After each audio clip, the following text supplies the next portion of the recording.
A service of KIBMradio.com, the Internet's home for an all old-time radio.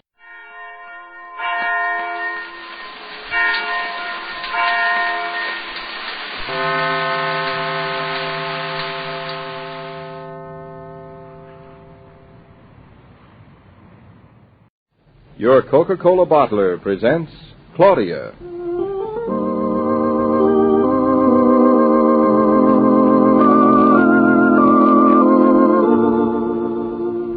Claudia, based on the original stories by Rose Franken. Brought to you transcribed Monday through Friday by your friendly neighbor who bottles Coca-Cola.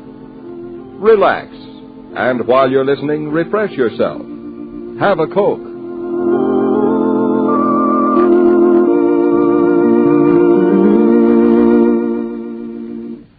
And now, Claudia.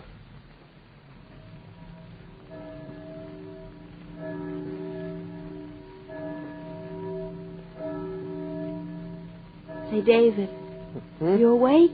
Mm-hmm. Is it Sunday? No, it's Tuesday. That's what I thought. Say, David, I've been thinking. How much longer is our lease here? Ooh, 2 months. Then we'll have to move. Brilliant. And where are we moving to? I have no idea. That's just it. We move in 2 months and we have no place to move to. My heart bleeds for me. Well, aren't you concerned at all? Well, certainly I am. But it's not the most important thing in the world by a long shot. Well, it is to me. And I'm going to find an apartment today. And where is this apartment you're planning to find today? Not far from here. Mama called last night after you were in bed with your cold. She said she heard about a house that was just started to be reconverted. Be ready in about 2 months. What do you think of that? I think that's pretty wonderful. You don't look as if you thought it. You look as though you had something else on your mind. Not a thing. Not a thing on my mind, but you. Say, I've got to hurry. I want to leave with you so I can be the first person there. Oh, there'll be a traffic jam in the bathroom. No, there won't. I'll go put on the coffee while you brush your teeth. Then I can brush my teeth while you get dressed. Good. And say, David, do you mind if I squeeze a can today? It'll be faster than oranges. No, I don't mind. Just so you take out all the pits out of the label. I'll use the strainer. Oh, and David, be sure you wear a warm suit.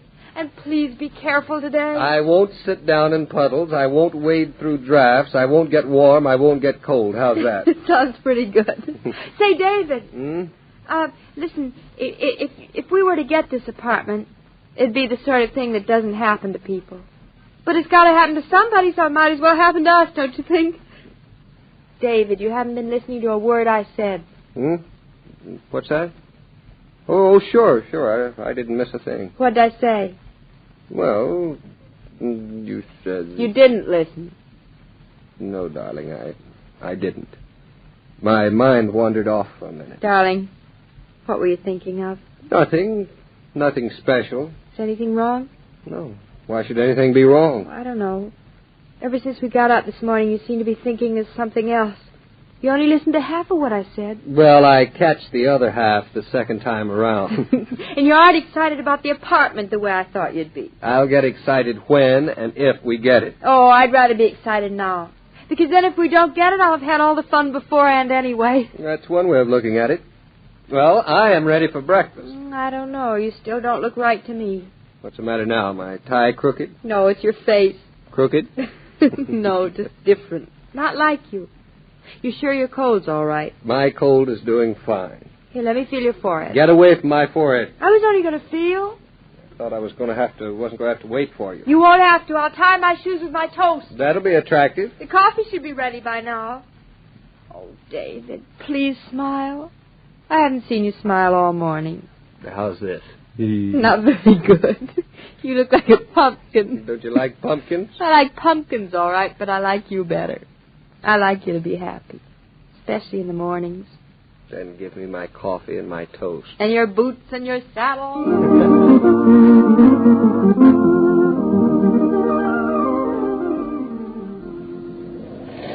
Please, can you tell me who I ask about an apartment? In this house? Mm-hmm. Lady, we've only just begun. There ain't no apartments here. But there will be, won't there? Sure, there will be in time. We just started on the job. Well, how big are the apartments going to be? 2 rooms, 3 rooms, and 4 rooms. 4 rooms. Can you tell me how much the rent is? Look, lady, I'm just the builder. I make apartments. I don't rent them. Well, isn't there anybody here I can talk to about it? Sure, she's right here now. Call her for you. Well, thank you. Thank you very much. Hey, Super, guess what? Somebody wants to see you about an apartment. Say, you sound as though there have been a lot of people ahead of me already.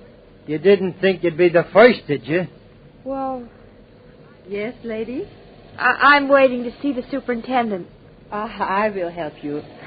I am the superintendent. Oh, I thought you'd be a man. I live here. I used to be the cook. Now they are making over the house, and I am watching over. And you live here with all this noise going on? It is quiet at night. Oh, you know, I never realized that a house could have so much undone and still stand up. They are only just beginning. You have come about an apartment, huh? There's a lot of people before me, I guess. Yes, but it is foolish. This house is not finished maybe for 6 months. Well, I know, but I thought I could make a reservation for one. Could you tell me about them? 2 rooms, 3 rooms, 4 rooms. More I cannot tell, but I will give you address of the man who sells them. Who sells them? You mean you rent them? Oh, no, they sell these apartments. Cooperative. You buy them and you own them. Oh, it's that kind of a house. Oh, you don't want to buy apartments? No, huh? If I was going to buy something, I'd buy a house.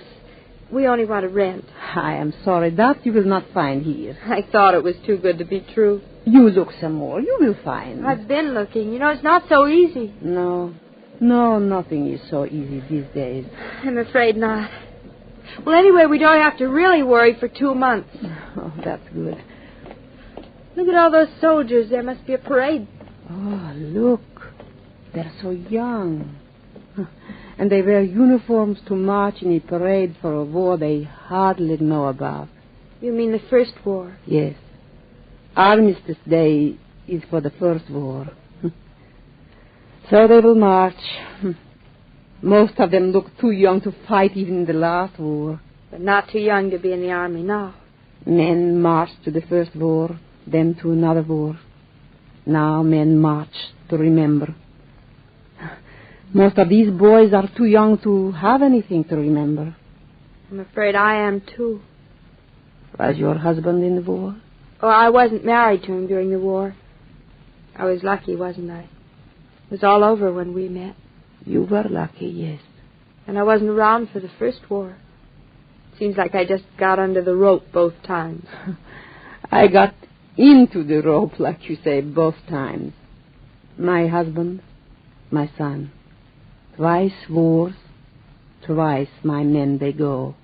How awful. I suppose it's something you never get used to, saying goodbye. Never.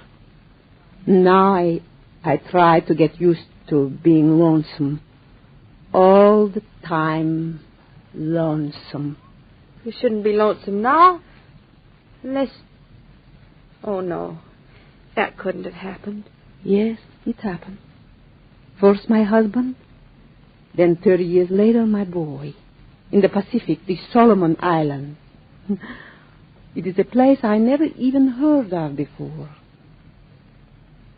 And every year is Armistice Day for all the wives who are not wives, all the mothers who are not mothers, all the sweethearts who have no sweethearts. I think I'd have died if that had happened to me. No, you would not. One lives. One is left behind to live. Someone must live who cannot forget, who remembers not only on Armistice Day, but on all the long days of the year. And if there are enough people who can't forget, who remember that way, then we won't have any more wars. You are young to say that. You have a young hope. And now I pray that you keep your husband and you keep your son. Makes me feel as if I didn't have any right to them. Oh, you have the right, and you must keep the right. You must say to yourself, see all these young men. I want them to be very old men, to live, and to live together, side by side. If this comes to be, you will never have my loneliness and my sickness in your heart.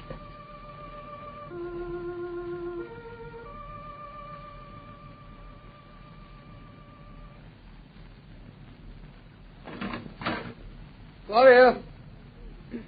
Claudia, when do we move? Hey, isn't anyone here? Hey, when do we move? Oh, David, I'm so glad you're home. Oh, hello. We're not moving. They were selling apartments, not renting them. Disappointed? No, it's not important. Since when? Since today. Darling, how's your cold? Much better. Oh, David, take care of yourself. Don't let anything happen to you, promise. Hey. What are you so solemn about? David, why didn't you tell me this morning it was Armistice Day? Oh. How could you let me go around not knowing?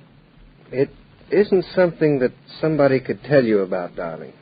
Besides, you had so many other things on your mind. I don't see how I could have forgotten. Except I didn't have a chance to look at the papers, and there was the apartment. And I'd forgotten about the bells ringing. Look, darling, nobody's scolding you. I'm scolding myself. No reason to. You knew this morning. That was the look on your face. And that's why you weren't more excited about things. And I going on as if nothing had happened. Well, nothing has happened, darling. That's just the point. Nothing has happened to me, so Armistice Day has just been something left over from the last war. Look, I didn't expect you to feel anything about it, or I would have said something. You weren't born in the first war, and you were just 12 when this one started, so... But you were old enough, and you remembered this morning. See here, darling. You can't kick yourself because you just happened to be born a little too late. But if I wasn't, just think how one morning, just like this morning, you'd have gotten out of bed, said goodbye, and gone away someplace I'd never even heard of before. And then maybe not... I can't even say it, David. Don't say it, darling. You don't have to. Yes, I do. I do. When others did and gave and lived through so much, why, I didn't even know exactly where some of the places we fought at were. You learned a great deal today, Claudia. I grew up a little today, David. That's more than many people do in a lifetime. You know, for a while it made me feel as if I'd lost you. I won't forget that. It made me a part of everything that's past. Here, darling. Read this. A few lines written by a great man, and you'll see just how much you have learned. It can be our moment of silence. Here's the place. You read it to me, darling. All right. Listen. No man is an island entire of itself. Every man is a piece of the continent, a part of the mainland. If a clod be washed away by the sea, the continent is the less. Any man's death diminishes me because I am involved in mankind, and therefore never seek to know for whom the bell tolls. It tolls for thee.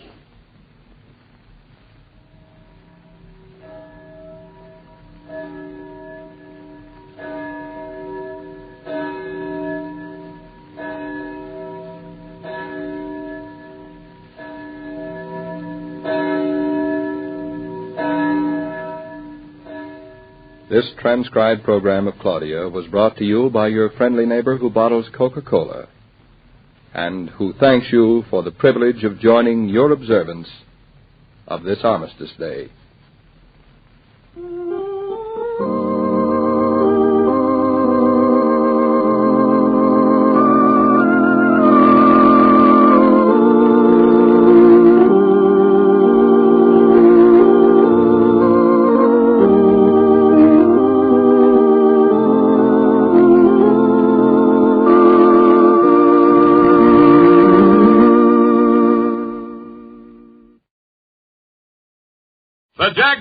program. At 45 sold American. Lucky Strike means fine tobacco, so round, so firm, so fully packed, so free and easy on the draw. LSMFT, LSMFT, LSMFT. Why, sure. Yes, sir. You said it. Lucky Strike means fine tobacco, so round, so firm, so fully packed, so free and easy on the draw. It takes fine tobacco to make a fine cigarette. And Lucky Strike means fine tobacco. Yes, first, last, and always, Lucky Strike means fine tobacco.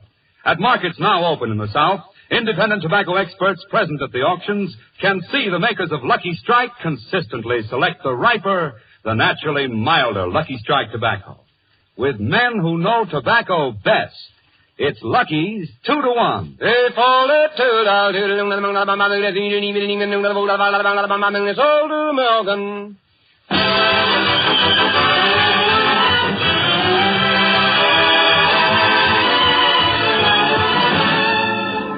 The Lucky Strike program starring Jack Benny with Mary Livingston, Phil Harris, Rochester, and yours truly, Don Wilson.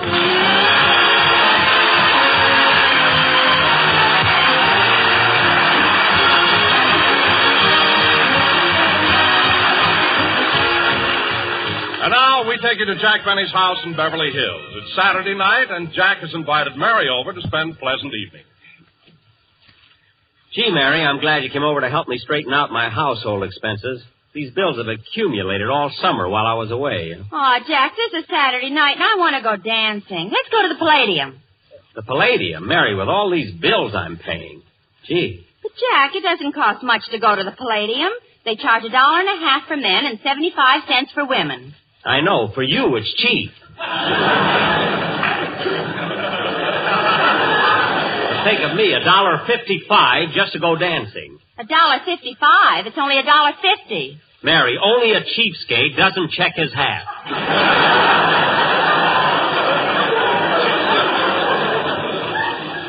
Now, let's get on with these bills. Okay. Let's see. $12.85 for vitamin pills. $12.85 for vitamin pills. $9.72 for Samson's concentrated iron capsules. $9.72 for Samson's concentrated iron capsules. $10.35 for Dr. Berman's bodybuilder.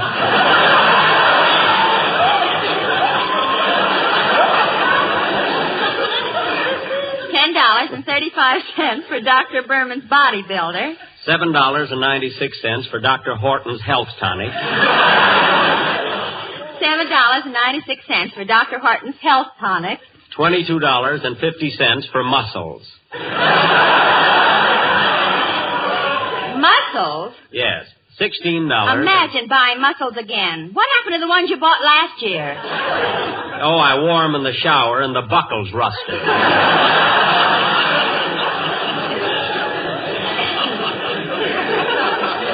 Wish I could get some of that pre-war stuff. Now, let's see. Mary, what are you laughing at? Remember the time you bought those build-up shoes to make you look taller? Oh, boy, did you overdo it. Overdo it? Those shoes didn't lift me so high. Then why was your nose always bleeding? Oh, Mary. I'll never forget how silly you looked patting Gary Cooper on the head. Mary, stop being ridiculous. Now, let's get back to the bills. Here, read this stack to me here. Okay. Homeway dry cleaners, $18 for cleaning rug. $18 for cleaning a rug? How could a rug get that dirty? I was away all summer. There was nobody here but Rochester.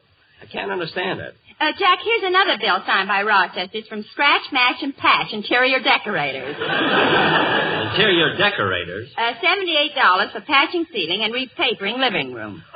Patching ceiling, repapering living room? I'm going to ask Rochester about this. You don't have to. Here's a bill that explains it. $7 for 18 bottles of gin.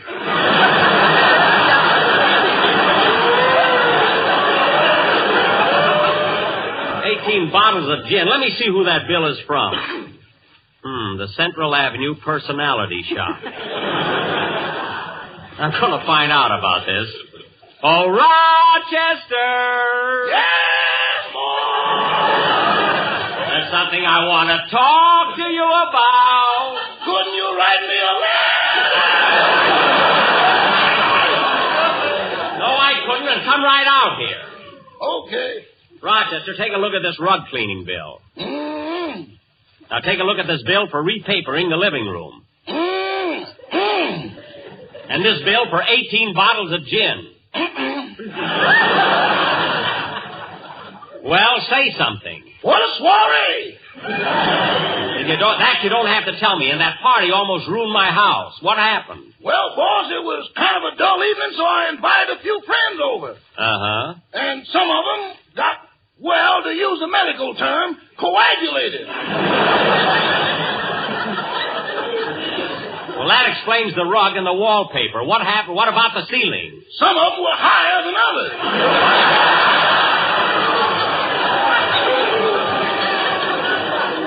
What? Man, were they flying. Rochester, that still doesn't explain the ceiling. How did you get those holes in it? I told you my friends did that. Oh, the ones that were flying. No, the ones that were shooting them down.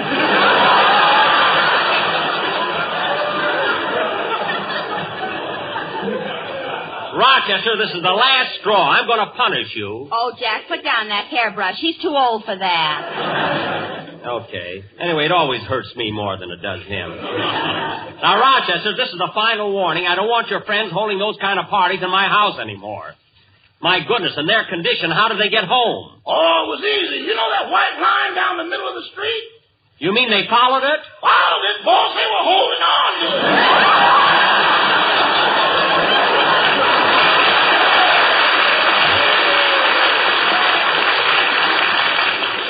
I don't doubt it, and I'm going to talk with you later about your... Come in! Telegram for Mr. Benny. I'll take it, boy. Yes, sir. Thanks. Here's a tip for you. Mr. Benny, these blue tokens aren't good anymore. Well, I'm all out of red ones. Goodbye. Jack, who's the telegram from? Let me see. Look, Mary, it's from my sponsor, George W. Hill. It says, Dear Jack, please forget about what happened in my office last week. You have nothing to worry about. You have a 3-year contract, and my lawyers told me I can't get out of it. Unless you breach clause number 3A regarding a singer. Sincerely yours, George W. Hill. Gee, Mary, isn't that a nice telegram? But, Jack, he said if you don't get a singer, he'll break your contract. I'm way ahead of him, Mary. I've not only got a singer in mind, but I wrote him a letter asking him to come over for an interview tonight. Oh, you and your singers. Who is it this time? Well, if you must know, Smarty, it's Frank Sinatra. Frank Sinatra? Yeah. Boss, you mean, won't you tell me when we will meet again? That's him, Rochester. Monday, or always. That's enough, Rochester. That's enough! That's enough! Come on, Mary, let's finish these bills before Sinatra gets...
Rochester. When at the sight of you, my heart begins to pound and pound and pound. Rochester, I said that's enough.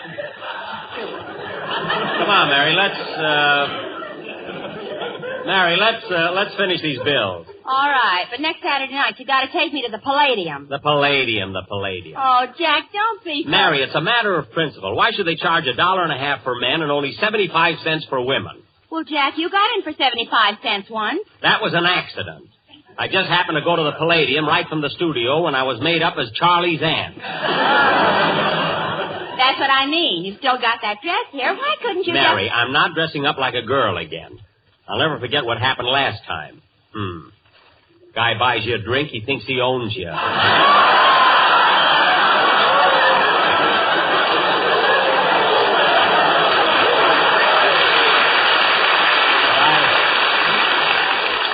What I went through...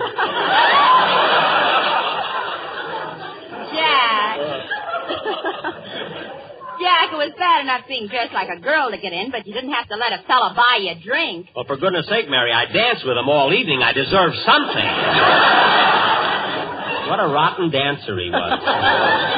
Say, Mary, I wonder what he'd have thought if he knew who I really was, especially when he tried to put his arm around me. He tried to put his arm around you. Well, gosh, Jack, why didn't you tell him? I didn't have the heart to. He was a Marine, and he was going overseas in the morning. Now, let's get back to these bills. Say, that must be Frank Sinatra. Come in, please. Hiya, Jackson. Hiya, Mary. Hello, Roch.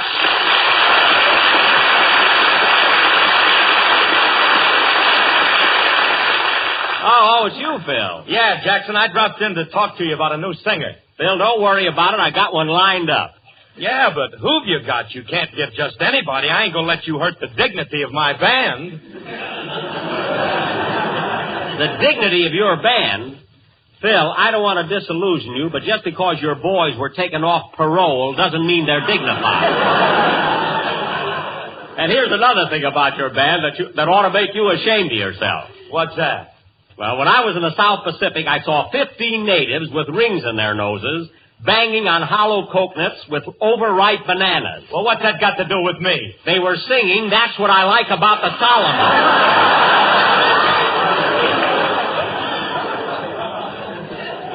You and your dignity.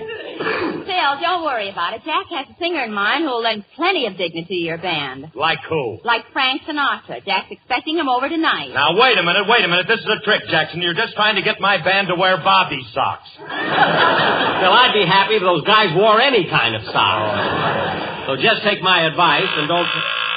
Come in.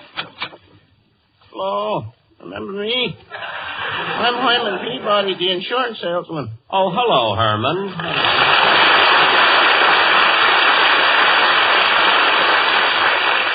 Herman, I'm glad to see you, but I'm busy. I wish you'd come over some other time. I'm expecting someone. Well, okay. But before I go, I'd like to leave this folder with you. Folder? Yeah, it tells all about a new life insurance policy we're putting out. Well, thanks, Herman. I'll read it when I get a chance. Costs $2 a month, and you only have to pay on it until you die. I'll read it when I get a chance, Herman. After you die, you only have to pay 25 cents a month. That's ridiculous. After you're dead and buried, why pay 25 cents a month? For that, we keep the weeds out of your daisies.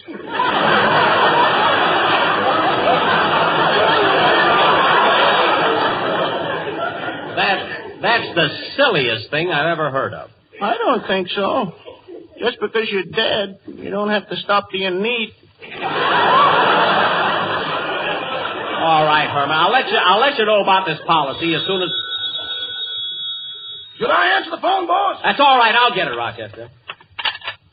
Hello? Hello, Jack. This is Don Wilson. Oh, Don, right now. I just thought of a terrific idea for a contest. Boy, you'll be crazy about it. Well, look, Don, right now... Get this, Jack. Why don't you give a prize of $5,000 to anyone who knows the meaning of LSMFT? Don, are you crazy? Why, if I gave $5,000 to everyone who knows what LSMFT means, I'd have to pay out $800 billion. Don't do it, boss. It'll leave you with practically nothing. Now, Don, don't be silly. Everybody knows that LSMFT stands for Lucky Strike, means fine tobacco. Well, you know it and I know it, but I'm going to phone some people at random and find out if they know it. See, fellas, I'm getting kind of worried about Sinatra. It's time he got here. Yeah, I'd like to audition the kid. Bill, believe me, he won't hurt Hey, Jack, wait a minute. I just thought of something. What? Frank Sinatra isn't even in town. He's in New York. All right, so he'll come... What? Hey, Jackson, Mary's right. Sinatra is in New York. This is Saturday night, and he's doing the Hit Parade program. But that's impossible. His program is on right now. Tune in the radio and see. Okay, I will. And in the fourth race at Bay Meadows, the winner was... That's the wrong station. Maybe this is it. Here. Ladies and gentlemen, do you suffer from upper plate wobble? Do your friends avoid meeting you because your uppers avoid meeting your lowers? If so, try a bottle of Sympathy Soothing Syrup. Remember, folks, sympathy spelled backwards is Yatapamus. Y-H-T-A-P-M-Y-S. Yatapamus, Yatapamus, Yatapamus, drives your blues away.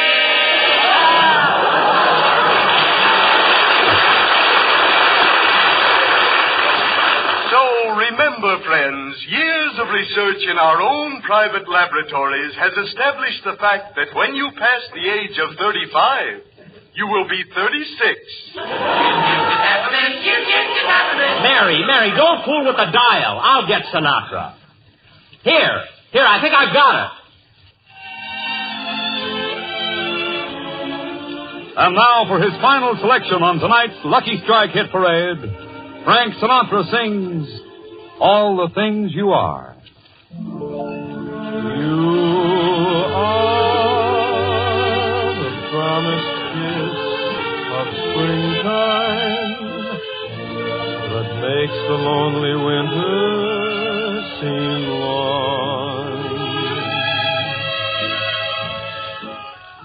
You are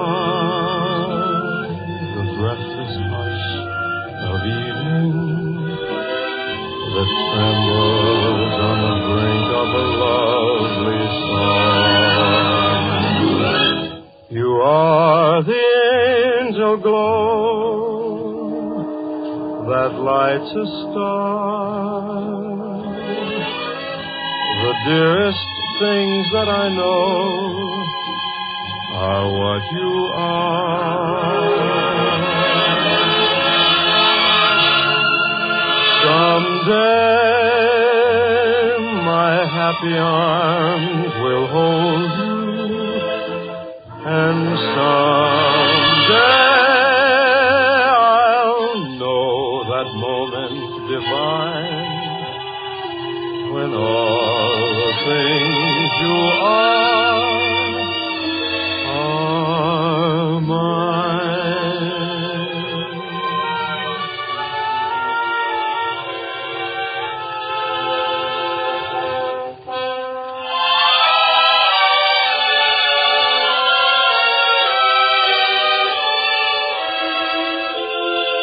You are the angel glow that lights a star, the dearest things that I know are what you are.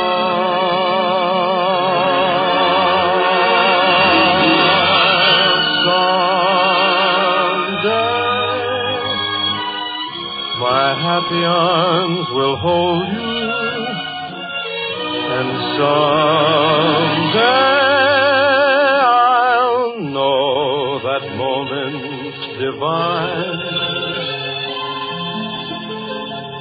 when all the things you are mine.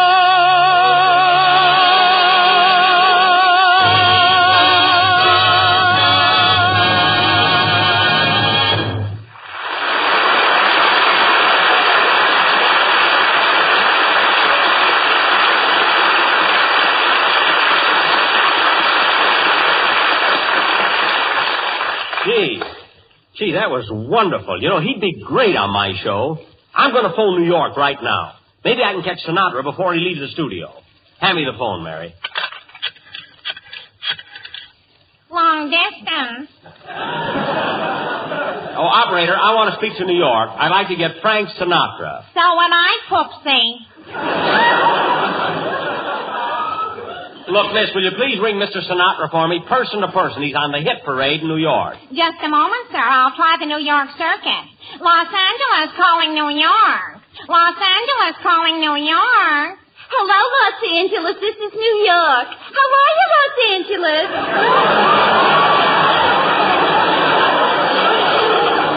Fine, thanks. And how are you, New York? Oh, I'm feeling grand. But Brooklyn's got the mumps. Look, operator, I don't care if San Francisco's got water under the bridge. I want to speak to Frank Sinatra. Now, please hurry. All right. Keep your shirt on. I haven't talked to New York since she had a baby. Congratulations. Get me my number. Just a moment.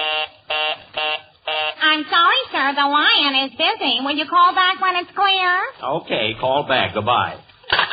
Well, kids, the line is busy, but I'll get him in a minute. Say, Mr. Benny, when you talk to Mr. Sinatra, will you let me say hello to him? All right, Herman, all right, but don't bother me now. Gee whiz. Well, my wife finds out I talked to Frank Sinatra. Gee whiz. I'll bet you'd be thrilled, eh, Herman? No, she'll beat the stuffings out of me. She likes Crosby. Herman, I wish that you'd... Oh, that must be him now. Quiet, kid. Hello? How do you do, sir? I'm conducting a survey. Do you know what LSMFT means? Hey, kid, it's Don Wilson. He called my number by mistake. I want to have some fun with him. What was that? I said I'm conducting a survey. Do you know what LSMFT means? No, can't say that I do. Well, LSMFT stands for Lucky Strike means fine tobacco. Well, imagine that. Yes, Lucky Strike means fine tobacco. So round, so firm, so fully packed. Do tell. So free and easy on the draw. Well, I'll be darned. Thank you, sir. And give my regards. Regards to who? To Mary. Who else, you dope?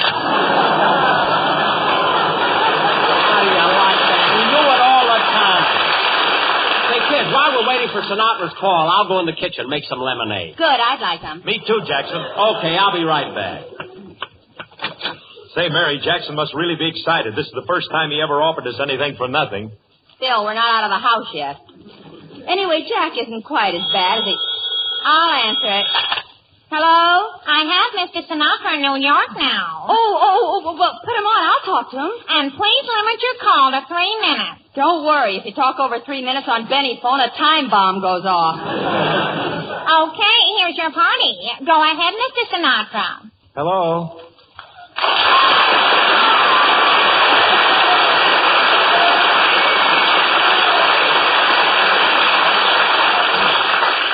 Hello, Frankie. This is Mary. Mary Livingston. Oh, hello, Mary. How are you? Fine. Gee, Frankie, your voice sounds just as nice over the phone as it does on the radio. Well, thanks, Mary. You know, the reason Jack put in this call for you is that he'd like to have you as a singer on his program. Gee, that would be swell. I'd love to be on Jack's show. Then I'd get to see you a little more often. Oh, Frankie, it's a good thing I'm not the type of girl that gets excited, because if I was, I'd be so excited. Mary, who in the world are you talking to? Frank Sinatra. Sinatra? Give me that phone. Hello? Hello, Frank. This is Jack Benny. Hello, Jack. Now, Frank, I won't beat around the bush. How would you like to sing on my program? Well, Jack, it sounds interesting, but, of course, there's the question of money. Money? This call ain't gonna last no 3 minutes.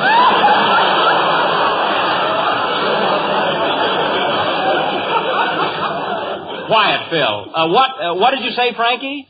I said, Jack, that I'd like to sing on your program, but there's the question of money. Money? Oh, a minor matter, to be sure. A minor matter. Yes, I know, but unfortunately, I'm not a minor. No kidding, Frank. You come on my program and you'll go places. You know, when Dennis Day left me to join the Navy, he was doing okay. Although I will admit he started for a modest salary. Jack, that salary wasn't modest. It was just ashamed of itself. Now, Frankie, look. After Dennis was with me for 5 years, he worked himself up to $35 a week. Now, I'm willing to give you the same money to start with that he got the hard way. How is that? $35 a week? Frankie, look. All you have to do for that $35 is sing a song that takes 2 minutes, which means you get paid $17.50 a minute or $25,000 a day, which means I'm paying you a weekly salary of $186,000. I know, Jack. I know all about that. You see, there were lots of times that Dennis told me about you paying him $186,000. Oh, really? When did Dennis tell you that? Every time he borrowed lunch money from me. Well, Frankie, I can't help it if Dennis didn't know how to handle his finances. Well, what do you say, Frank? Is it a deal? I'm sorry, Jack, but I can't accept that salary. You see, a man gets into the habit of eating 3 meals a day. What? What did you say, Frankie? I said I'm in the habit of eating 3 meals a day. Well, brother, I've seen you, and you... No, I'm not going to say it.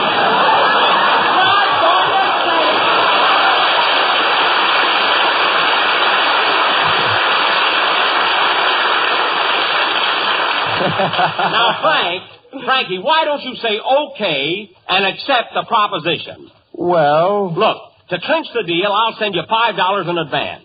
And remember, there's plenty more where that comes from. What do you say, kid? Just give me the word and we'll have I'm sorry, Mr. Benny. Your 3 minutes are up. What do you mean, 3 minutes? Listen, operator, it's only 2 minutes and 41 seconds. I got my watch right here in my hand. Well, I've got a watch, too, and it's 3 minutes. You're wrong. It's 2:41. It's 3 minutes. It's 2:41.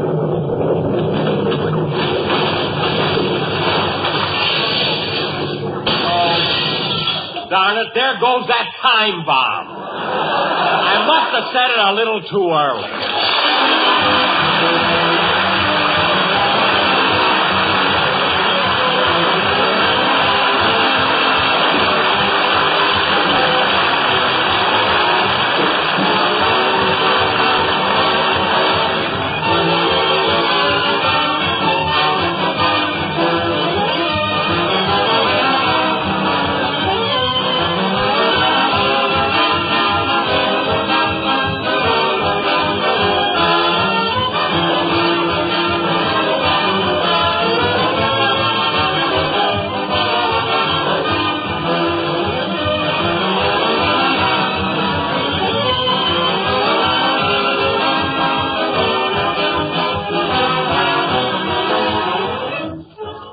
Jack will be back in just a minute, but first, here's Mr. F.E. Boone. At 45 sold American. In a cigarette, it's the tobacco that counts. And Lucky Strike means fine tobacco. The riper, the naturally milder Lucky Strike tobacco. So the next time you buy cigarettes, remember Lucky Strike means fine tobacco. So round, so firm, so fully packed, so free and easy on the draw. The famous tobacco auctioneers heard on tonight's program are Mr. F.E. Boone of Lexington, Kentucky. At 44 sold American. And Mr. L.A. Speed Riggs of Goldsboro, North Carolina. It's 43 sold American. This is Basil Rysdale speaking for Lucky Strike. LSMFT, LSMFT, LSMFT. For real deep down smoking enjoyment, smoke Lucky Strike. For Lucky Strike means fine tobacco. Yes, Lucky Strike means fine tobacco. So round, so firm, so fully packed, so free and easy on the draw.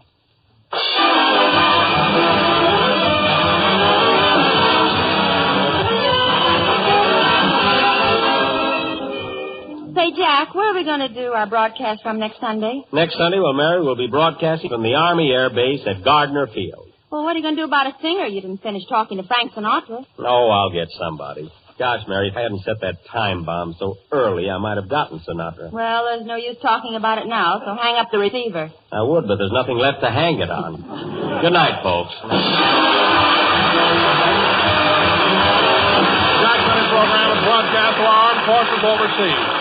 This is the National Broadcasting Company.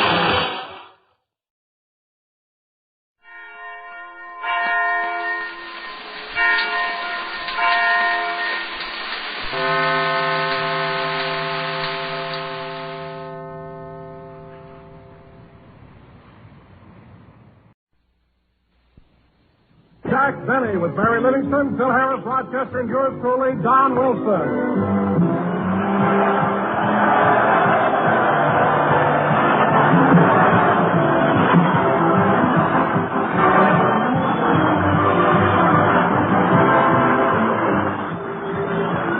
And now, ladies and gentlemen, from the Army Air Base at Gardner Field near Taft, California, we bring you our master of ceremonies, the one and only... Oh, no, you don't, Bud. No, you don't. You ain't pushing just anybody off on us. What are you talking about, soldier? What am I talking about? You tell him, Sarge. Go ahead, tell him. Okay. Look, Fatso. We can't do anything about what time they make us go to bed or what time they make us get up. But week after week, they blow a bugle, line us up, march us into this hall to listen to what they call entertainment, and we're sick of it. Now, wait a minute, fellas. You keep out of this, Bob. Yes, sir. Now, as I was saying, Fatso, the fellas here appointed us as a committee to sort of pass on the entertainment, see? Yeah. In that way, we protect our boys from stepping into those civilian booby traps. Booby traps? So listen, Chubby. You tell us who you're going to bring out here, and we'll tell you if it's okay. Well, all right, if you must know, it's none other than Jack Benny. Jack Benny, huh? What do you think, Sarge? I don't know. What do you think? Well, it's either him or spending a half hour in Taft.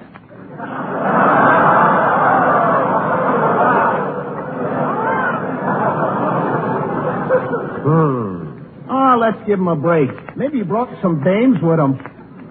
Okay, Bubba, you can bring on your star. Thank you.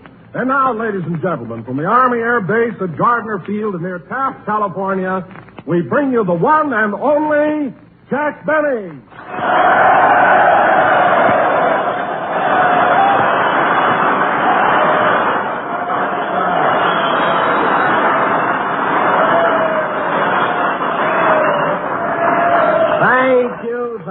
Thank you. Hello again. This is Jack Benny talking. And Don, isn't it nice being out here at Gardner Field, situated on the shores of beautiful Lake Buena Vista? Imagine being stationed in a place where you can go trout fishing, swimming, and diving. Oh, hubba, hubba, hubba.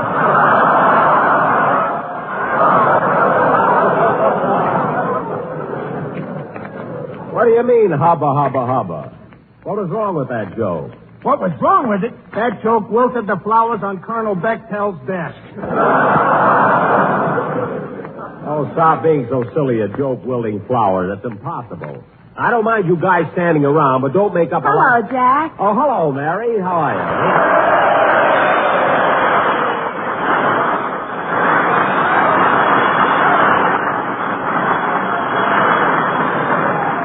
I'm glad you got here, Mary. Now maybe we can get on with the show. Yeah, but you know, Jack, the strangest thing happened just now. Really? What was it? As I walked in here, the flowers in my hair wilted. That I can't understand at all. Anyway, Mary, how do you like being up here at Gardner Field? Oh, swell. But yesterday when we got here, one of the soldiers rushed me over to see Lake Buena Vista. Some excitement. Well, they're proud of Buena Vista, Mary. That's a beautiful lake. Go on. I've seen more water at W.C. Steele's party. Oh, stop exaggerating. It's the only lake where a girl can go out for a boat ride and walk back.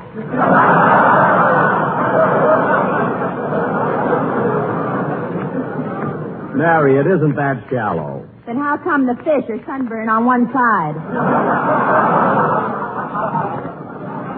Mary, please, isn't there anything else you can talk about? Oh, sure. You know, Jack, last night I was out with a soldier. Look, you hear about the girl going out with a soldier, so let's not have any of that on our show. But, Jack, last night I was out with a soldier. Mary, I don't want you to... Let her talk! Let her talk! Thanks, fellas. Now, as I was saying, Jack, last night I was out with a soldier, and just because I wouldn't give him a kiss, he said he was going to end it all. And then he laid down on the railroad track. Oh, well, don't worry about it, Mary. I've heard about the train service around here. But, Jack, that soldier... soldier. Mary, don't worry about him. By the time a train gets here, the war will be over. He'll be a civilian. And when he's paying for his own clothes again, he ain't going to lie down on any dirty old railroad track.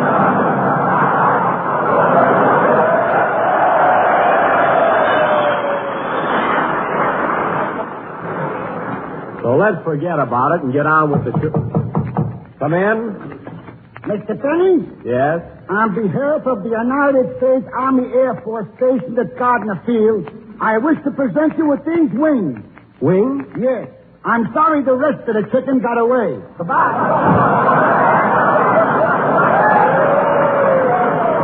Oh, well, I can always use them for soup. Hiya, Jackson. Okay, fellas, start beating them chow combs together. Harris is here.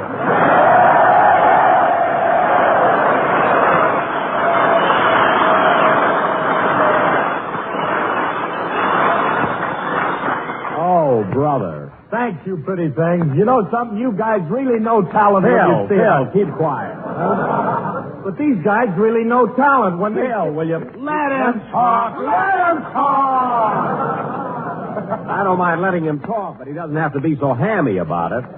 Hammy, you're the one that gets all the receptions. Look what happened yesterday when we got off of the bus. Who took the bows? You did. I didn't get no welcome. What are you talking about? When we got here and I signed all those autographs, I sent every one of those soldiers over to get your autograph, too. You did that just to show off. You know I can't write. Well, Phil, I really forgot that you couldn't write. I didn't mean to embarrass you. You didn't, huh? Then why did you hide my rubber stamp?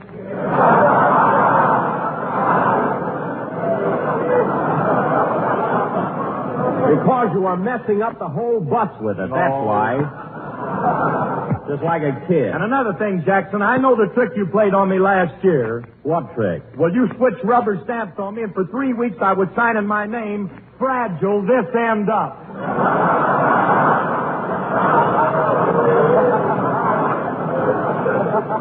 What? Mary told me. Well, Phil, anybody who doesn't know how to spell his own name ought to be ashamed of himself. Phil, do me a favor and play something, will ya? And now, fellas, come in. Mr. Denni? Yes? Did some silly guy come in here a while ago and present you with a pair of chicken wings?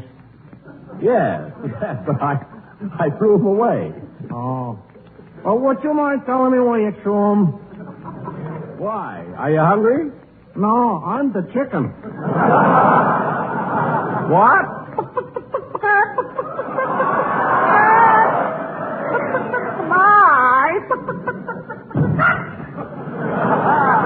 That's what happens to a guy when he eats too much of those powdered eggs. Play, Phil, will you?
It Had to Be You, played by Phil Harris and his Buena Vista Beachhead Commando. Say, Phil. Yeah. Phil, I thought you were supposed to sing in that number. Look, Jackson, I ain't singing no song. I got enough to do rehearsing the band, getting those big laughs, and driving the bus. Anyway, Anyway, when are you going to hire a singer for this show? Well, Phil, I tried to get a singer last week. Oh, sure. You tried. Why don't you tell him what happened Thursday night? Mary. Go ahead, Jack. Tell him how you tried to get John Charles Thomas. Mary, please. Well, if you won't tell him, I will. Listen, fellas, it was Thursday night. Mary, I don't want you to... Let her talk. Let her talk. Thanks, fellas. Well, anyway, it was Thursday night, and Jack had invited me over to his house for dinner. There were just the two of us, and we were finishing eating when all of...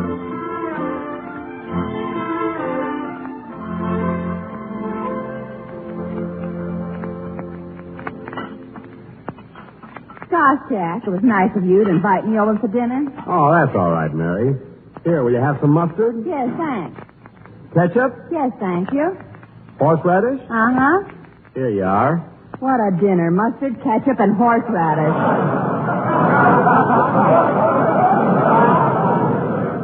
Don't worry, Mary. The surprise is in this casserole. Look. Gee, cold cuts. Yep. Yes, sirree, cold cut. One cut for you and one cut for me. Yep. Would you like your coffee now, Mary? Uh-huh. Good. I'll ring for Rochester. Jack, don't you think it's about time you bought a regular dinner bell? Yes, Mary, but it's hard to get what you want these days on account of shortages. This makes a fine dinner bell. But, Jack, it doesn't look nice hitting an empty garbage pail with an old turkey bone. You can't hit it with a cold cut. Anyway, no one notices it. Mr. Bennett, did you ring for me, or did you just throw something in the garbage can? I rang for you, Rochester.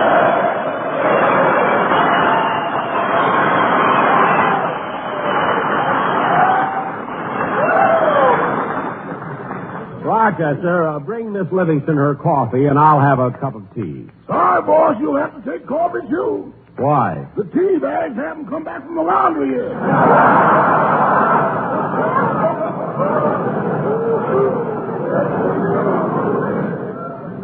Oh, darn it, I wanted tea. Well, boss, I'll fix you the coffee so you'll like it. I'll add some brandy to it. I've got my own special recipe. Has it got a kick to it, Rochester? Oh, kick to it? Boss, do you know how coffee is good to the last drop? Uh-huh. Well, when I add just the right amount of brandy to it, the last drop picks up the cup and hits you over the head with it. Rochester. One drink of my coffee and you sit around all night, percolating.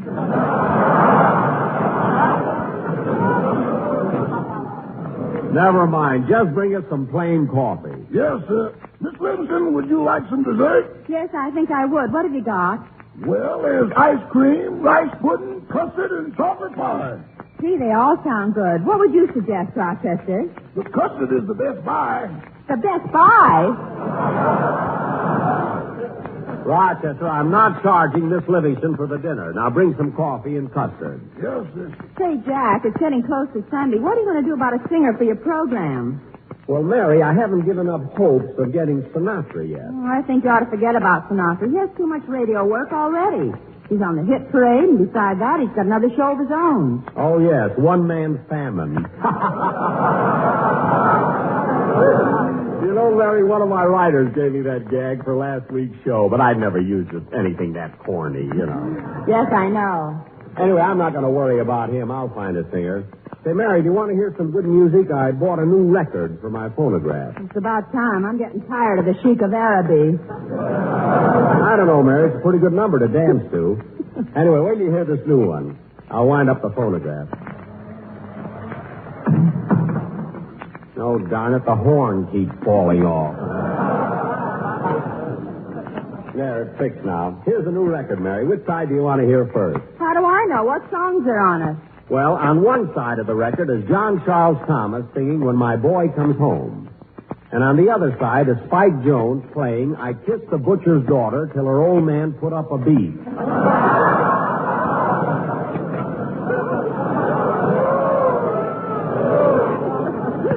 Well, I'd rather hear John Charles Thomas. Okay, John Charles Thomas it'll be. Listen.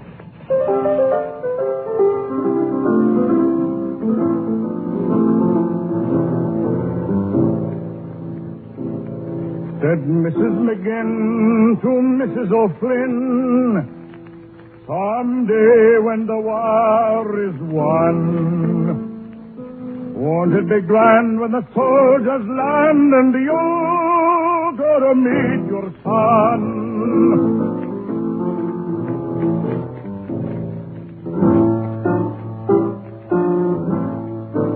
What do you do when he marches through and you hear the people cheer?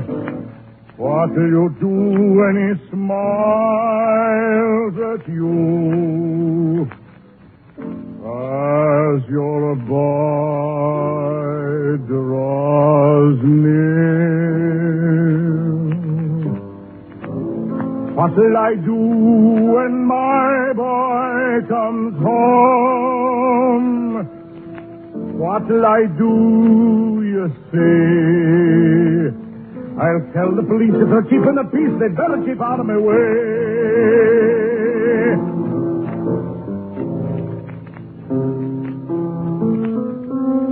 For when my boy comes into view, I'll fight my way till they let me through.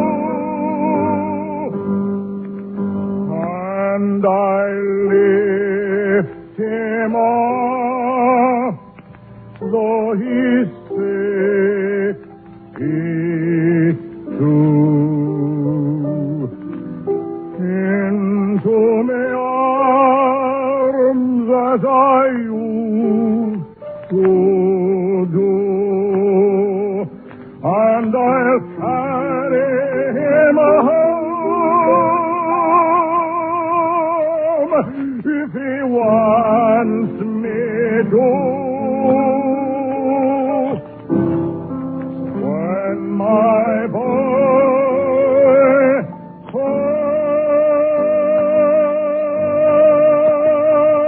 comes home.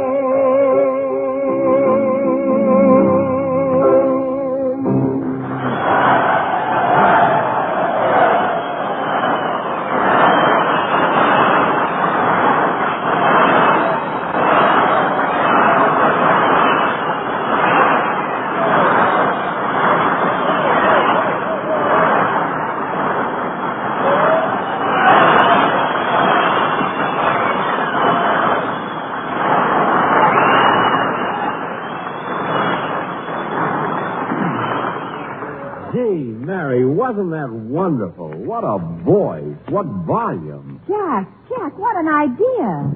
Why not get John Charles Thomas for your singer? Think of the dignity it would lend the program. Say, Mary, that would be terrific. Let's go over and see him right now. Oh, Rochester, get the car. We're going out. But, boss, I expected to have the night off. We're having a big New Year's party.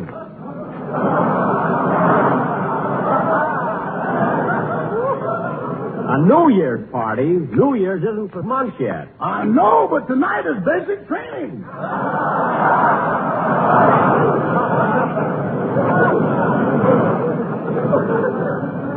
Never mind. Get the car and drive us over to Mr. Thomas's house. Okay. All right.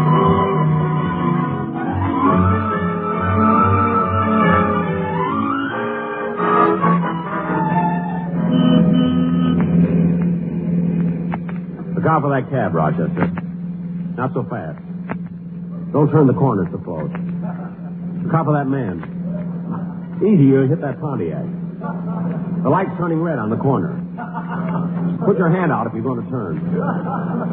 Watch out for that safety zone. Doggone, this is the only automobile in town with a co-pilot.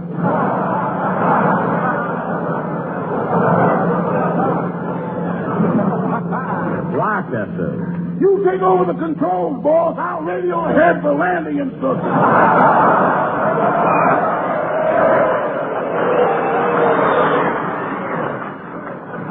Rochester, will you? Hey, Mary. Mary, look, there's Fred Allen. Hello, Fred. Jack, that isn't Fred Allen. That's a soldier wearing a gas mask.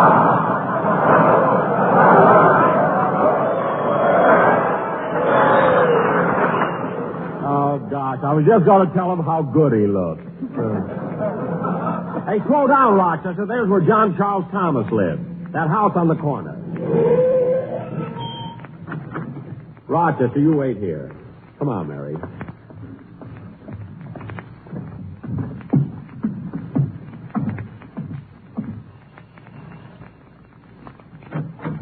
Yes? I'd like to speak to Mr. John Charles Thomas. Who shall I say is calling? Mr. Jack Jerk Benny. Mary, please. Just tell him it's Jerk Benny. I mean, Jack Benny. Yes, sir. Come right in. Mr. Thomas is in the next room.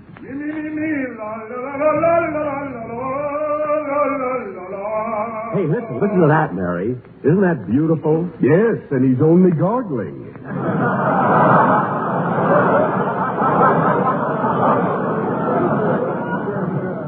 Must be a pleasure to hear him brush his teeth. Will you tell him I'm here? Yes, sir. Oh, Mr. Thomas, Jack Benny is here to see you. Well, I'll come right out.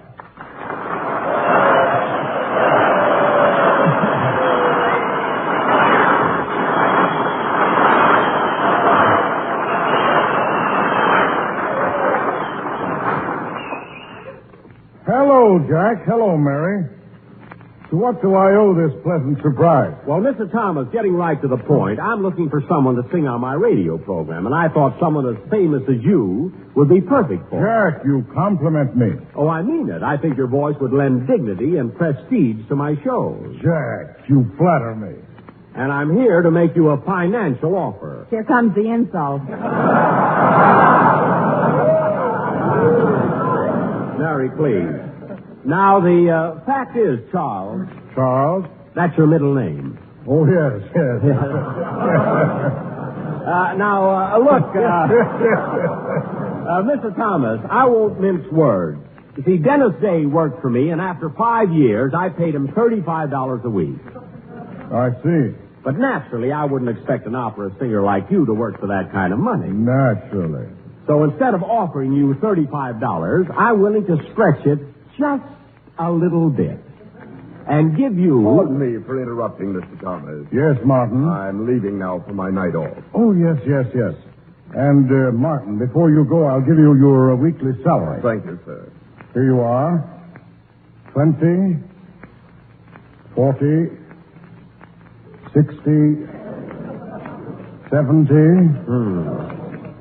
80, 90, $100. There you are, Martin. Thank you, sir. Now, what was it you were saying, Mr. Benny? Well.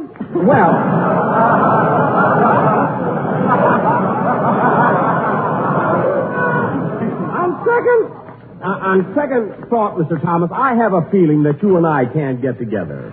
You couldn't even get together with his butler. Well, Mr. Thomas, I think I'd better go. I'm sorry I took up so much of your time. Now, wait a minute, Jack. I think I understand your predicament. You're stuck for a singer. Yes, sir. Well, I couldn't possibly take the job, but in order to help you out, I'll be very happy to come over and sing on one program. You will? One program? Did you hear that, Mary?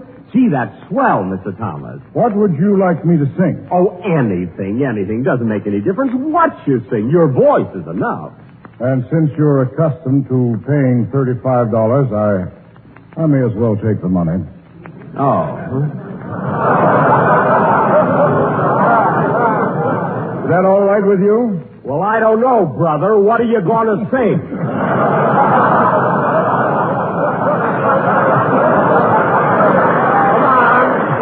Come on, tell me, what are you going to sing? Well, I don't know, Jack. I don't have a very large repertoire. What? What was that you said? I said I don't have a very large repertoire. Well, brother, from where I'm standing, you have the... I'm not going to say it. I'm not going to say it. Now, look...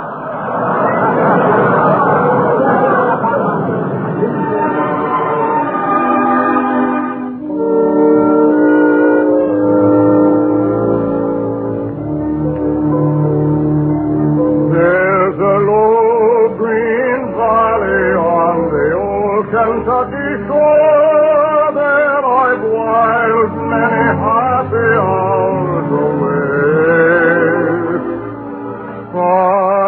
sitting and singing by the little cottage door where lived my darling Nellie Gray. Oh, my poor Nellie Gray, they have taken you away, and I'll never see my darling anymore.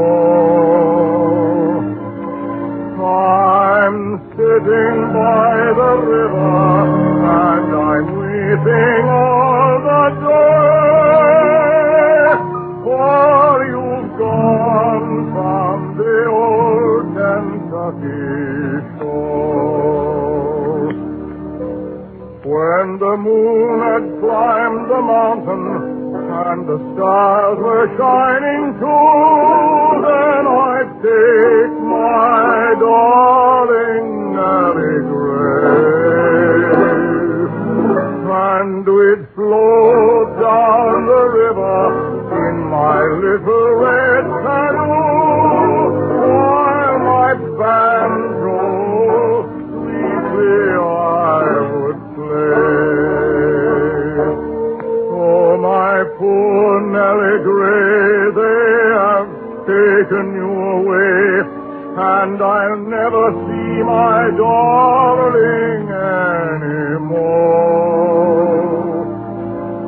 I'm sitting by the river, and I'm weeping all the day,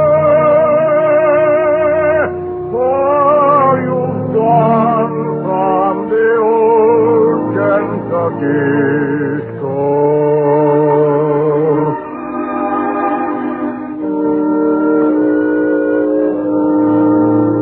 My eyes are getting blinded, and I cannot see my way. Oh, there's somebody knocking at the door. Oh, I hear the angels calling, and I see my Nellie Gray. Farewell to the old Kentucky shore. Oh, my darling Nellie Gray, up in heaven there they say that they'll never take you from me anymore. I'm a-coming, as the angels clear the way. Farewell to the old Kentucky shore.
Well, it's time to say so long to Jack, Mary, Phil, Rochester, and their guests. The Benny Gang will be beaming your way again next week, same time, same station. This is the Armed Forces Radio Service.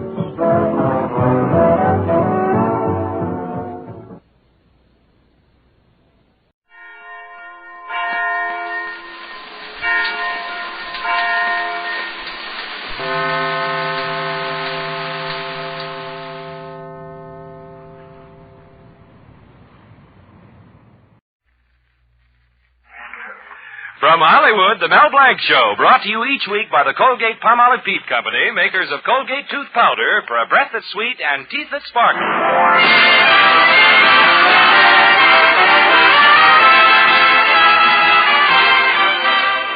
Colgate Tooth Powder for a breath that's sweet and teeth that sparkle brings you Mel Blanc in his own Fix-It shop with Mary Jane Croft, Earl Ross, Joe Kearns, Hans Conried, Victor Miller and his orchestra, and Mel himself playing that delightful character Zookie. Here he is, the star of our show, Mel Blanc.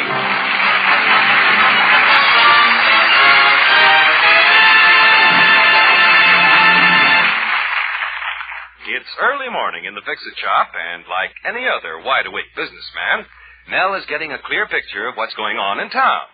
No, he isn't reading a paper. He doesn't have to, as long as Mr. Snoop, the gossipy postman, pays his daily visit.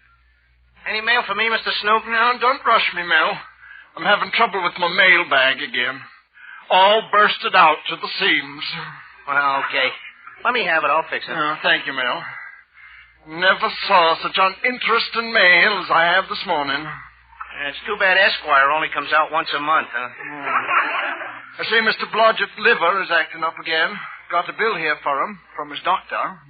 Hey, how can you tell so much about everybody from the mail? Oh, tell most anything, Mel, just by looking at the envelope. Why, you know I followed the courtship of Widow Parker and her fella for 5 years. At first, all the letters was airmail, special delivery.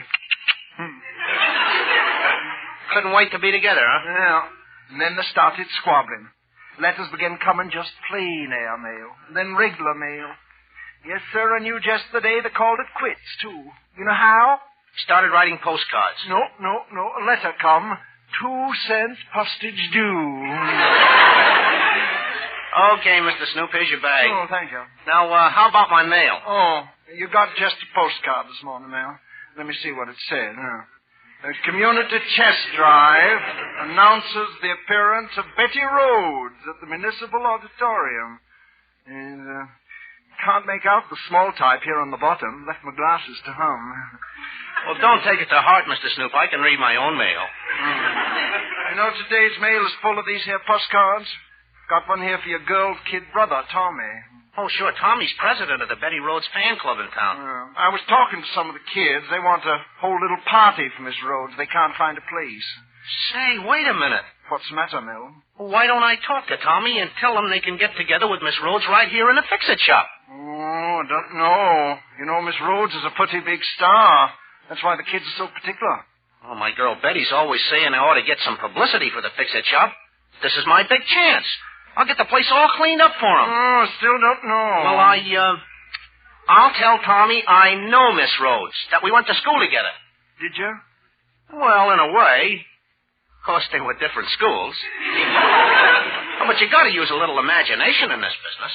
Well, I wish you luck. Sure like that song Miss Rhodes sings in the jukebox in Thompson's ice cream parlor. Rumors are flying, there's no denying. Yeah, rumors are flying. Might be a good song for you, Mr. Snoop. It might be if I wasn't one for minding my own business. Well, so long, Mel. Rumors are flying. Goodbye, Mr. Snoop.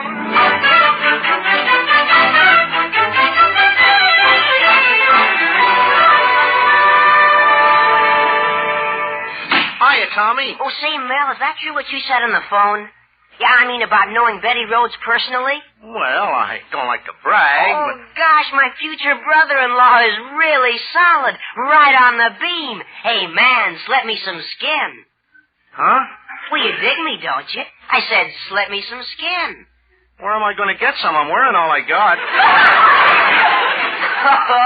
Oh, boy, are you booty.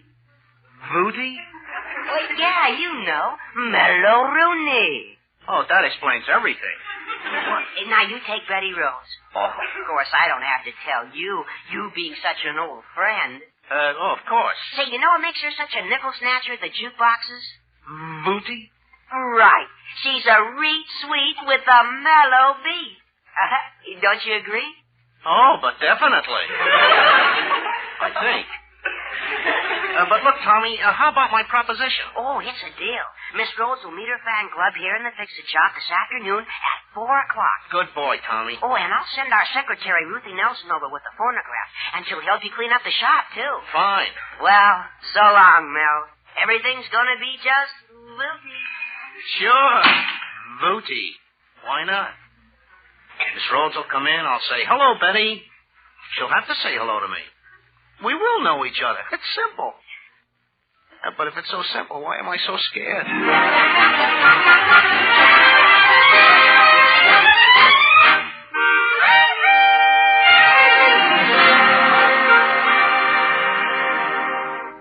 is it true what everybody's saying, that you're a personal friend of Miss Rhodes? Oh, that. Well, you see, Betty... We've heard her on the jukebox so many times, and you never even told me. Oh, I guess it just slipped my mind, honey. Oh, I know. You were afraid I might be jealous. Now, weren't you? Well... Of course, that's it. But, darling, I don't mind at all. I think it's wonderful. Why, even Father was impressed when Tommy told him. You know what Daddy said? No, but I can guess. He probably went... That's right. But this time he meant it affectionately. I don't know. How can you bite somebody's head off affectionately? Well, tell me, Mel, what's Betty Rhodes like? Oh, well, honey, she's, a girl. You certainly don't miss a thing, do you? Well, she's, booty. What? Yeah, she's a reed sweet with a mellow beat. What? And you can take my word for it, too. Well, I don't know if I like you knowing her that well. Oh, honey, I'm just doing this to get some publicity for the Fix-It Shop. Well, anyway. Oh, yes, I almost forgot. What's that? Well, Daddy's coming over here, and he said that since you know Miss Rhodes so well, there's a big favor you can do for him. Isn't he a little too old for autographs? Oh, darling. No, it's something else. He was very secretive about it. He said if all this is true, he'll be your friend for life. Gosh, that would be swell. But he said if all this was a gag, he'd... Yeah, I know. And he's strong enough to do it, too. Of course, I told him it couldn't be a gag. That'd be silly. Ridiculous. Well, darling, I'll see you this afternoon when Miss Rhodes gets here. I can hardly wait. Bye. So long, honey. Gosh, how am I going to do any favor for Mr. Colby when I never even saw Miss Rhodes in my life? Well, I'm going through with it anyway. When she comes in, I'll just step up like an old friend, and I'll say, hello, Rhodesy. I know the exact words I'm going to use. Gosh, I wonder what word she's going to use. Oh, no, she couldn't. She's too much of a lady.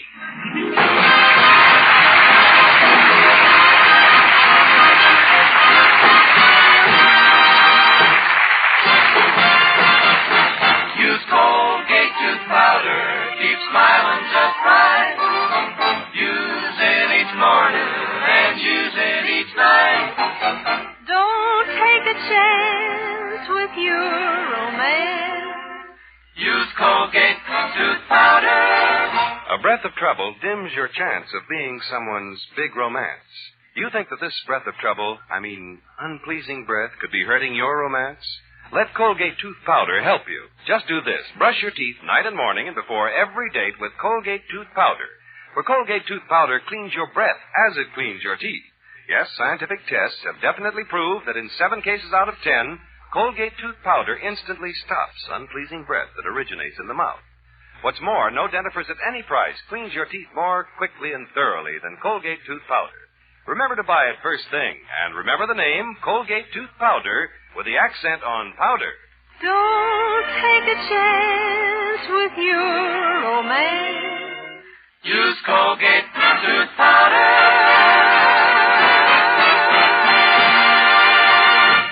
Well, Mel's decided to get some publicity for his Fix-It shop, and so he told a little white lie about knowing Betty Rhodes personally. Mel's girlfriend is duly impressed, and even her father, Mr. Colby, is beginning to see Mel in a different light.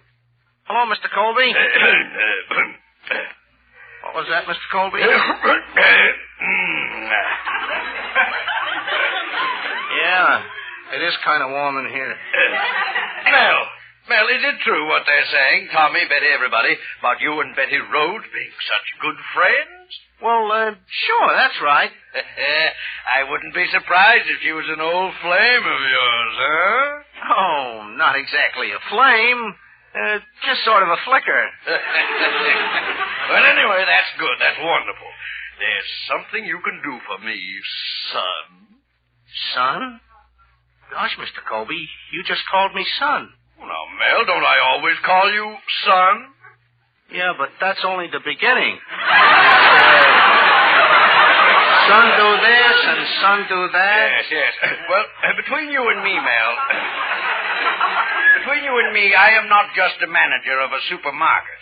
There's a side of me even you haven't seen. Oh, you probably look the same on both sides. I mean... Yes. Ever since I was a kid, I wanted to be a songwriter. Why, 20 years ago, for instance, I just missed the Wheel of Fortune. You did? Yeah. I wrote a song, but it flopped. Someone had written Who Threw the Overalls in Mrs. Murphy's Chowder. Well, what was the name of your song? Who Dunked the Pajamas in Mr. Colucci's Minestrone. Yes, everybody steals my ideas, but now I have a new song, and nobody can steal this one. Why not? Hasn't got a title. Oh, Melvin, my son, you get Betty Rhodes to sing it, and I'll do anything I can for you. But, Mr. But if you mess it up, you know what that means. Yeah. Gosh, it's getting warmer in here all the time. Well, son, can I depend on you? Sure, I'll tell Rhodesy. Rhodesy? You must know her real well. That's great. How does your song go? Oh, 2 eyes of a blue, a heart that is true. Blue? Yes, like it?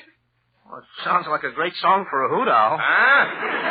Well, you know, it sounds a little familiar. Of course it does. I just sang it to you. Oh. Well, okay, Mr. Colby. I'll tell Rhodesy all about it. Oh, fine. I'll be here to sing it for her myself. 2 eyes of blue. Nephew, now I have heard everything. Did you hear Mr. Colby? Yes, and how can he yell like that with no one beating him? Gosh, Uncle Rupert, I think I'm getting a little nervous. Here. You better let your old uncle give you a little advice about the right approach when you meet a lady of the theater. Oh, please, I'm in enough trouble. For instance, when I used to wait at the stage door for Lillian Russell every night, I was the very epitome of courtliness and gallantry. So you've told me. Why, when that great lady came out of the theater, I'd meet her with a low bow. Then I'd guide her gently to her carriage. I tell you, the stage door Johnnies didn't have a chance when I was around. That's because you were the doorman. To be sure. Gosh, Tommy said some girl named Ruthie Nelson was going to bring a phonograph and help me tidy up the shop. Where is she? I wouldn't worry about Ruthie Nelson, nephew. You'd better worry about Betty Rhodes. Well, I'll let you in on a little secret. I am.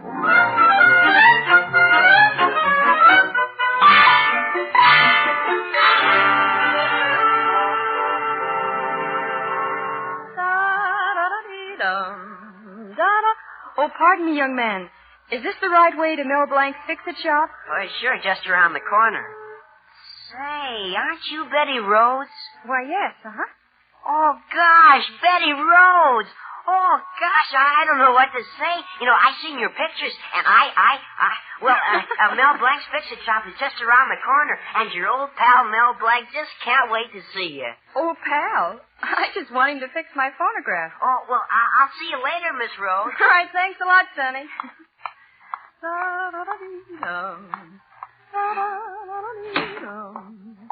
Oh, pardon me. I brought this phonograph in, and... Oh, you must be Ruthie Nelson. Here's your broom. You can start sweeping out the place.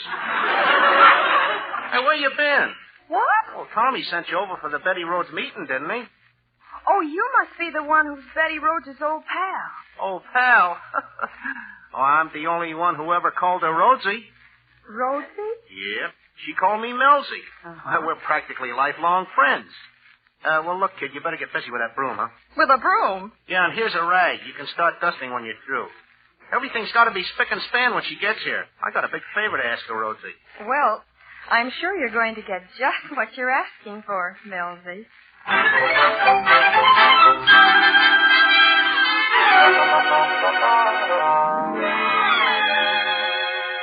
Oh, my aching back. What's the matter, Ruthie? Tired? Yes, and I'm beginning to wonder if Betty Rose is worth all this trouble. Oh, how can you say that? You secretary of her fan club. Here, take all this trash in the back of the shop. Zuki will tell you what to do with it. Zuki? Yeah, he's my assistant. Well, okay. Well, everything's shaping up. Well, I guess this must be the back of the shop. And my shad, and my shad, if people will say we're in love. Are you Zuki? Sure, I'm Well, look, Zuki, where do I put this trash, huh? Trash? Oh, just put it in the ash. Put it in the incinerator. In. Sweep it under the rug.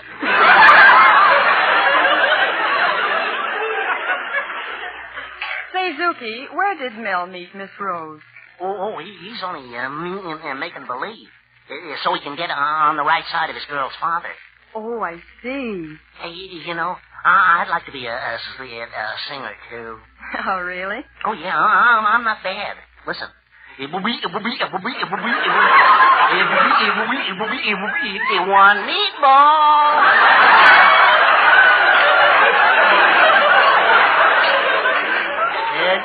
Chiquita banana, Chiquita banana, Chiquita banana. Pickle in the middle and the mustard on top.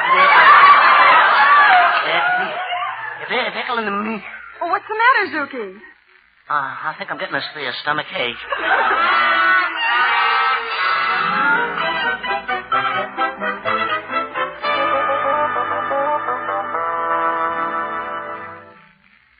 Mel, in half a day the fix-it shop has become the talk of the town. Yeah, honey, I guess my little publicity stunt's going over with a bang. Tommy and the rest of the fan club should be here any minute. Now, look, son. Yes, Mr. Colby? When you talk about my song to Rosie, say it's beautiful, sensational, soul-stirring. You know, two eyes of a blue, a heart that is true. Please, Father, not again.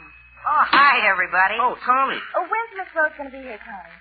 Be here? She's been here for 2 hours. What? Well, sure, I showed her how to get here. And here's her phonograph. Oh, but that's Ruthie Nelson's.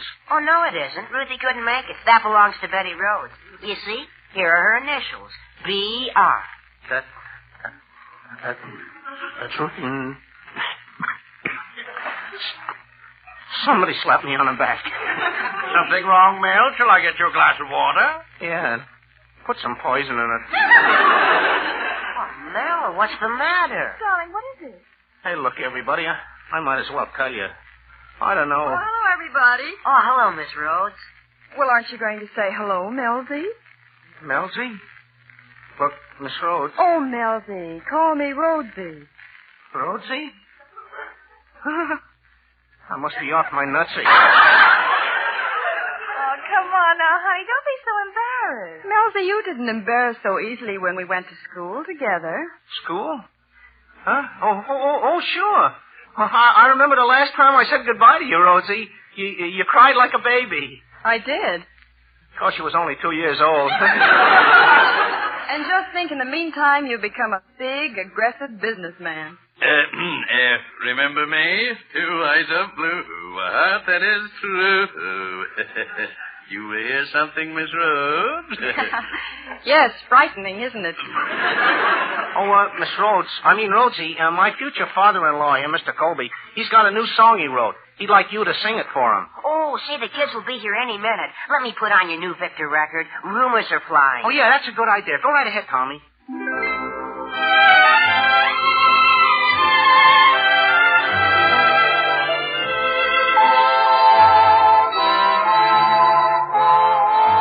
Rumors are flying that you've got me sighing, that I'm in a crazy kind of a daze, a lazy sort of a haze. When I go walking, I I hear people talking. They say our affair is not just a passing phase.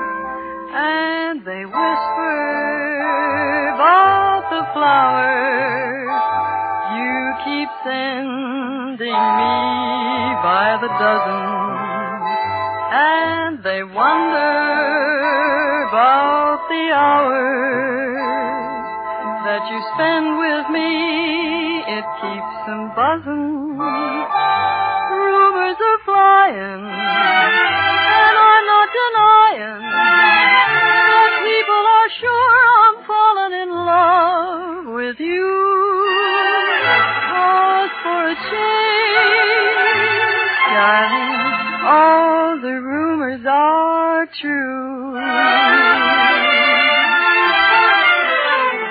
And they whisper about the flowers you keep sending me by the dozen. And they wonder about the hours that you spend with me. It keeps them buzzing. Rumors are flying, and I'm not denying that people are sure I'm falling in love with you. 'Cause for a change, darling, all the rumors are true.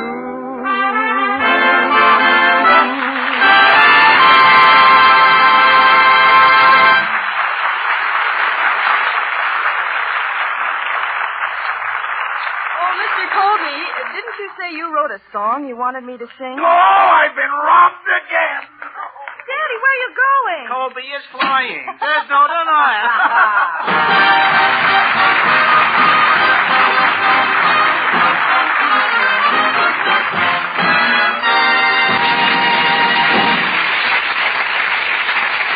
Mel Blanc will be back in just a minute.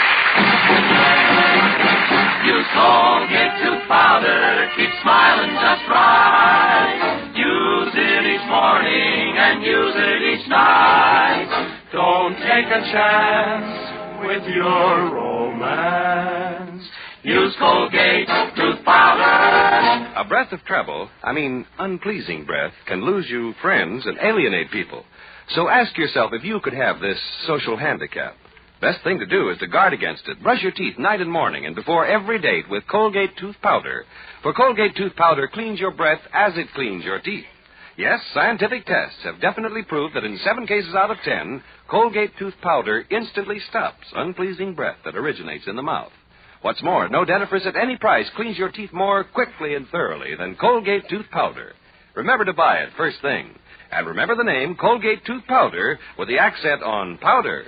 Don't take a chance with your romance. Use Colgate tooth powder.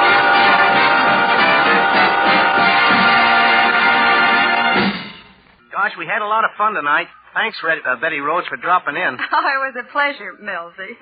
And goodbye, Zuki. Hello. This is Bud Easton reminding you that Colgate tooth powder for a breath that's sweet and teeth that sparkle brings you the Mel Blanc Show every Tuesday at this time. Be sure to join us again next Tuesday night for more fun with Mel and the people you'll meet in Mel Blanc's Fix-It Shop. Say hello to Halo Shampoo for naturally bright and beautiful hair. Remember, even finest soaps and soap shampoos hide the natural luster of your hair with dulling soap film. But Halo Shampoo contains no soap, therefore leaves no dulling soap film.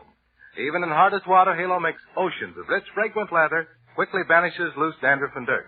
Halo needs no lemon or vinegar rinse. Say hello to Halo and goodbye to dulling soap film. Get Halo Shampoo at any cosmetic counter.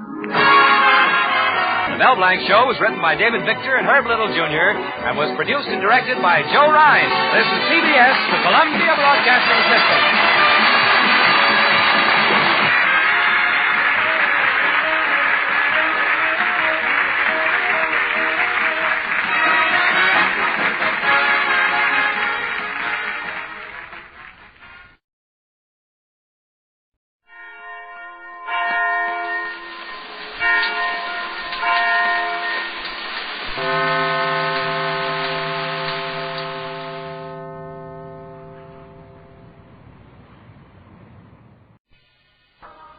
Now, listen to Jack Benny in Robert Riley Crutcher's Best in Radio, Babes in the Woods, on Cresta Blanca's This Is My Best.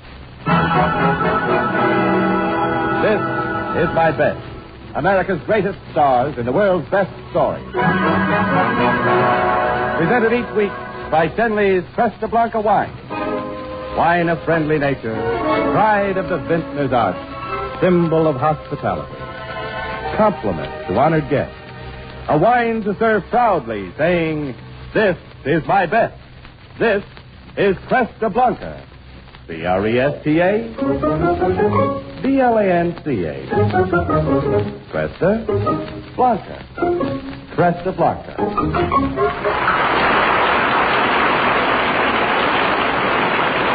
Good evening, ladies and gentlemen. This is James Wallington, your Cresta Blanca host. We are proud that tonight's program has been chosen for rebroadcast overseas. We had prepared several pages of introductions for our star tonight, but we found that millions know him for his Sunday night broadcast, his motion pictures. He can currently be seen in the Warner Brothers production, The Horn Blows at Midnight. GIs know him, too, for his overseas jaunts to entertain our soldiers. His name, Jack Benny, who will be heard tonight as Kenneth Maxwell in Robert Riley Crutcher's amusing best story, Babes in the Woods. And so, Cresta Blanca presents Jack Benny on This Is My Best.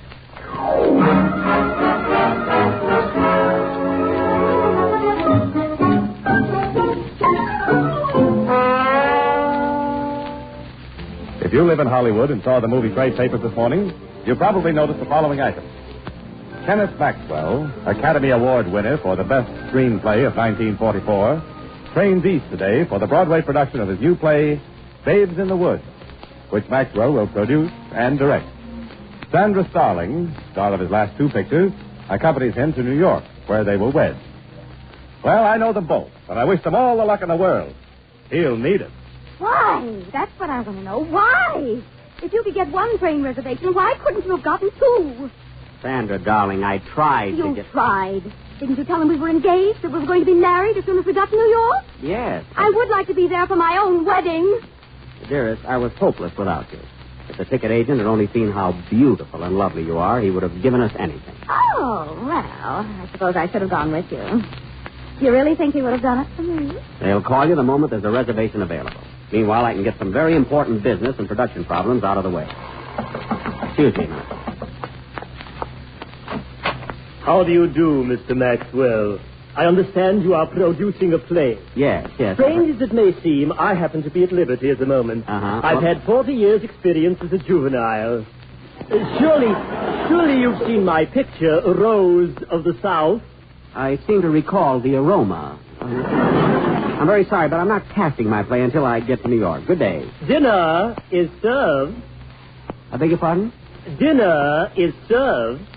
I also do butler parts, Mr. Maxwell. So do I. Mr. Maxwell is not at home. Jen, here's a long-distance call from New York. Thank you, dear. Hello? Yes? The Whit? The Cute and Clever Kiddies Dramatic School? Yes, I got all your wires, but I don't want any cute and clever kiddies. What? I know my play is called Babes in the Woods, but they're not that kind of babes. Not that kind of woods, either. Madam, I'm sorry. I'm late for my train. Goodbye. Really, Ken, you'll have to do something before I get to New York. I simply will not have my honeymoon cluttered up with these frustrated hands. Darling, don't give it another thought. The moment I arrive at the Grand Central Station, I'll have everything under control.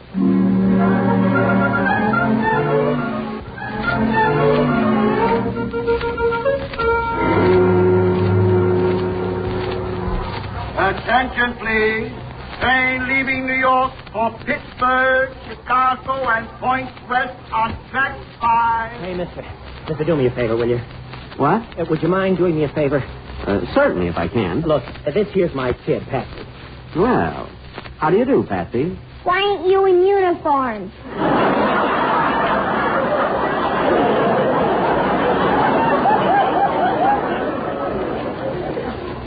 A lovely child. She's smart, all right, too smart. You see, it's like this. I'm in defense work. I'm a key man, and I'm being shipped to the West Coast, and I got to get on that train. You see, mister, I got nobody to leave her with, so I put her in a home. Well, look, a boarding house for kids, see? Uh-huh. But she comes down here to say goodbye, and now I got no time to take her back. Mister, I want you should put her in a cab and send her back home.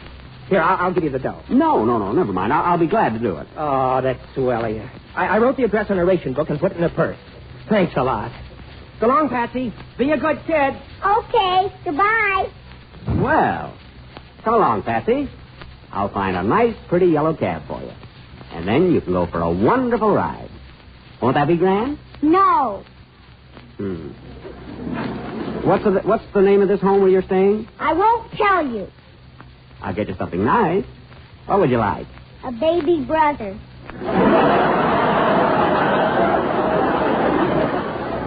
Well, I walked into that one. I meant anything except a baby brother. A baby sister. Where was I? Oh, yeah. Tell me the name of your home, dear. No, I don't like it there. I won't go back and you can't make me. You ain't my daddy. You shouldn't say I ain't your daddy. You know better than that. Now, let me see your address on your ration book. Here, give me your purse. No, let go of my purse. Let go of my purse. People are staring. Give me back my purse. Give me back my purse. Hey, what's going on here? Oh, hello, officer. Hello. Did you try to snatch that kid's purse?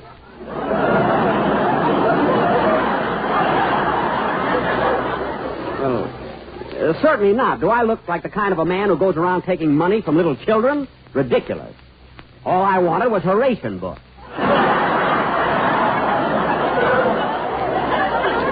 That's all. Her ration book, is it? Well, maybe you'd like to come down to the station and try our canned goods. It's perfectly all right. See, she's my little girl. Come, dear. Taxi! Here's one. I don't want to ride in this taxi cab. I want to ride in that one with a pretty girl driving it. You're going to ride in this cab whether you like it or... Hey, she is pretty, isn't she? I mean, of course, if it'll make you happy.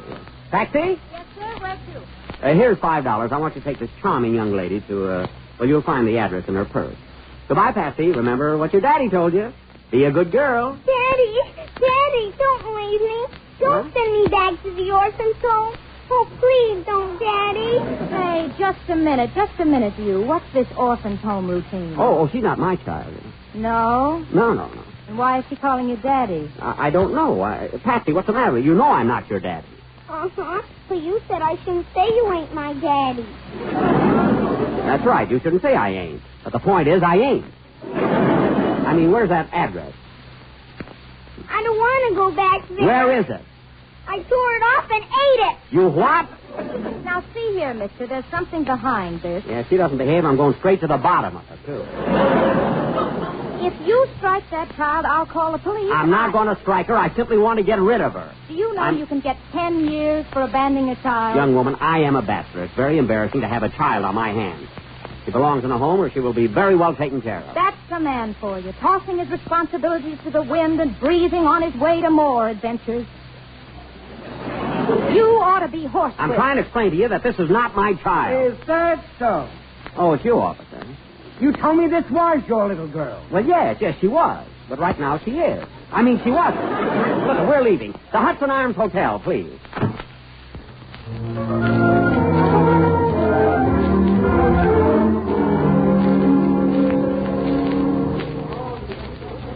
I'm sleepy. Well, as soon as we get up to my apartment, you can take a nap while I do some telephoning. Yes, sir? I'm Kenneth Maxwell. You have my reservation for a suite. Oh, yes, Mr. Maxwell, the bridal suite, but, But what?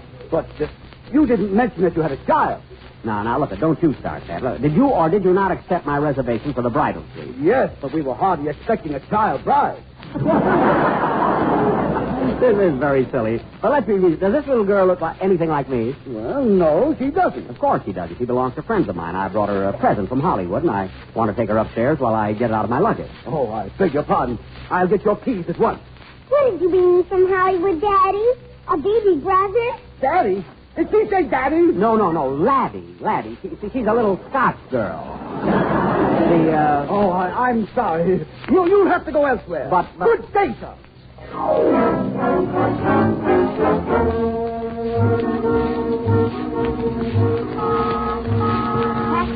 Oh, you again.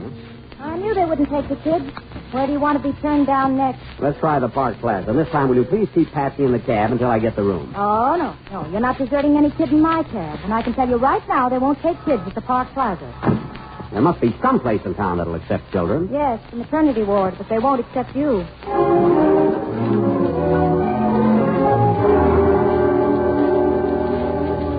No, I'm sorry. No kids, no pets, no room. Kid, are you calling this midget a kid? No midget, no kids, no pets, no room. Midnight. We covered every place in town. What are you supposed to do with children these days? Refuse delivery? I'm sleepy. When are we going, Daddy? Bye. I don't know, Patsy. It seems there's a Seeley covering everything but us. Look, maybe I'm a sucker, but, well, I work all night, and you can take the kid to my apartment. Oh, that's wonderful. I'm exhausted. I'm not doing it for you, you baby abandoner. I'm doing it for your poor little child.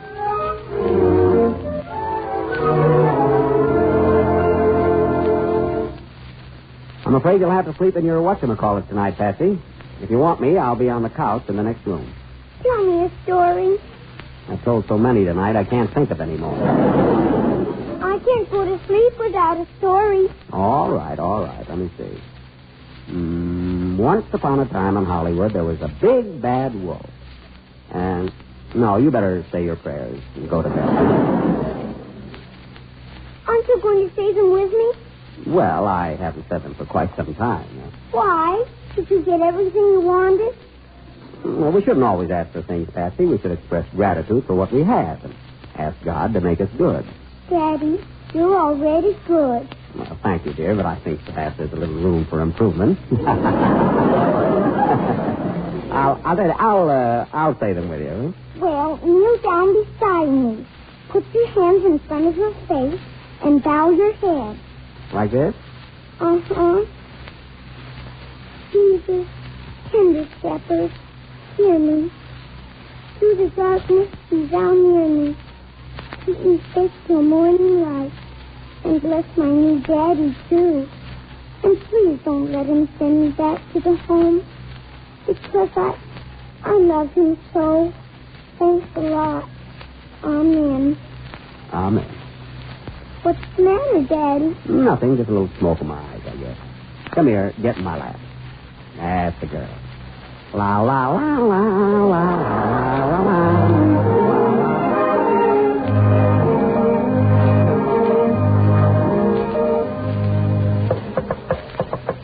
It's 8 o'clock. Wake up. I'm going to give you a nice hot bath, darling, and then... Thank you, dear, but I've already had one.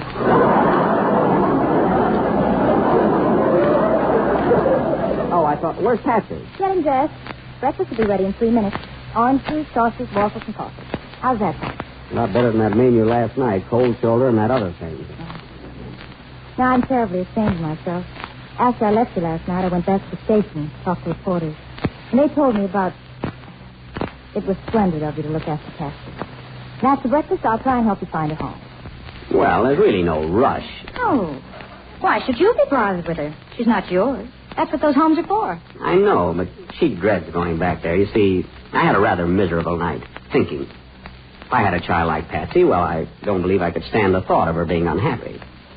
I like you, Mr. Maxwell. Ken. Thank you, Miss, Diane. Diane. What? I'm saying. Oh. What? Nothing. Say, you haven't been driving a cab very long, have you? Oh, you noticed that.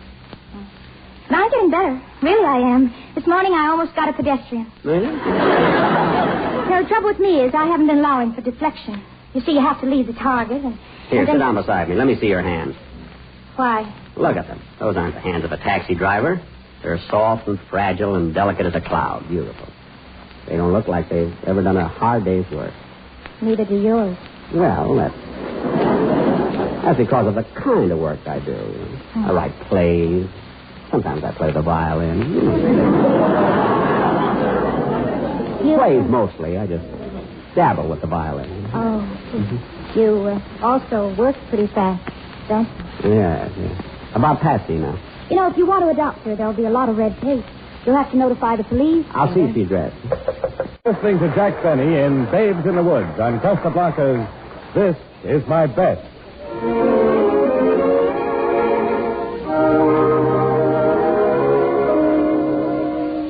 The jolly but unlooked for guest full often proves to be the best. How very true that is. But haven't you noticed that often the informal dinner party created on the spur of the moment is usually a great success? It is especially true if the hostess is prepared with some extra charming touch to make the unlooked-for guest feel that special preparations have been made for his enjoyment. That extra charming touch may be a fine wine, such as Costa Blanca California Sauterne, served with the dinner. For this excellent Sauterne lends a gay, a friendly note to even the most informal meal. Alive with golden highlights, it has a delicate aroma all its own. Served with dinner, Costa Blanca Sauterne is a compliment to your guests and always adds extra zest to fine food. It is especially delightful when served well chilled. You are sure to enjoy Costa Blanca Sauterne, for it has been the crest of quality in wine since 1889.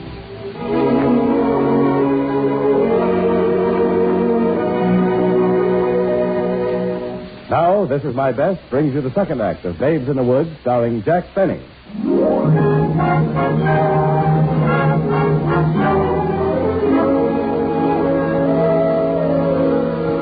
Ken and Diane, in their frantic search for the missing Patsy, have been making the rounds of the police station. No, mister, no. Can't you understand English? We haven't got your little girl. We've got burglars, pickpockets, firebugs, panhandlers, forgers, card sharps, cracksmen, shoplifters, counterfeiters, vagrants, yakes, and bunco men, but we haven't got your kid. Well, I'll leave my phone number. And don't forget her description. Soft, dark hair that falls down around her shoulders. Blue eyes with long, curly lashes. A cute little nose and lusciously formed lips. Yes, mister. I'll notify you as soon as we pick up Hetty Lamar. Come on, Diane. There's a chance, just a chance, she went back to the house.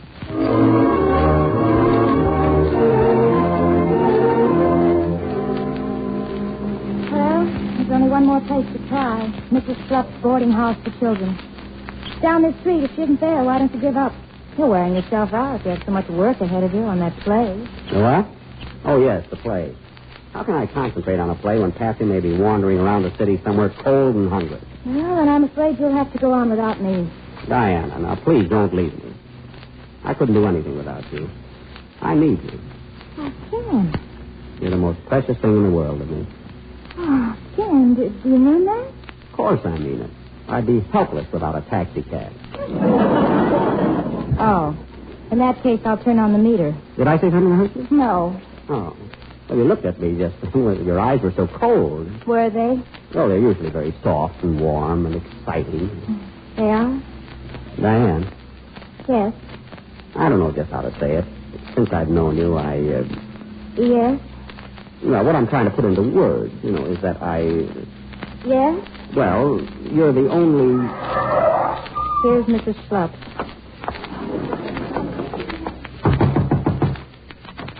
I don't want any. Pardon me, do you have a child here named Patsy? Patsy? Patsy.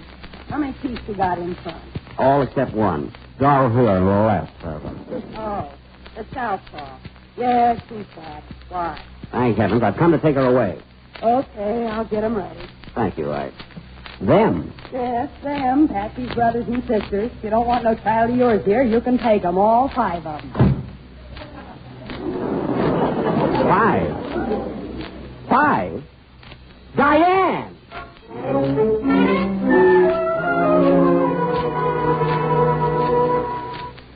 All right, Kitty.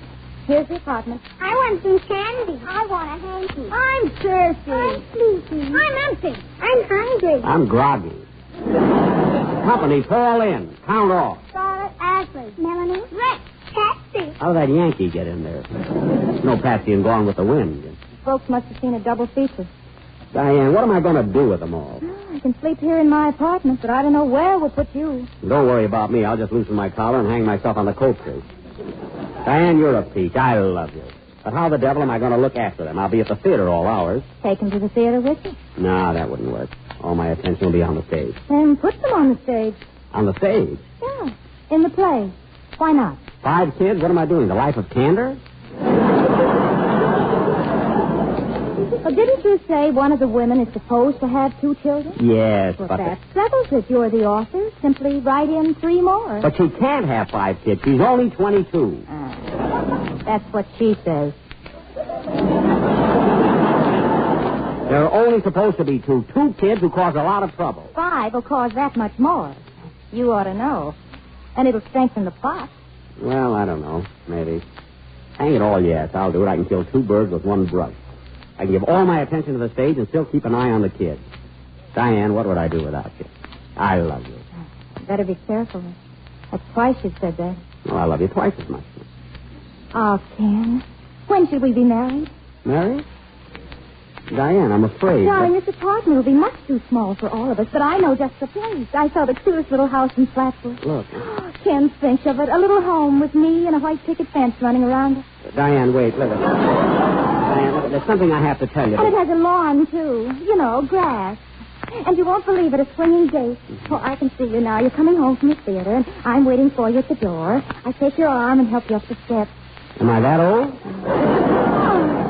Of course not. Of course not, silly. You've had a hard day. You're all tuckered out. See, I'm all in.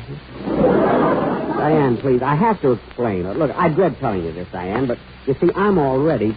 All ready what? Look, the kids are hungry. We'd better get us something to eat. All right, let's see what we can scrape out in the kitchen, huh? Company, forward, march. Hello, Ken. Hello. Come on, Kitty.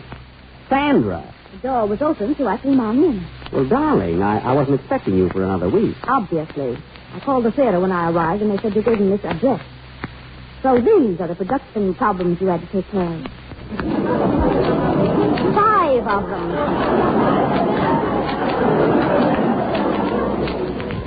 Sandra, dear, if you're jumping to conclusions, see, the father of these children is a defense worker.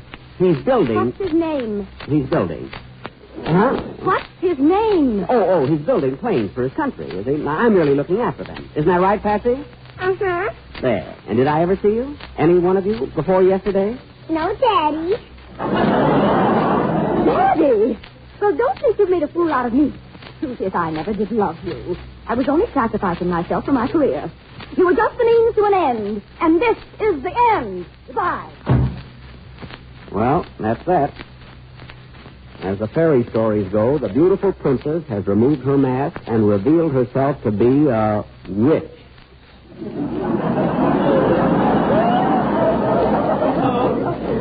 Oh, Ken, I didn't know about her. It's all my fault. Ah, nonsense. I'm glad it happened. I wasn't in love with her.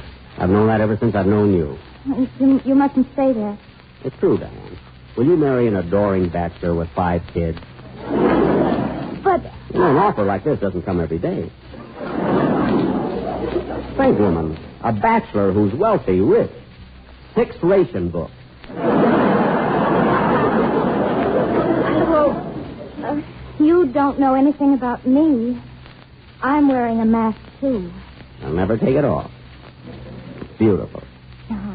It's horrible, Ken, that this whole thing was a lie, a plot.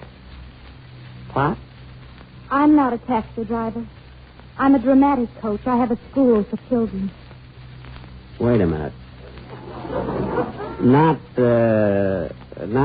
Yes, the cute and clever kiddies. I love that name. I thought it'd help my school if I could place some of them in a Broadway production. I knew you had parts for a couple of children, but you wouldn't answer my wires or listen to me over the phone.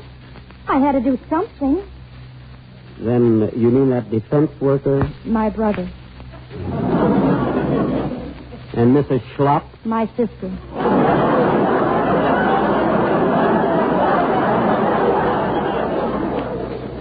I see. In other words, you deliberately... Yes. I plotted everything. But I didn't dream it would go so far. I didn't know you'd fall in love with me. And I didn't know I'd fall in love with you. Now, Diane, wait a minute. Now, look, you can't escape things by running away. All right. I'll stay and face it. Never mind facing it. Face me. Look at me, Diane. I love you.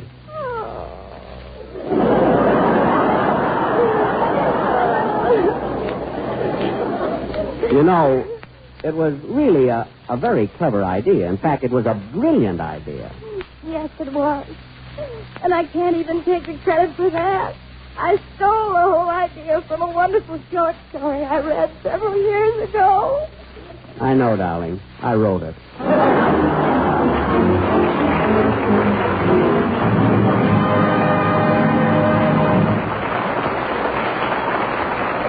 Denley's Casablanca wine joins our audience here in Hollywood in applauding Jack Benny for his performance in Babes in the Woods.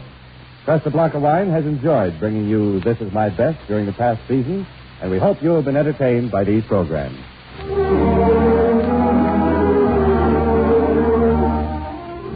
Our musical score tonight was composed and conducted by Bernard Katz. Totally different, excitingly dramatic. That's The Doctor Fights, the thrill-packed series of programs which comes to the air next week. Your doctors are fighting in this war, too, fighting to save lives. The dramatic true stories of their heroic exploits on the battlefront is the theme of the series of programs you will hear over Columbia Broadcasting Stations at the same time beginning next week. Tune in The Doctor Fights with Cary Grant as next week's brilliant guest star. And remember, whenever you dine with wine, and make it the best wine. C-R-E-S-P-A, B-L-A-N-C-A. Cresta Blanca. Cresta Blanca.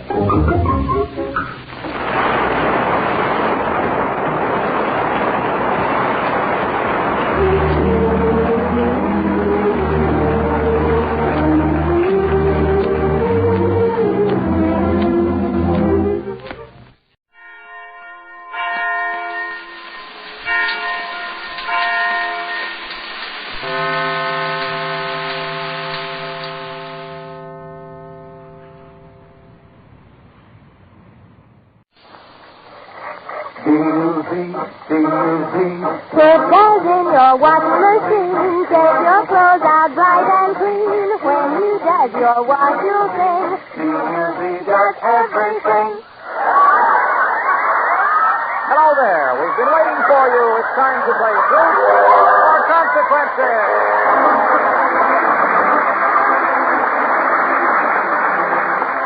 Yes, Truth or Consequences, the show that does everything on the air, brought to you by Duz, the soap that does everything in your wash. Now, here's that Saturday night fixture, the original front parlor cut-up with his new friend, the walking man, Ralph, Truth or Consequences, Edwards. Thank you very much, Harlow Wilcox, and greetings, party players. And if Chester A. Riley is listening, ooh, what happened to him? We make our first phone calls for walking man winners tonight. That remember, you must be at the phone number given on your entries. But first, a special announcement for the ladies. Wait till I blow the suds off them. There we go. Thank you. Try Duz next wash day, ladies, and Duz cover that right down the wash line. Duz does everything. Hello, how are you? What'd you say? Fine. Fine, yes. I thought Harlow wrote that very well for me to read, didn't you think? He did. What is your name, sir? Chinnery. Sir? Red Chinnery. What's that? Red Chinnery. Oh, I hadn't noticed it on you there, but it's nice to have you, Mr. Chinnery. Where are you from? Hawthorne. Good. Here's the question. Where's Hawthorne? Southern California. No, that isn't the question, but I heard that. Mrs. Arthur, what is your occupation? Steel worker. Oh, Steel well, rigger. sort of in the same business. I'm stealing from the... All right. Mrs. Arthur S. Nelson of Des Moines, Iowa. Any family, Mr. Chinnery? Yes, sir. How many? Wife and daughter. Good. What's the daughter's name? Phyllis. What is it that men get from their favorite newsstand and women get from their favorite dress shop? Truth or consequences? My, if that guy Riley takes after us like he said he was going to do. What is it that men get from their favorite newsstand and women get from their favorite dress shop? The new look. Forget to get a look. All right, well, you haven't told truth, so you must pay the consequence. Isn't that exciting, Mr. Chinnery? Terrible. Doggone, I got a terrific reaction from you. We're not keeping you up, are we? Oh, no. Where's the field working that you do? Out in Safeway Scalpel, out in Culver City. Yeah, well, you're Safeway out there. You're safe out there. All right. Now, Mr. Chinnery, your consequence is really simple. All we want you to do is put on a tuxedo and pretend you're Ralph Edwards, the master of ceremonies of Truth or Consequences. Want to do that for the next few minutes? Yes, sir. Now, this will be a real test because people will try to get you to say your real name. But if you keep up the pretense that you are Ralph Edwards, master of ceremonies of Truth or Consequences, all during your consequence, we'll award you $50 in cash. Now, run off stage and get into your tuxedo. Will you do that? Fine. Al Pabst will take you off. He's a silent man, but he's strong, and he's in that. Remember, no matter what happens, $50 if you pretend to be no one else but me, Ralph Edwards. There he goes. Gone? Can't hear? Ooh, what's going to happen to him? A few minutes ago, if you were listening to NBC, and I hope you were, I hope you're listening every Saturday night, you heard me heckling Chester A. Riley on the Life of Riley program. He was really burned at me because he lost a chance at $1,000, and then as a consolation prize, I gave him a trip to Vermont. But the trip turned out to be a trip on a trolley car to Vermont Avenue here in Los Angeles. So Riley really was burned. Now, in the past 4 years, William Bendix, who is Riley, has thrown himself so much into the role of Riley, he practically has become Chester A. Riley. So I asked Bill Bendix if he would continue his gripe at me as Riley and come on over here to Truth or Consequences and help us out with our first consequence, the one that Mr. Chinnery is preparing for now. Mr. Chinnery has to pretend he is Ralph Edwards, Master of Ceremonies, Truth or Consequences, or lose his $50. So when Riley storms in here ready to tear Ralph Edwards limb from limb, he'll ask, who is Ralph Edwards, you see? And Mr. Chinnery must say he is or lose the $50. Of course, he may lose his head, too, because I told Riley to pour it on him, and we may have a few things to help Riley out. So let's get Mr. Chinnery back here in his tuxedo coat and a little dicky shirt we gave him, and then we'll have Bill Bendix enter as Riley and go to work. All right. Oh, here we are. Turn on that one, Johnny Foley. Say, you really made a fast change. Turn around so I can see you, Mr. Chinnery. How are you now? Fine. Let's hear you talk like Ralph Edwards. This is Ralph Edwards. Oh, you sound just like I do. All right, I could hardly tell the difference if you weren't wearing the tuxedo. All right, now your consequence is to pretend you're the Master of Ceremonies, Truth or Consequence, for the next 5 minutes. You'll take my place and give out the questions and the consequences. Now, here are a couple of pies for you to play with and some seltzer water, huh? Yeah. You'll give it to the people. Yeah, right, sure. Oh, sure. We'll set the pies there and the seltzer water. Just give any consequence you want. Are you willing? I'm willing. All right, bring in our next contestant, please. Uh-oh, here comes your first test case. Mr. Chinnery, and I think his name is Riley. I guess. Where's that guy Edwards? Just tell me where Edwards is. I dare him to face my face. Now, excuse me, sir. What is your name? My name is Chester A. Riley. Who are you looking for? I am looking for that wise Alec who calls himself Ralph Edwards. Oh, yeah. Yes, the summer grocer who sent me to Vermont the street instead of Vermont the country. Yeah. Give me that seltzer water. Who is Ralph Edwards? Now, wait, just about Riley. Don't get excited, please. Now, I can stop this. It'll cost you $50. Now, Mr. Your name is what? Ralph Edwards. Ralph Edwards. Well, Riley, that Ralph Edwards is a hot one, huh? Here you are, Spurt. Make fun of a Riley, will you? Take that. Hey, Ralph Edwards. Riley, hold it. Look, getting a little of your own medicine, huh? Aye, sure. Well, what you did, Edwards, I boiled. Well, never mind. Disgraced me in front of my family. Lowered me in the eyes of Digger Odell. There's a pie. Give me that pie. Wait a minute. It's a pie this time. You surrender? Oh, I'm still Ralph Edwards. Big pie face. Ralph Edwards. Okay, you win your $50. And now, Riley, no, not the other pie. No. Now, listen, Riley, don't get so wrapped up in your part. Remember, I'm Edwards. Oh, you're Edwards, huh? Well, tell that dopey brother of yours, Ralph, to lay off, or I'll hit him with another pie like this. Not me, Riley. Aren't we devils? Holy smoke! What a revolting development this is! What a revolting... Yeah, that's right, Bendix. Oh, he really lives a part of Riley. Get my other coat, will you? He even used Prel for meringue, that guy. Well, there's plenty of water and towels there for you there, Mr. Chinnery. As for myself, throw in the towel, boys. It's all over my face. You really held out, Mr. Chinnery. What is your name? Chinnery. Yeah. Oh. Well, now it is. Okay, you get the $50, and if I run into Chester A. Riley when I get off the show, Digger Odell's going to have another customer. I can tell you that. Thanks a lot, Chinnery.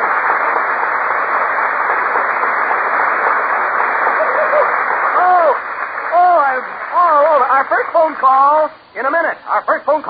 Say, Faye, Ralph. Did any splatter on you, old man? Oh, Harlow, I didn't see you. Yeah, hey, Ralph, I couldn't see you with the meringue. I know what you mean. Yes. But look, this seems to be the season for guessing who's who, so I've worked out some clues for you to guess. Harlow, don't tell me you're making with the mystery clues, too. Oh, I just want to test you out. See if you can guess who this is. Okay. Ready, boy? All right. 4th for white, 21st for red and blue, 26th for dirt, everything for you. Who is it? It's Doug. Oh, no! Yes. Oh, that is so good. I knew it would be. You see, the 4th letter in the alphabet is D, the 21st is U, and the 26th is Z, meringue dripping. Right. Put them together and you've got Does, the soap that does everything in the family wash. White stands for towels and linen. Red and blue for pretty colors. And dirt means greasy, grimy work clothes. Very good, Harlow. Very good. It's amazing, all Does does. Just a short washer run gets those tough pieces shining clean. White things gloriously white. Don't forget your red and blue, you. Ah, that's the wonder of Does. It's actually safer for the gayest, smartest colors you wash. Safer than any other leading package soap sold for wash day. Ounce for ounce, Does makes more suds, too. Real soap suds. It's no mystery why Does is so popular. From the roughest and toughest to the whitest and brightest, Does everything. Does fight for Harlow, and the meringue was dripping all through it, wasn't it? Ralph, you were never more beautiful. I just couldn't tell whether it was Does, suds, or meringue, but all right, it's all off. Now, stand by, America. We're going to make the first call in our Walking Man contest. It might be you we're calling. This is the person who is selected by the judges as having written the best entry on the subject we should all support the American Heart Association because if this person correctly identifies the Walking Man, he or she receives a giant jackpot of prizes. Here we go. Hello, operator. Operator, get me Los Angeles, California, please. This is a coincidence. In the other contest, the first one is in Hollywood. Tonight, the first one is in Los Angeles. If this person cannot identify the Walking Man, we'll make a second call to the person who wrote the second best entry in a few minutes. Hello, Los Angeles operator. Yes, our NBC operator will give you a number to call in Los Angeles. Will you ring it, please? Oh, brother, wouldn't it be something if the name was hit right on the button the very first thing? There's a list of prizes that really reaches the sky almost already. I'll read them to you in a minute. Hello? Hello? Hello, is this R.E. Montague? Do you pronounce it? R.E. Montague of 735 South St. Andrews Place, Los Angeles, California. This is Ralph Edwards, Mr. Montague. How are you? Truth or consequences. Now, Mr. Montague, congratulations on your fine entry statement on why we should all support the American Heart Association. The judge has selected your entry as number one for this week's call, so you get an opportunity to identify the Walking Man. Are you ready? You think you are. Brother, I wish I was as ready as you are. This scares me to death. This may be guessed right off. All right. And you're allowed only one answer. Tell us who you think is the Walking Man. You say Harry S. Truman, the President of the United States. You say President Truman. I'm sorry, Mr. Montague. President Truman is wrong. He is not the Walking Man, I mean. But thanks for your statement and contribution to the American Heart Association. You will help fight man's worst killer, heart disease. Try again next week, will you? Send in as many entries as you choose, and we're sending you a 48-piece set of fine art sterling silver as a gift. Are you married? Well, it'll come in handy, won't it? Good night, sir, and thank you very much. Good night. Thanks, too, for those wonderful contributions. In a moment, another call to another winner. I hope it'll be your number called. And if the Walking Man isn't identified tonight, I hope you all get in next week's contest immediately. More about that later. Hello, what is your name? Gertrude Penn. Gertrude Penn. P-E-N-N. Right. Is it Miss or Mrs.? Do I say Miss Penn? No, Mrs. How are you, Mrs. Penn? Fine, thank you. What is your occupation? I do maid work at the townhouse.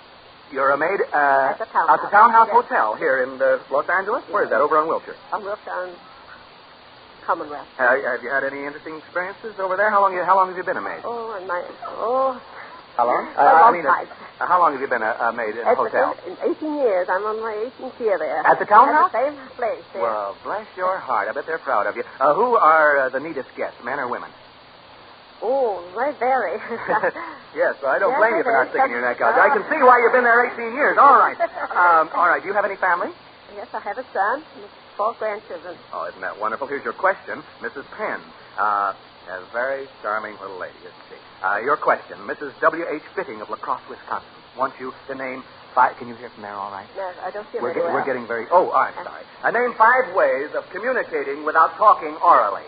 Name 5 ways of communicating without talking orally, Miss Penn. Telephone? Yeah. Telegram? Well, of course, you'd have to talk. Telegram, that's good. That's good. You have all sorts of time. You got 20 seconds. 18 have gone by, 19, 20. You don't want to get it anyhow. It's more fun if you miss. Miss Penn? Sure, why not, huh? Writing, wireless, semaphore signals, flag signals, smoke signals. You haven't told the truth, so you must pay the consequences. Oh, my. Your consequence. Come in a little closer to the microphone so I can hear you. Thank you, Miss Penn. Pardon me? What are the consequences? I'm going to tell them now. It's this. Your consequence is to call the room clerk at that very swanky hotel you work for, the Townhouse on Wilshire here in Los Angeles. And don't tell him you work there, you see. Tell him you are, better say, Mrs. What's your first name? Penn.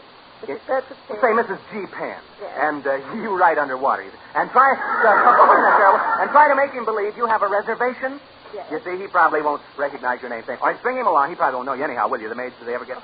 They don't get to know the room. No, I don't know. All right, tell him you're arriving in an hour, and you expect the finest suite in the house. A beautiful dinner, fancy desserts, flowers in the room, and everything. Will you do that? Huh? Well, fine. Don't worry, we won't get you in trouble. You see, we'll keep the name secret. Now, you just give him a big line. All right, here, the room clerk at the townhouse is on the phone now. Give me your earphone too, so I can hear. Just say hello and give him the business. Right into this microphone here, so I can hear too. Hello, this is Mrs. Gertrude Payne. Better say G. Mrs. G. Payne. Yes. I'd like to make a reservation. I want a very nice suite. When did you want your... Oh, it'll be about 4 now, party. Oh, but no... he says, when did you want it? Tonight. Huh? About... Mrs. Payne, he says? No, Mrs. Payne. Payne, yes. P2198. Tell him you want flowers, you want the whole works, caviar. White and silver. Sure, go ahead, don't worry. Tell him I want flowers. That'd be all right. That'd be ready for me. Yeah. Tell him you want the works. You want a beautiful bed and... All right. Tell him you want flowers in the room. Be there about... Tell him flowers. You want flowers. I want flowers. Yes. Have the room fitted nicely. And, he'll have everything ready for you. Thank you. He said he hopes that you'll enjoy your week's vacation at the townhouse. Is that what he said? Yes. Well, and he's not kidding. Hang up a second. You have a beautiful suite waiting for you at the townhouse. One of those suites you clean every day. But this time you go in as a guest for a week. All expenses paid, food and everything. How about that, Miss Penn? Come in here. Will you have breakfast in bed in the morning? I should. Every morning. How late will you sleep? Oh, I'll sleep till 10. Yes. Will you eat in the zebra room or have room service? Oh, I'll have room service. Well, you don't have to eat the zebra. You can go on now. Well, here's a lovely dress in case you want to put on the dog. Saks Fifth Avenue will fit it to you Monday, so you know you'll be smartly dressed.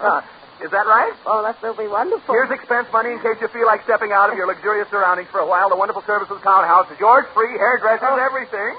And we'll pay the salary of another maid to take your place, okay? Oh, that's wonderful. Here's a new robe, nightgown, and everything you need. You can call the family up. Have fun, will you? Okay, sweet dreams, pleasant hours. Good night, good night, good night. Are you happy about this? Nice, wonderful. Just think, you can watch the other maids come in and clean your room, That'd be grand. Yes. Say, here's something to pass on to the maid who's taking your place. This big red boxer does. There's never been a soap quite like it before. Has there, Harlow? No, that isn't. There you go. Harlow Wilcox, Miss Penn. How do you know? I know. All right. Thank you, Mrs. Penn. Bless your heart. Now, hand me the phone, please. Here we go. Here we go with a second call to the person who wrote the second best entry for tonight's Walking Man contest. Operator, please get me. Now, hang on your hats, folks. Hang on your hats. Los Angeles, California again. The judges do not see the names or addresses of the entries, so picking the same city twice is a coincidence. If this person cannot correctly identify the walking man, we'll make a third call in a few minutes. Hello? Los Angeles. Yes, our NBC operator will give you a number to call in Los Angeles. Would you ring it, please? Yes. We'll make a third call in a few minutes, in case this person doesn't know. To the person who wrote the third best entry on the subject, we should all support the American Heart Association because, and folks, you do have hearts. Thank you so much for the wonderful return. Hello? Hello? Is this Mrs. Rudy Markle of 5006 Hartwick Street, Los Angeles, California? Mrs. Markle, how are you? You're fine but shaky. Oh, I'm Gravel Gertie. No, this is Ralph Edwards of Truth or Consequences. Your entry on why we should support the American Heart Association was the second best entry for tonight. So here is your chance to identify the walking man and win the giant jackpot. Are you ready? All right, and you can give only one answer. Tell us who you think is the walking man. Now, you know already, before you say... you know already it is not President Truman, do you not? All right, tell us who you think is the walking man. You say Louis B. Mayer. You say Louis B. Mayer. I'm sorry, Mrs. Markle. Louis B. Mayer is wrong. The walking man is somebody else. Thank you for your splendid entry and contribution to the American Heart Association. As a gift to you, Mrs. Rudy Markle of 5006 Hartwick Street, Los Angeles, we are sending you a beautiful 48-piece set of fine art sterling silver. Thank you. Keep trying. Good night. Good night. One more call tonight. Maybe we'll be the winner. If not, more clues from the Walking Man headquarters. Who is the Walking Man? Now now does nominates this week's Dish Pan Duzzer. She's Mrs. Rosella Washington, 1307 Derby Street, Berkeley, California. Duz is doing double duty on Derby Street, doing everything in the dish pan, too, from whizzing through the greasy pans to taking beautiful care of hands. And Duz does it, folks. Why, hands can actually look prettier, smoother, changing to Duz from those strong granulated soaps. Ounce for ounce, Duz makes more suds, too, real soap suds that stand up till the last dish is done. Start doesing your dishes. Duz does everything. Okie dozy, Harlow, okie dozy. And now, here it is, that third phone call tonight. Who is the walking man? If this person knows, he or she walks off with a giant jackpot of prizes. If not, I'll give you more clues and the rules so you can all get in next week's contest. Hand me the phone, please. Here we go. Hello, operator. Operator, get me Fort Madison, Iowa, please. Oh, to Iowa. This is the person who wrote the third best entry for tonight in the opinion of the judges. By the way, we want to thank the three finalist judges who are unselfishly giving their time and most sincere thoughts in this contest in which you listeners are helping to lessen that terrible toll of one death every minute in the United States because of heart disease. Hello, how are we doing with Fort Madison? So far, we don't have the call all the way into Fort Madison. Hello, Fort Madison, Iowa. Fort Madison, our NBC operator, Billy Clevenger, will give you a number to call in Fort Madison. Will you ring it, please? Fort Madison, Iowa, that reminds me, Truth or Consequence will be in Davenport, Iowa, from February 13th to 19th. We're going to broadcast there. Man, we'll see you in Davenport. Hello? Hello, sir. Hello, Mr. Edwards. You're really excited, brother, about it. Tell me, what's that? You certainly are excited. Is this Mr. Henry Rippenkroger? Mr. Henry Rippenkroger of 1524 Avenue D, Fort Madison, Iowa. This is Ralph Edwards, Truth or Consequences. All right, well, here's the big moment. In Iowa, you may get it, and you can give only one answer. Tell us who you think is the walking man.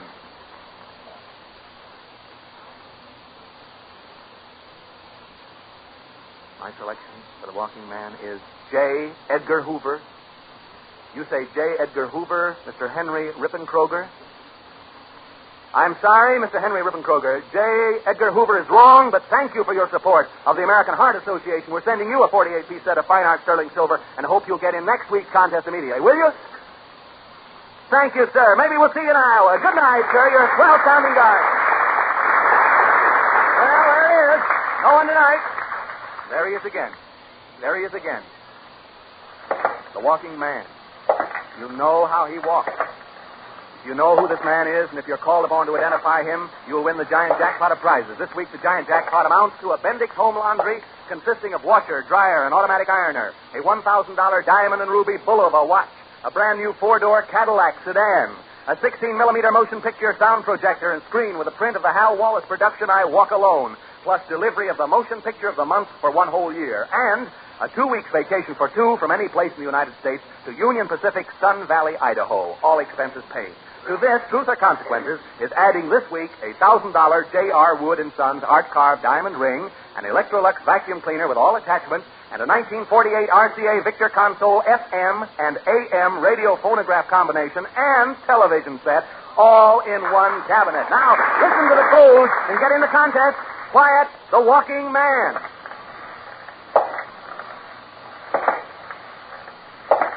Bing, bong, bell. It's 10, and only one can tell. The master of the metropolis fits his name quite well. Now, don't let it scare you. I'll give it to you again in a minute. The walking man. Who is it? If you think you know the person whose actual walk you hear each week on Truth or Consequences, and whose walk you probably have seen at some time, follow the rules I'm now going to give you and make yourself eligible for the giant jackpot of prizes. If the walking man is not identified next week, Truth or Consequences will add 3 more fabulous prizes, and the next week we'll bring a new contest. In our Walking Man contest, Truth or Consequences is supporting another great cause, a fight to help lick America's #1 killer, heart disease. This contest will be your opportunity to support the American Heart Association. Be generous. Give your dollars or whatever your contributions from the heart for all heart victims. Now, here are the rules. Finish this sentence in 25 additional words or less. We should all support the American Heart Association because. Enclose a contribution, if you please, for the American Heart Association. Eligibility for participation in the contest is not contingent upon your contribution. Mail to The Walking Man, Hollywood, California. That's the address. The Walking Man, Hollywood, California. And make sure your name, address, and telephone number are printed plainly on the upper right-hand corner of the paper on which the entry is written. Do not include the name of the person you believe to be the walking man in your entry. The American Heart Association has selected 3 prominent citizens to act as final judges. They will select the first, second, and third best entries from the best entries chosen by the charity judging staff. Now, these entrants must answer their telephone when we call during our Eastern broadcast. Entries will be judged for sincerity, originality, and aptness of thought. Judge's decision will be final. All entries and ideas therein become the property of Truth or Consequences. Contributions become the property of the American Heart Association, and none will be returned.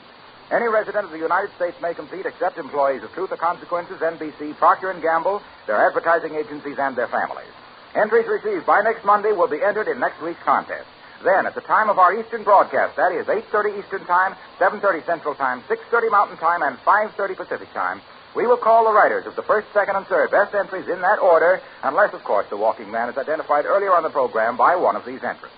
Remember, these entrants must answer their telephones at the number appearing on their entries at the time of our Eastern broadcast. Thank you, Harlow. Enter as often as you please.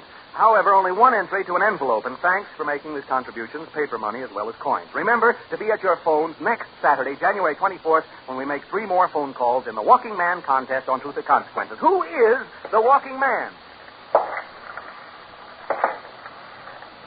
Bing, bong, bell. It's 10, and only one can tell. The master of the metropolis fits his name quite well. Hey, Walking Man, can't you give us a more obvious clue? Walking Man, come here. Come here. Come on back. Please now, Walking Man. Give us another clue.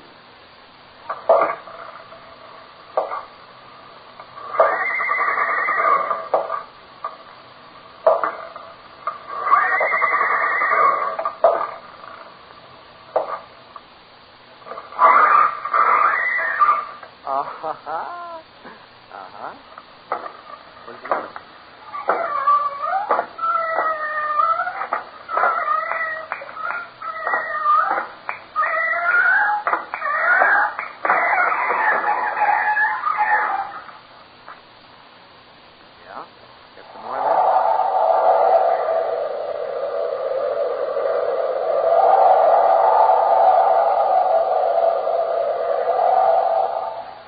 Listen.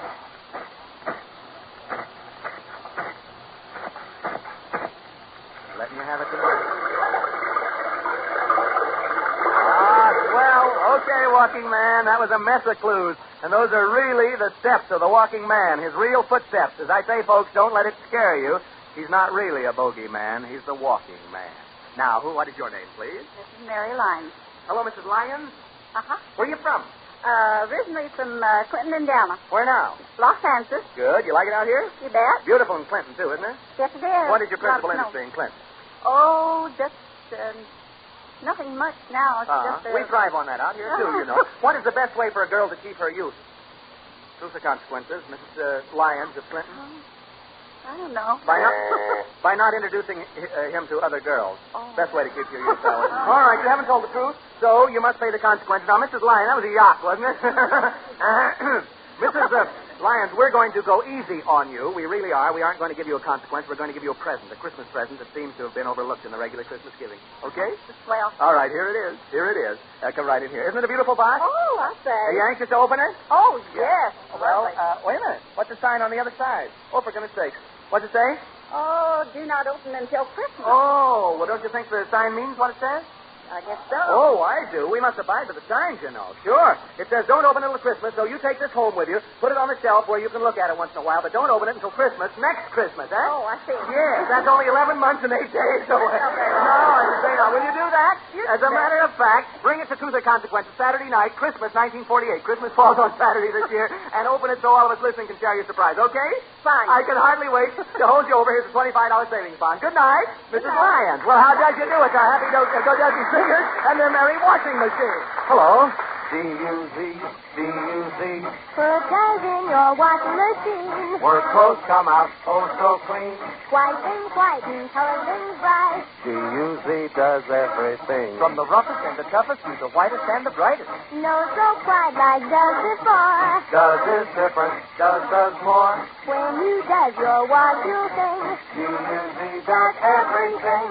D-U-Z. That was sensational, Kid D. Oh, and the grand prize winner tonight is... Terrific, Buddy Cole. The gentleman who got the pie in the face, Mr. Chinnery, pretended he was Ralph Edwards, and Bill Bendix, of course, Riley helped out on that. Thanks, Bill Bendix, for being with us tonight. Now, folks, don't forget your $25 savings bond, and today you get more money for used kitchen fats, much more. Everybody save every drop of used fat. It's money for you. This is Ralph Edwards sending you dozens of good washes, and until next week when we make more telephone calls to identify the walking man, good night, everybody!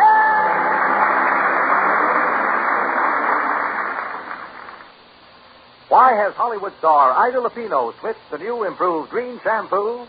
Because compared to dulling soap shampoos, this wonderful new Green reveals up to 33% more sheen. Follow Ida's secret for shining hair. It's new Green for Hollywood Teen. Improved Green for Hollywood Teen. Your hair can have that Hollywood sheen. The very first time you use new Green, that wonderful new Green shampoo. New Green. Harlow Wilcox today. Is this Harlow Wilcox? Yes, it's Harlow Wilcox. Yes. Speaking for Procter & Gamble, the makers of Does. Ralph Edwards, Truth or Consequences came to you. That's my Hollywood.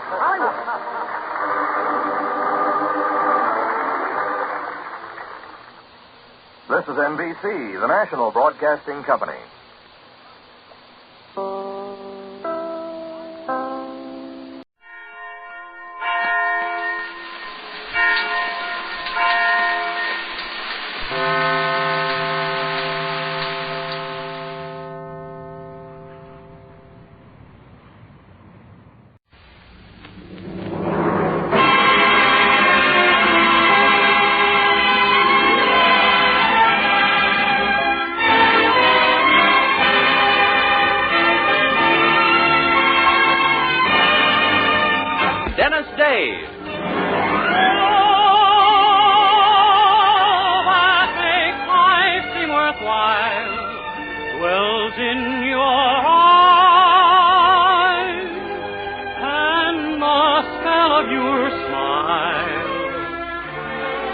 Dennis Day is brought to you by Palmolive Soap and Luster Cream Shampoo.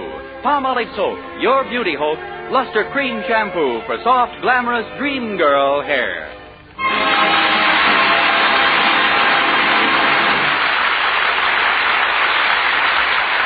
The Dennis Day Show with Barbara Eiler, Bea Benaderet, George Dooning in the orchestra, and yours truly, Vern Smith, is written by Frank Galen and stars our popular young singer in A Day in the Life of Dennis Day. Here's Dennis to sing his RCA Victor recording of Clancy Lowered the Boom. Now Clancy was a peaceful man, if you know what I mean. The cops picked up the pieces after Clancy left the scene. He never looked for trouble, that's a fact you can assume. But nevertheless, when trouble would press, Clancy lowered the boom. Oh, that Clancy! Oh, that Clancy! Whenever they got his Irish up, Clancy lowered the boom. Boom, boom, boom, boom, boom, boom. O'Leary was a fighting man, they all knew he was tough. He strutted round the neighborhood, shooting off his guff. He picked a fight with Clancy, then and there he sealed his doom. Before you could shout, "O'Leary, look out!" Clancy lowered the boom. Oh, that Clancy! Whenever they got his Irish up, Clancy lowered the boom. Boom, boom, boom, boom, boom, boom. Oh, Clancy left the barber shop with tonic on his hair. He walked into the pool room and he met O'Reilly there. O'Reilly said, "For goodness sake, now do I smell perfume?" Before you could stack your cue in the rack, Clancy lowered the boom. Oh, that Clancy! Oh, that Clancy! Whenever they got his Irish up, Clancy lowered the boom. Boom, boom, boom, boom, boom, boom. The neighbors all turned out for Kate O'Grady's wedding night. McDougal said, "Let's have some fun, I think I'll start a fight." He wrecked the hall, then kissed the bride and pulverized the groom. Then quick as a wink, before you could think, Clancy lowered the boom. Oh, that Clancy! Oh, that Clancy! Whenever they got his Irish up, Clancy lowered the boom. Oh, that Clancy! Oh, that Clancy! Whenever they got his Irish up, Clancy lowered the boom. Boom, boom, boom, boom, boom, boom. I tell you, it was the grandest sight you ever did see when Clancy lowered the boom.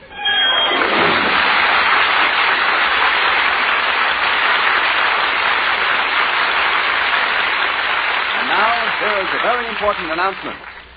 Palmolive Soap is giving away $67,000, a grand prize of $25,000 in one lump sum, or $100 a month for life. And that's not all. There are thousands of prizes in Palmolive's big treasure chest contest. 1949 Ford sedans. Westinghouse laundromats. From Silver Fox scarves. Toastmaster toasters. Yes, 2,336 prizes in all. And it's easy to enter. Complete the last line of this jingle.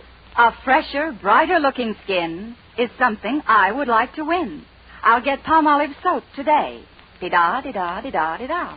Write your last line on a plain sheet of paper or get an official entry blank from your dealer which gives you the easy rules. Include your own and dealer's name and address and mail with the black bands from one regular and one bath-size cake of Palmolive soap to Palmolive, Box 92, New York 8, New York. And now, here's the jingle once more.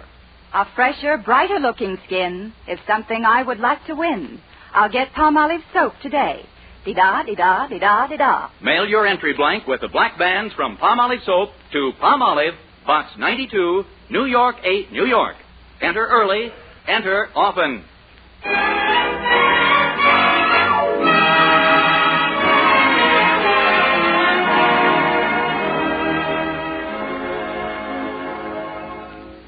Well, when Mr. Anderson was called out of town suddenly on business yesterday, his wife was heard to remark that now she and her daughter Mildred would be alone without a man in the house.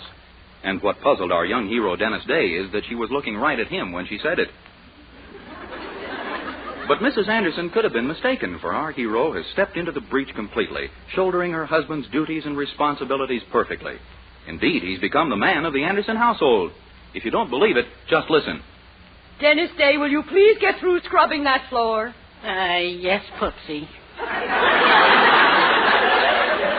And stop calling me Poopsie. Very well, passion fruit. Dennis, I'm warning you. Gee, Mrs. Anderson, I'm only trying to keep you from missing your husband. Well, you're not succeeding. Now let the rest of that floor go till later. I'm trying to work out the household budget. Yes, ma'am. Not that I ever will, with more going out every week than there is coming in. I tell you, trying to run a house with prices what they are, have you any idea what it's like to be a woman these days? Oh, no, ma'am, and according to my birth certificate, I imagine I'll always be in the dark.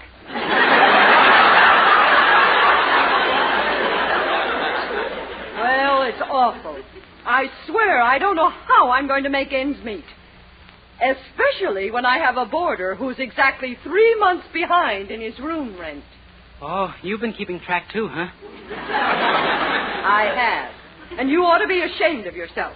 After the way I coddled you and catered to you.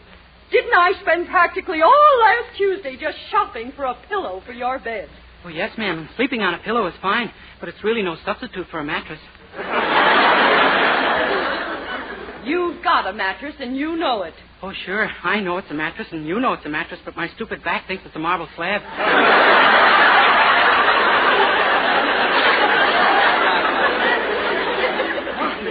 The nerve of you complaining. Nobody could be nicer to you than I am. And what thanks do I get? Gee, I'm sorry, Mrs. Anderson. If they're really bad, well, maybe you could rent my room to someone else. Someone else? But where would you sleep? I can sleep down in the cellar. You actually mean that? You wouldn't object to leaving your room and sleeping in the cellar? No, ma'am. If it means some extra money for you, I don't mind being a little more comfortable.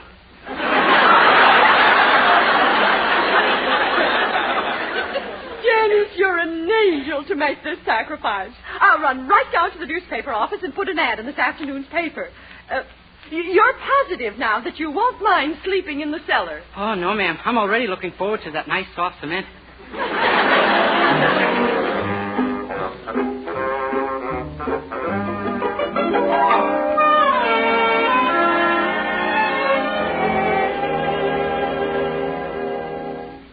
You mean you actually persuaded Mother to let you leave your room and sleep in the cellar? Sure. Gosh, if she's in financial trouble, Mildred. Well, but are you sure you want another boarder in the house? Huh? Well, suppose he turns out to be tall and handsome, and very charming and intelligent and attractive to women. Gee, I never thought of that. Imagine it, 2 of us under the same roof. Dennis, what's the matter with you? Don't you understand what I'm saying or why I'm saying it? Where's the green-eyed monster? She went downtown to the newspaper office.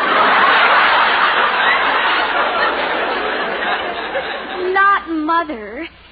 Dennis, you just take me for granted. I am a little attractive, you know, and... Oh, so that's what you mean. But, gosh, Mildred, you wouldn't look at another man, would you, huh? Would you, huh? Why should I tell you that? My goodness, a girl like... Wonderful news, children. I've got a boarder for Dennis's room. $8 a week and the nicest boy. Boy? Oh, my gosh, what's he look like? Well, he's about 23, very good-looking, and a graduate of Harvard University. The criminal type. He's got to go. What? He's a criminal, I tell you. I saw his picture in the post office. He's wanted for wife beating.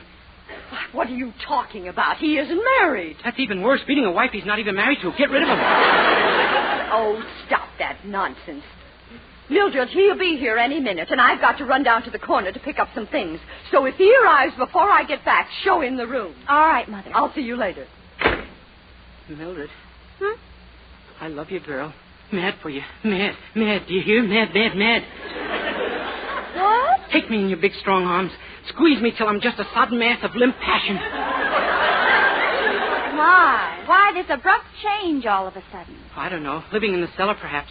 Maybe the change of altitude has given me the bends.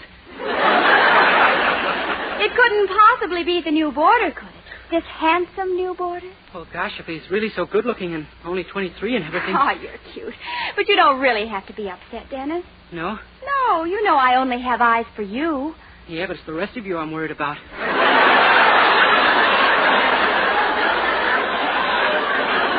Don't be silly. But maybe it is time you worried about me a little. You've been taking me... Oh, I'll get it. Hello? How do you do? I understand you have a room for rent. Well, yes, sir, we did have one, but it's already Wait a minute. How old are you? Huh? Oh, I'm 41. Gee, that's wonderful. You've got 1 foot practically in the grave.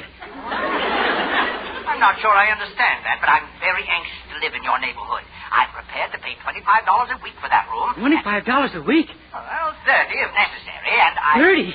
Mister, you've got yourself a room. Come over in about an hour and it'll be all set for you. Really? Well, my gracious. Thank you, young man. Goodbye. Dennis, what have you done? Wow, didn't you hear? I just rented him the room. But Mother's already rented it. I know, but this is an old man, Mildred. Girls to him are just people who don't shave. I know that, and I realize $30 is a lot of money, but... Oh, my golly. I bet that's Mother's boarder. What'll we tell him? He'll insist on keeping the room. Oh, no, he won't. We'll get him to turn it down. You just follow my lead, that's all. And don't you worry. Come in. How do you do? My name is Clifford. I spoke to Mrs. Anderson about a room. Oh, yes. Day is my name.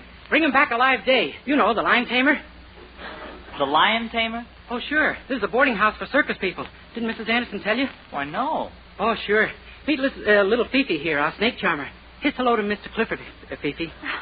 Hello. Well, shall we show Mr. Clifford to his room? Yeah, I guess they've cleaned up the blood by now. The blood? Well, you see, Roscoe, one of my lions, got into your room the other night while the last boarder was sleeping there. It was rather messy. Yeah, Roscoe's a pretty young lion. Just a baby, in fact, and you know what floppy eaters they are.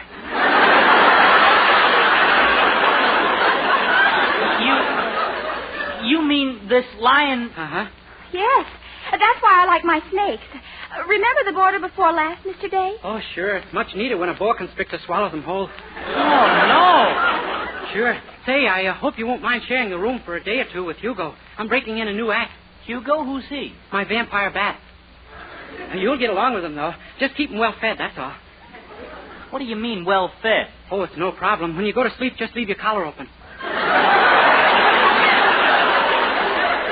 Good heavens, I'm getting out of here. Goodbye. Gee, what do you know? It worked. Yes. Oh, Dennis, you were wonderful. Mother will be so proud of you. Yeah, I guess she will. What happened in here? Why did Mr. Clifford just rush past me screaming something about snakes and lions? What did you just say to him? Does it matter, Mother? The good news is he isn't taking the room. Isn't taking the room? That's good news? Sure. You see, I've rented it to someone else. What? I like your nerve. Whoever he is, he can't have it. But he's a very nice man, Mrs. Anderson. What do I care? He has a charming personality. Personality or not, he doesn't get the room. And he'll pay you $30 a week. How soon does he move in?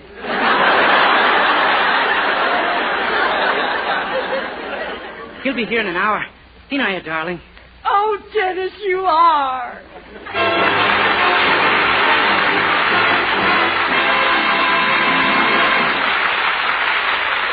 continue our day in the life of Dennis Day in just a moment.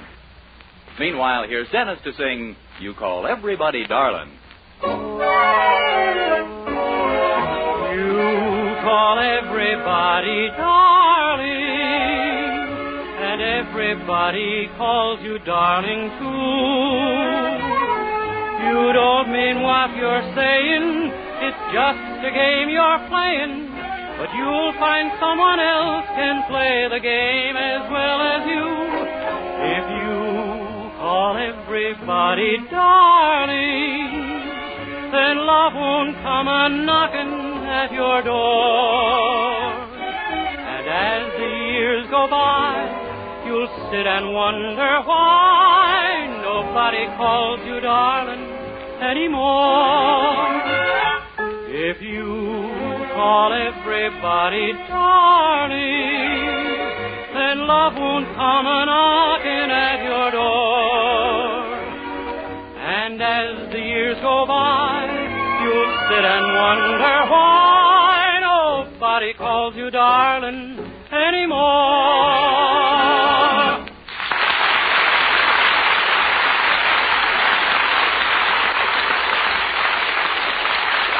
Well, Dennis finally made a big hit with Mrs. Anderson. He got rid of the man she rented his room to and rented it to someone else for a good deal more money.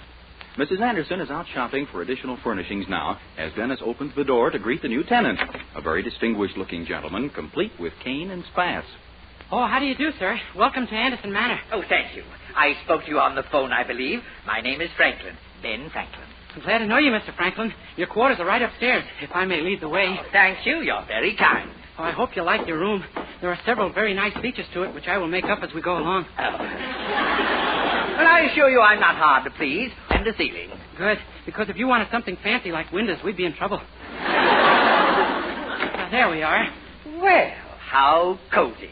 Yeah, and notice you'll never have to sweep under the bed. The mattress is right on the floor. It's simply delightful. I know I'll be very happy. Oh, thank you, Mr. Franklin. Edison, Thomas Edison. Edison? But I thought... Now, I suppose you'd like a little money in advance. Now, tell me, would $50,000 be satisfactory? Why not, you know? Really, Mr. Edison, Edison? Oh, Columbus is the name, Christopher Columbus.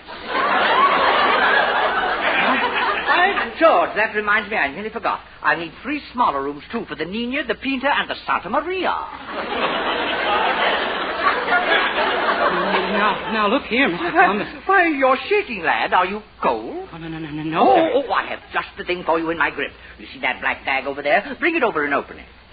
I'd rather not, sir. There may be someone in it, I know. But an operation is your only chance, dear boy. Oh, you see that, don't you? An operation? Oh, it's vital. I'm certain it's the only way we can save the patient, Dr. Mayo. Oh, You're right. I'll go get the ether. Good. I'll be under it when you get back. Oh, and when you return, Dr. Mayo... Yes, sir? Bring your sister Virginia with you, huh?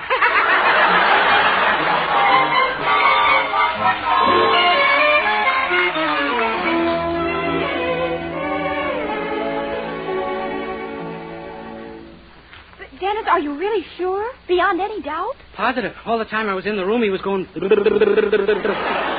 with his fingers. Well, still, that doesn't exactly prove anything. On my lips? Oh, my golly, you're right. We better call the police immediately. Oh, no. And have your mother find out I rented the room to a lunatic? I'm going to get rid of him myself. But how? I'm going to pretend I'm as goofy as he is, and then maybe he'll have confidence in me, and I can get him out of the house. Oh, gee, I sure hope it works. Well, good luck, Dennis. Boy, do I need it. Yes? Who is it?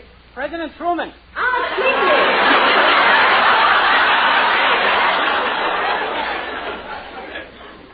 Come in, Mr. President. Just a minute. You don't look like President Truman. Shh. I'm in disguise. A lot of Southerners around. Oh. Yes, I see. Well, to what do I owe this great honor, Mr. President? We need you in Washington, sir. Immediately. Really? Well, who'd have thought it with so many of us already there?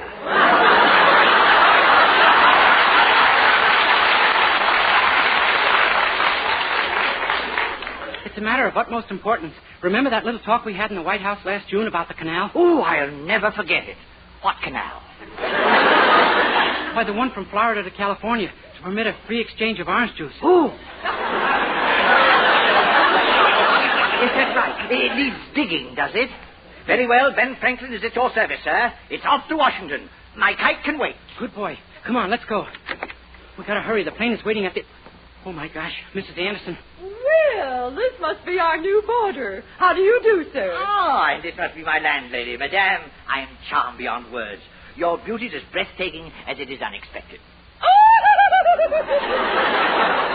my, really? Oh, you are exquisite, madame. Well, Dennis, if he doesn't like your room, you might show him Mr. Anderson.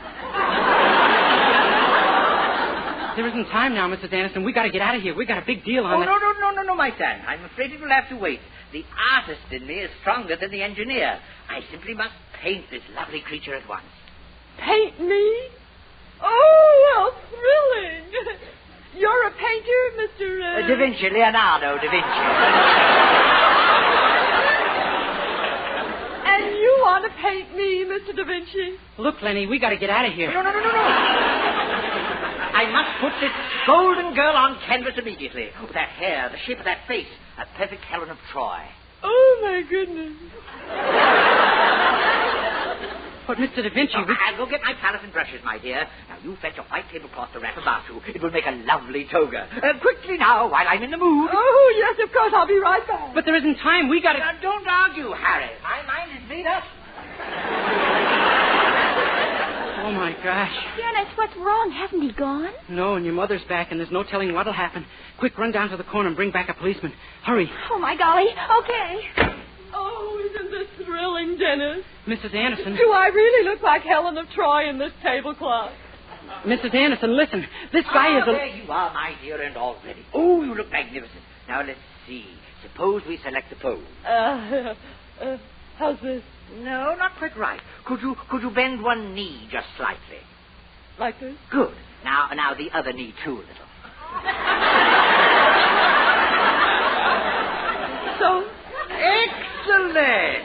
Now, could you remove your head and place it between them?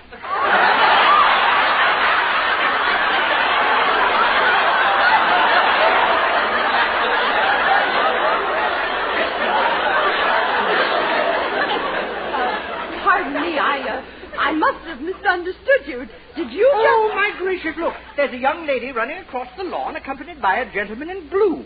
Now, I wonder who that could be. Why, it's Mildred and a policeman. Oh, thank goodness. Dear, I fear President Truman has betrayed me. He must have learned that I'm really Tom Dewey. What? All right, now, where's the Luna? Uh-oh. What are you doing dressed up in that tablecloth, lady? For your information, my good man, I'm Helen of Troy. I see. Okay, let's take a walk, Helen. That's my mother. Sure, she's all right. Yeah? Who are you? He says he's President Truman.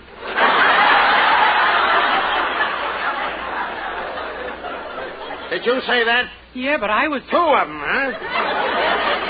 Okay, you can both come along. No, wait. This is the man right here. He says his name is Leonardo da Vinci. So what? Being a foreigner is no crime.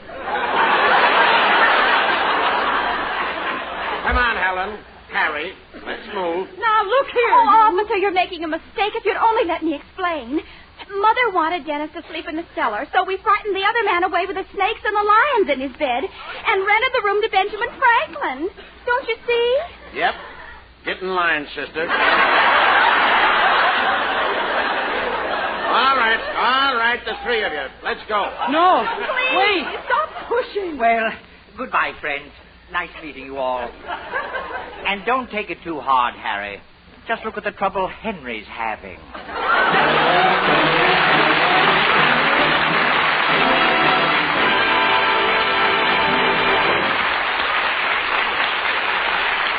Dennis Day will be back in just 1 minute to sing Maybe You'll Be There. But first... Dream girl, beautiful, luster cream girl. Tonight, you can see this come true. Revealed by a luster cream shampoo. You'll see your hair lovelier, your wave or curls softer, more glamorous, easy to do quickly. Even in hardest water, luster cream shampoo leaves hair 3 ways lovelier. Fragrantly clean, easier to manage, brilliant with sheen. Don't wait. Tonight, use luster cream shampoo. Not a soap, not a liquid, but a dainty, magical cream. Discover why it's by far the top favorite cream shampoo. Get the big jar, $1. Smaller sizes, either tubes or jars. Tonight, you can be a dream girl, dream girl. You owe your to a luster cream shampoo. Now, here is Dennis with George Dooning and the orchestra. Well, gee whiz, Judy Canova!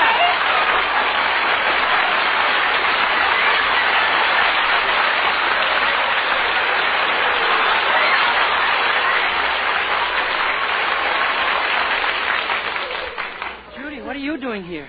Well, Dennis, my program starts on the air again next week, and I'll be on right ahead of your program. That's right, Judy. Gee, this sure is a small world. Your sponsor is my sponsor, and your program and my program will be the Colgate Saturday Night 1 Hour of Fun. Golly, Dennis, just think. You and me are both in the same family. Gosh, does my mother know about this? Although I wouldn't mind having you for a sister, Judy. You're pretty.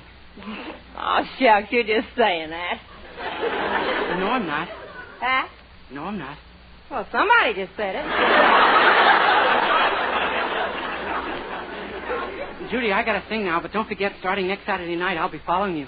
Yeah, just whistle, and if I don't stop, it ain't me. Thanks a lot, Judy, and so long.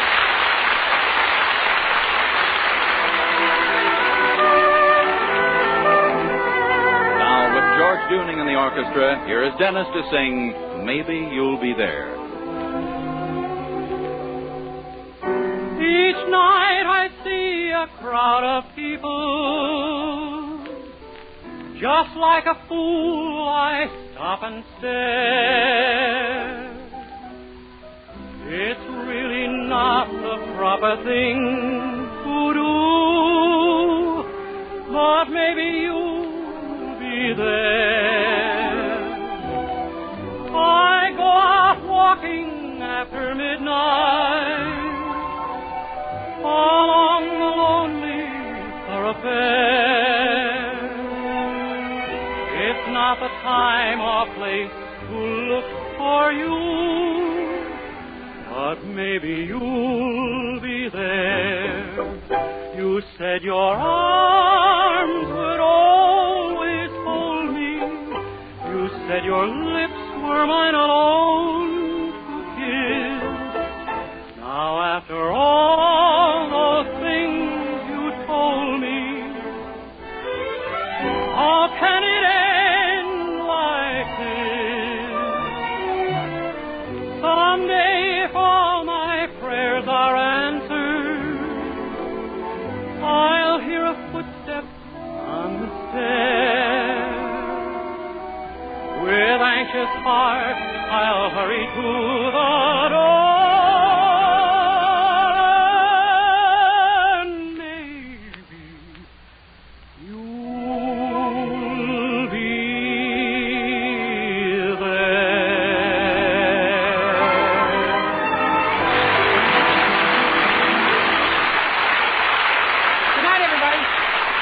Next week, tune in to another Dennis Day Show brought to you by Palmolive Soap, Your Beauty Hope, and Luster Cream Shampoo for soft, glamorous dream girl hair.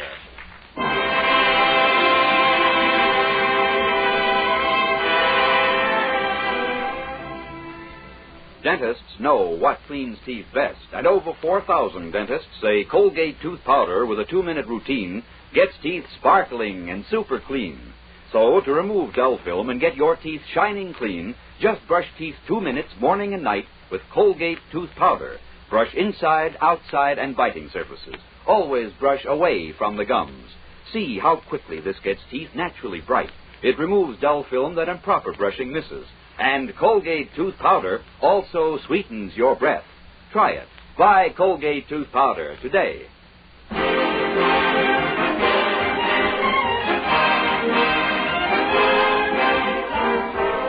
Listen again next week to Colgate's Hour of Fun. Hilarious Judy Canova, followed immediately by Dennis Day. Two great comedy programs next Saturday evening over this same station. Vern Smith speaking. Good night.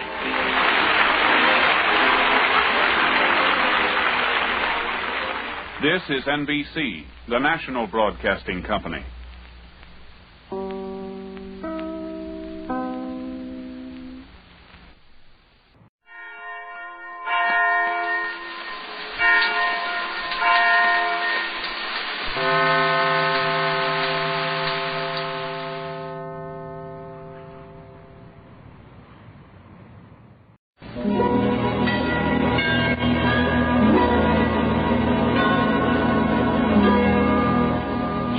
The beer that made Milwaukee famous presents The Halls of Ivy, starring Mr. and Mrs. Ronald Colman.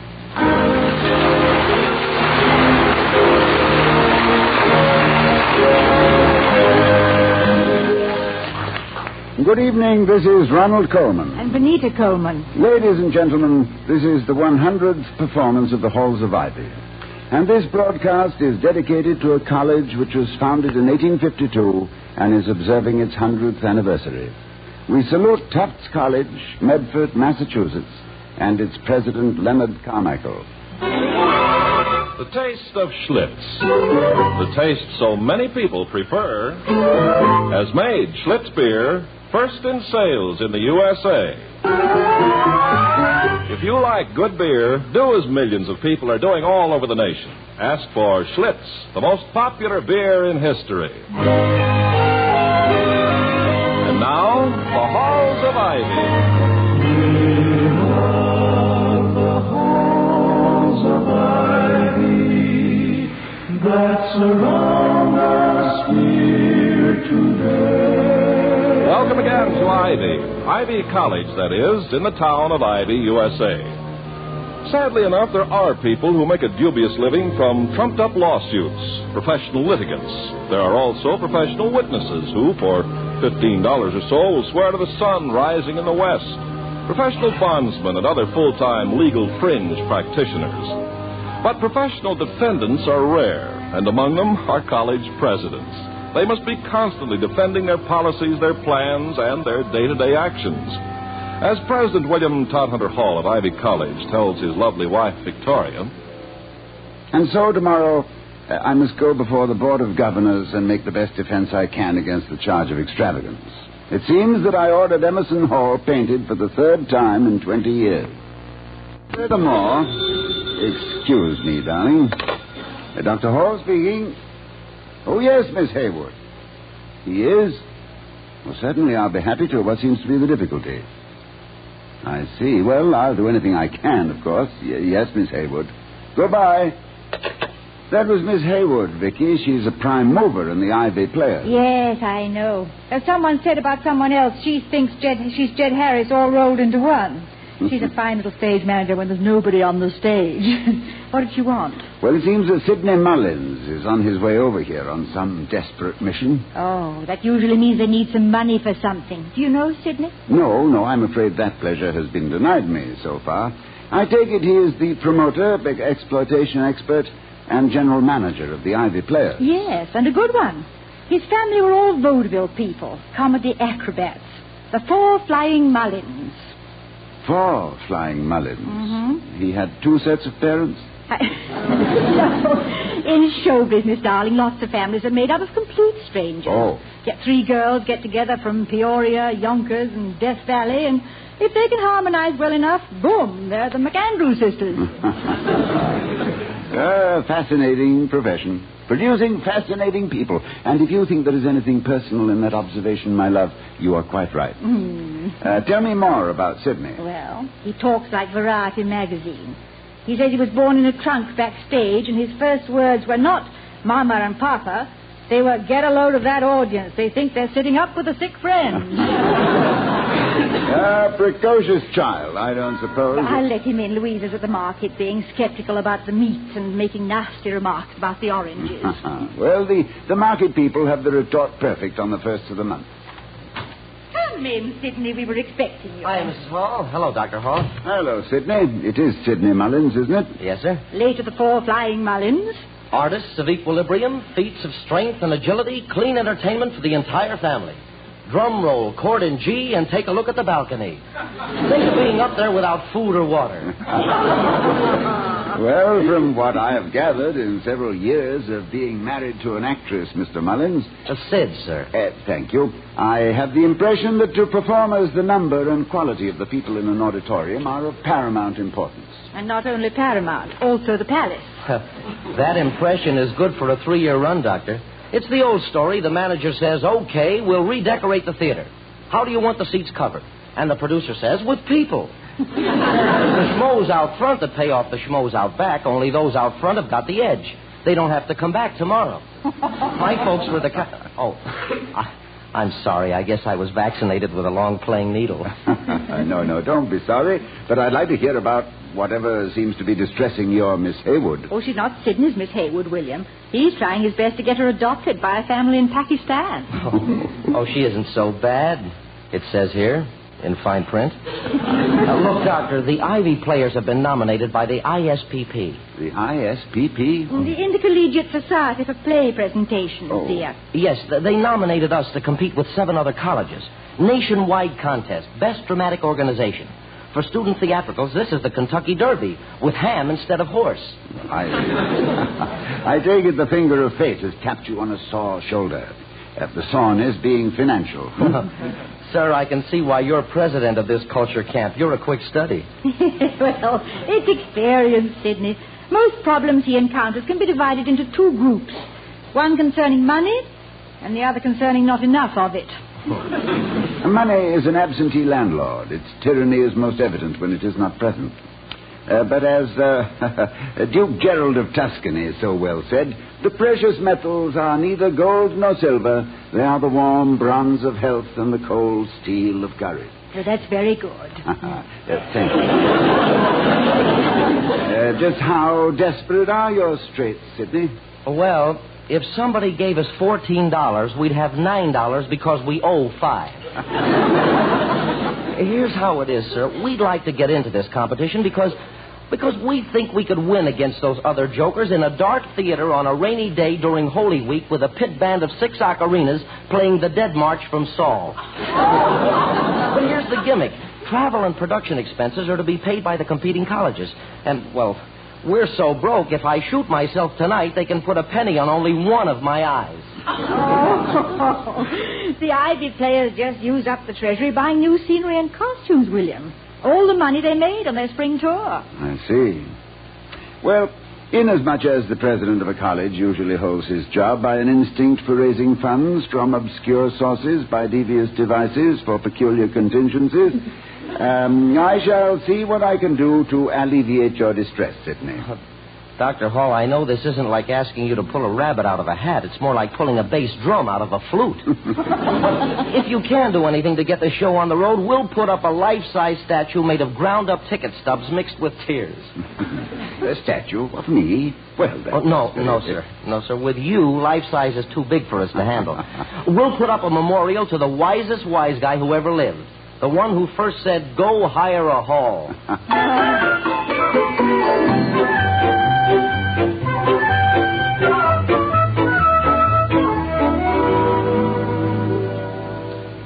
Well, if that's the case, Mr. Pearson, I can't argue with it. Thank you very much for the information. Goodbye. Mr. Pearson, our financial officer? Yes, Vicky, and if you think Mr. Clarence Wellman is frugal in the name of Ivy, you must meet our Mr. Pearson sometime. They say he is, fiscally, so devout he makes an annual pilgrimage to the Denver Mint. Oh, well, being a financial officer is hardly the job for a spendthrift. Oh, I agree with you. However, with that telephone call, I have exhausted the last possibilities of borrowing money for the Ivy players. Yes, we must apparently raise it ourselves in some way. It's a peculiar situation, isn't it? The best way to raise funds is put on a show. But the best people to put on the show are the ones who need the money. Maybe they shouldn't have spent it all on scenery and costumes. All dressed up and no place to go. Well, today's necessity is tomorrow's folly. And if we all had the faculty of planning for the... Toddy! That's it! What is it, my love? You just said it. You just said it. Follies. Faculty. The faculty follies. Well, you put on a show.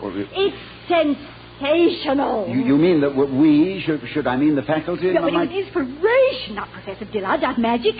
I'll sing, and Toddy, you can do your piano log, you know, the one about the Hawaiian dancer and the impresario. Oh, no, I couldn't. Oh, really, it's unthinkable.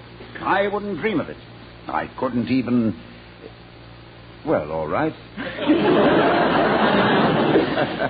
It entertains me, anyway. This is a marvelous idea. Now, let's start calling people. Oh, I knew I'd get you into the theater sometime. It's really a promotion for me, isn't it? Promotion from what to what? From president to acting president.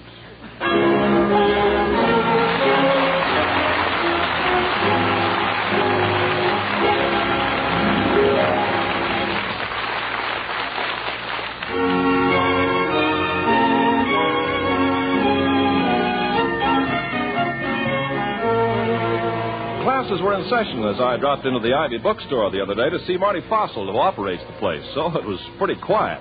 So quiet, in fact, that I didn't think anyone was there as I opened the door and walked in. Hello? Hello in here. Anybody home? I say, anybody home? Shh. Nobody here but just us books, Carpenter. And I must say we like it that way. Now, if you don't mind, I'm very busy. My gosh, Marty, I didn't think you were here. From the tone of your voice, I gather you wish I weren't. Oh, you gathered that, did you? Yes. Well, at least I'm sending at the right frequency. But I'm not receiving today. My antenna's down. Marty, it sounds to me like you've been sitting in here reading the books you sell instead of concentrating on selling them. Well, is that different? You don't confine yourself merely to selling Schlitz beer to other people. You drink a bottle, too, now and then, don't you? Why, certainly. Anything I tell people about Schlitz beer, I mean. When I say that Schlitz tastes so good to so many people it's America's best-liked beer, I'm giving my personal testimony about Schlitz. When I say... Okay, you've made your point, Ken. And that part about your personal testimony intrigues me. Why don't you write a book? Me? Write a book? Well, what about, for goodness sake? Well, you might title it An Omnibus of Celebrated Schlitz Beer Commercials, compiled by Dr. Kenneth Carpenter. How's that? Gosh, you think I could, Marty? I sure would like to get the word about Schlitz around to as many people as possible, about its light, bright taste, sparkling quality, bottle after bottle. It's magnificent. Here. Let's save that for the paying customers. We could probably get about $6 a volume, prices being what they are. Oh, I couldn't let you sell my book, Marty. I want people to learn about Schlitz from me free of charge, such as the fact that sales figures prove that... You win, Ken. But as long as we're giving things away, let me contribute this. I like Schlitz myself. It's the best brew I ever browsed through. And I've lived through a lot of editions of the beer that made Milwaukee famous. Fine, Marty. What do you say we step out and sample my favorite bestseller right now? Don't mind if I do. Lead the way, Ken.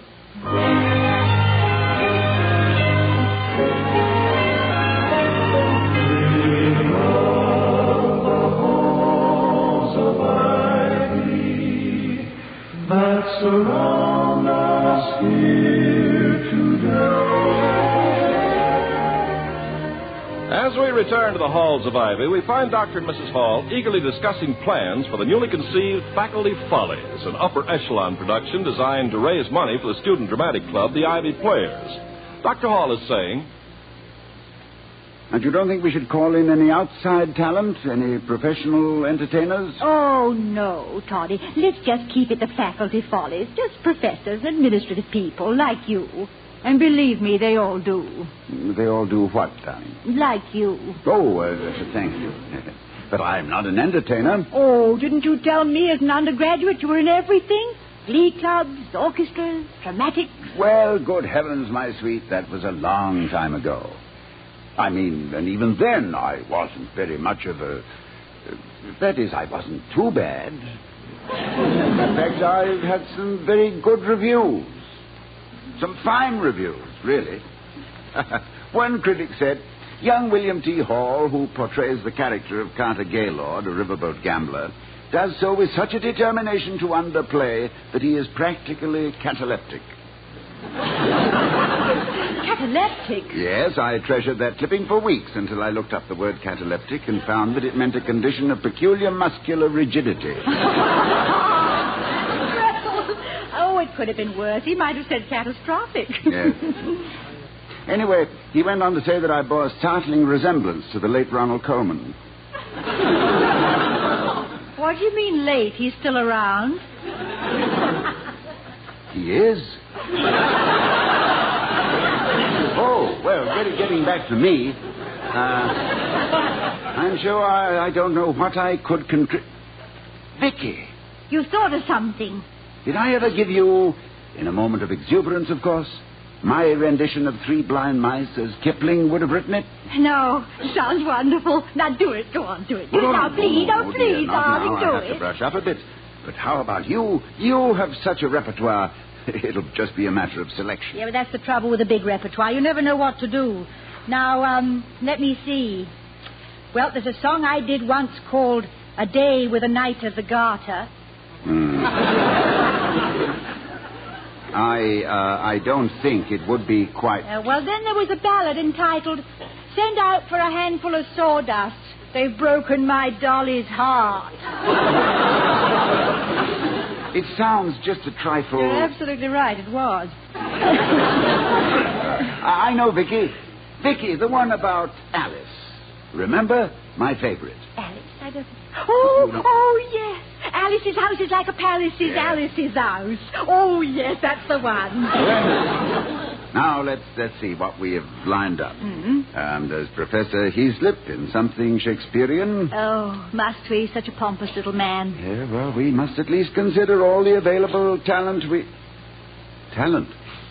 that we can muster up. And discard what we can later. Yeah, all right. Then we have Professor Heaslip doing the first grave digger. And the way he loves to throw the dirt around, he ought to be great.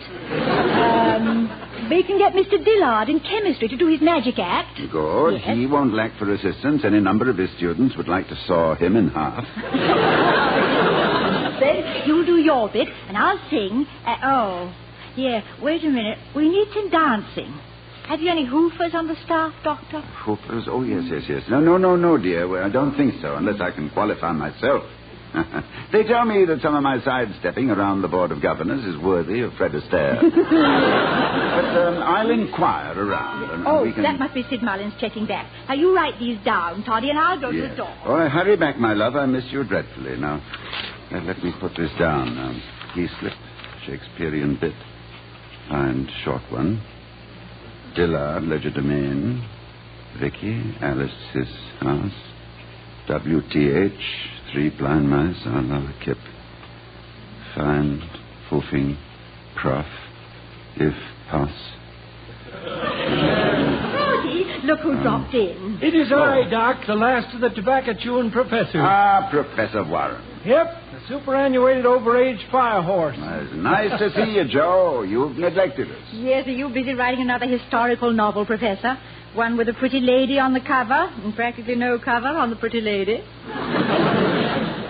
Please, my dear, will you never forgive me for being a successful author who got filthy rich writing comparatively clean literature? No, we've never blamed you for it, Joe. After all, some people cheat at solitaire, some beat their wives, some put buttons in the church collection, and some write historical novels. But what are you carrying there, Professor, in the little black case? This, Doc, contains a gold-plated coronet. Here. A coronet? Then you've heard about it. Oh, what? This is wonderful. Professor, consider yourself engaged for the run of the play. Think of you rushing over here in this hour of extremity. Now, just a minute. Hold the phone. What's this all about? Well, you haven't heard about the faculty follies? Well, I've heard about a lot of them, but I'm no gossip.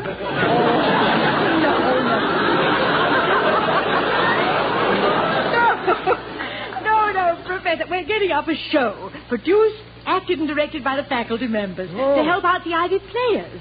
And now you come in with your cornet. And I'll go out with it, too, lady. I haven't played this cornet since the Coolidge administration. My motto was, keep cool with Coolidge, get hot with Joe Warren. Yes, but how did you happen to... Now, don't go thinking this is a Charlie horse in the long arm of coincidence, Doc. Burgess, my housekeeper, was spring cleaning and said she was tired of dusting this old cornet, and why didn't I give it to the Ivy Band where it'd be useful? So, on the way to the music department, I stop in here to say hello, and I get falsely accused of trying to crash your burlesque show. Oh, what's wrong, Professor? We need you, really. A cornet solo would be wonderful. Victoria, a cornet solo, the way I play it, hasn't been wonderful since the curse of an aching heart led the hit parade. I also did Glowworm in the Washington Post March. End of repertoire. Well, Professor, you're being modest. I'm sure that with a little practice you could... Things are moving, gentlemen. Excuse me. Well, we've really missed you, Professor. How long since you returned from your lecture tour? Oh, just been back a few days, Doc, and none too soon. I'm just ham enough to enjoy lecturing, but I get tired of suitcases. To me, there's no gladness about a Gladstone bag. Excuse me, Professor Warren. Do you know Sidney Mullins, manager of the Ivy Players? I don't think so. Hello, Sidney. Hello, Professor Warren. You signing up for the faculty Follies? A little legomania, songs and patter with a grass mat and a bamboo cane? I can no more see Professor Warren with a bamboo cane doing a soft show than I can see myself as a baggy pants comedian with a nose that lights up. Oh, no, sir. You haven't got the right family history for a comic, sir. Comedians have got to have baggy backgrounds and a resentment that lights up. What do you mean by that, Sidney? Well, with comedy, you're fighting something, and privileged kids don't have to fight. Look, I'm no psychologist, sir, but I was brought up with fright wigs and the Flugel Street bit, and I know comics. With a few exceptions, a comedian was the kid with no dough and a homemade sled who got laughed off the hill by the other kids. So he grew up with the idea of making people laugh with him before they could laugh at him. It's very simple. He just beats them to the punch with a punchline. End of lecture. There will be a special performance in 5 minutes for men only in the rear tent. 6 Oriental dancing girls will see how... Hey! Well, what's the matter? Look, the bugle. But that's Professor Warren's cornet, Sidney. Well, this is great. A little bugle called Raggin' One with a blue spot between the hamlet and the other... Look, how's your lip, Professor? Well, it's kind of you to inquire, my boy, and I doubt if I have one anymore. Never did have much of one. 2 hours practice, and I'd have lips like a bee-stung Ubangi. Well, I had to have a special mouthpiece made. Look. Without that mouthpiece, I couldn't play as good as I did, which was pretty bad. Well, you people want to get on with your plans, so I'll just... No, please, Professor, you can't walk out on us. Come on, Joe. Audition. We'll be kind. Yes. Just play anything, Professor. Well, all right. I'll try one called The Untutored Tutor, because I can talk between choruses and rest my lips. Good. You want a downbeat, sir, or you want to stamp it off yourself? I'll just sneak up on it. Just give me a little vamp on the piano. Crazy. Ready? When I was a boy in Indiana, my folks wanted me to learn piano. But I'd run and hide till the sun had set, 'cause all I wanted was a brass cornet. I saved up my money and I sold my hog, and I ordered a horn from the catalog. It was a joyous occasion when it came one day, with 6 easy lessons on how to play.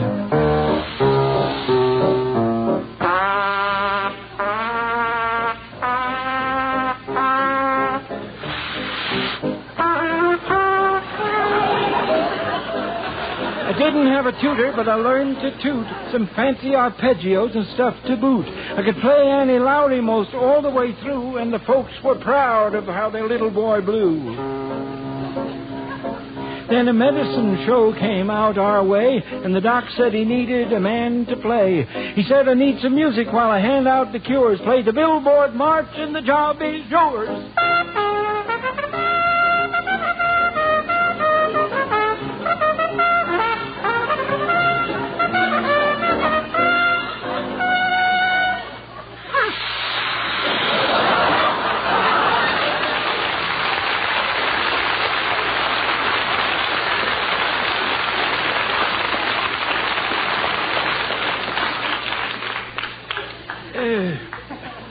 something stuck. Guess my valves need grinding. That was a cornet solo. I don't think I ever heard anything quite like it. Who would ever have believed it? Well, thanks, everybody. When do we start rehearsals? Now, let me see. We haven't set him up yet, Professor. Matter of fact, we haven't even routine the show yet. We might have you opening, closing, in the middle, or out entirely. How can we line up the acts, you know? Well, just let me know, son. I realize I'm a little rusty, but I'll practice. Where's my cornet case? Oh, here, Professor. Let me do it, Mrs. Hall. I'll pack it away for him. Yeah. Here you are, sir. Now, don't call us. We'll call you. Good day. Good day, Joe. Hope we'll see you soon. At the first rehearsal, Doc. Bye, everybody. Goodbye.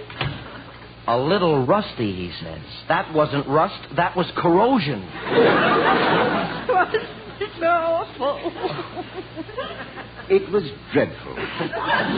The question is how to gracefully prevent his participation without hurting his feelings. Oh, well, I think I've taken care of that, sir.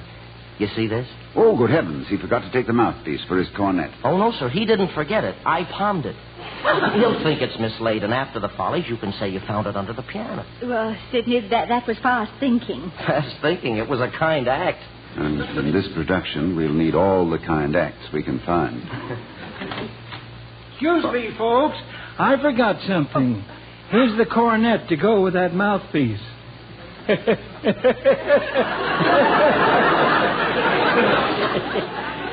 Give it to someone who can blow it.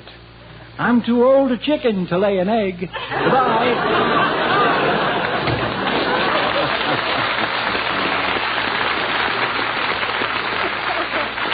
Oh, Jerry, bless his heart, isn't he a cupcake? Yes, our only little trouble disposed of so quickly. Isn't this wonderful, William? A great big project like this with no trouble, no problems, no... I hope nobody whistled in the dressing room. Dr. Hall speaking. Who? Oh, yes, Mr. Wellman. I don't agree. But we're going on with it nevertheless, Mr. Wellman. Goodbye. Don't tell me, Toddy. I know. He says the show is undignified, degrading, subversive, ridiculous. And he says he has a way to positively prevent us going on with it. What's the way? Well, he didn't specify, but he seemed quite confident. Well, let him try. To quote Ulysses, "Come, my friends, put off, and sitting well in order, smite the sounding furrows." It may be that the gulfs will wash us down. It may be we shall touch the happy isles.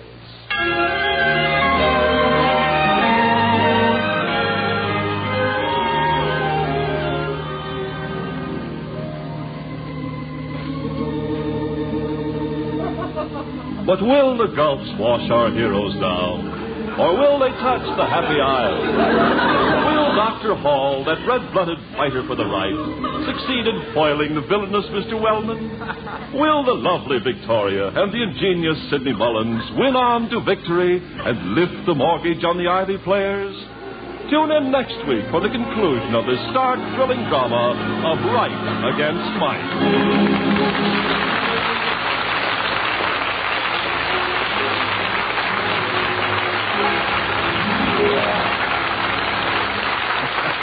The Halls of Ivy, starring Mr. and Mrs. Ronald Coleman, has been presented by Schlitz, the beer that made Milwaukee famous. The taste of Schlitz, the taste so many people prefer, has made Schlitz beer first in sales in the USA.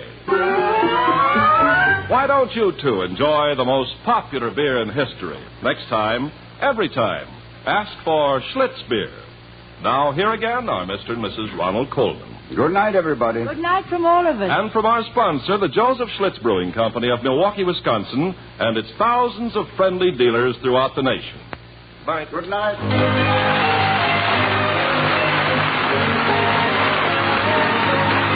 We'll be seeing you next week at this same time at the Halls of Ivy, starring Mr. and Mrs. Ronald Coleman.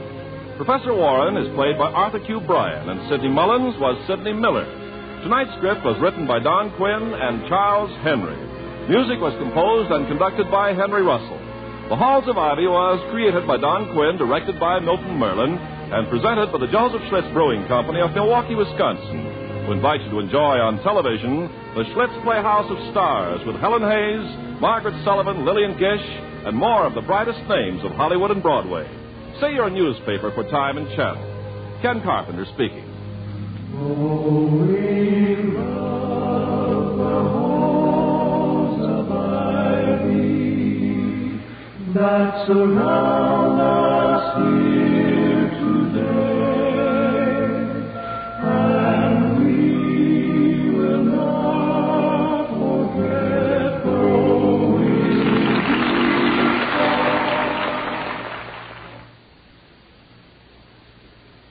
of the NBC Radio Network for the very finest in radio listening. At this spot on your dial, you can be sure of...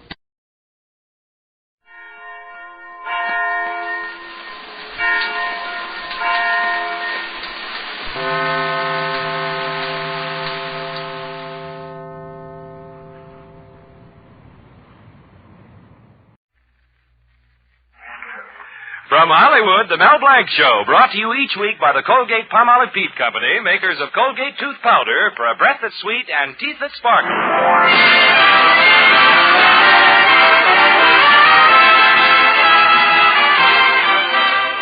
Colgate Tooth Powder for a breath that's sweet and teeth that sparkle brings you Mel Blanc in his own Fix-It shop with Mary Jane Croft, Earl Ross, Joe Kearns, Hans Conried, Victor Miller and his orchestra, and Mel himself playing that delightful character Zookie. Here he is, the star of our show, Mel Blanc.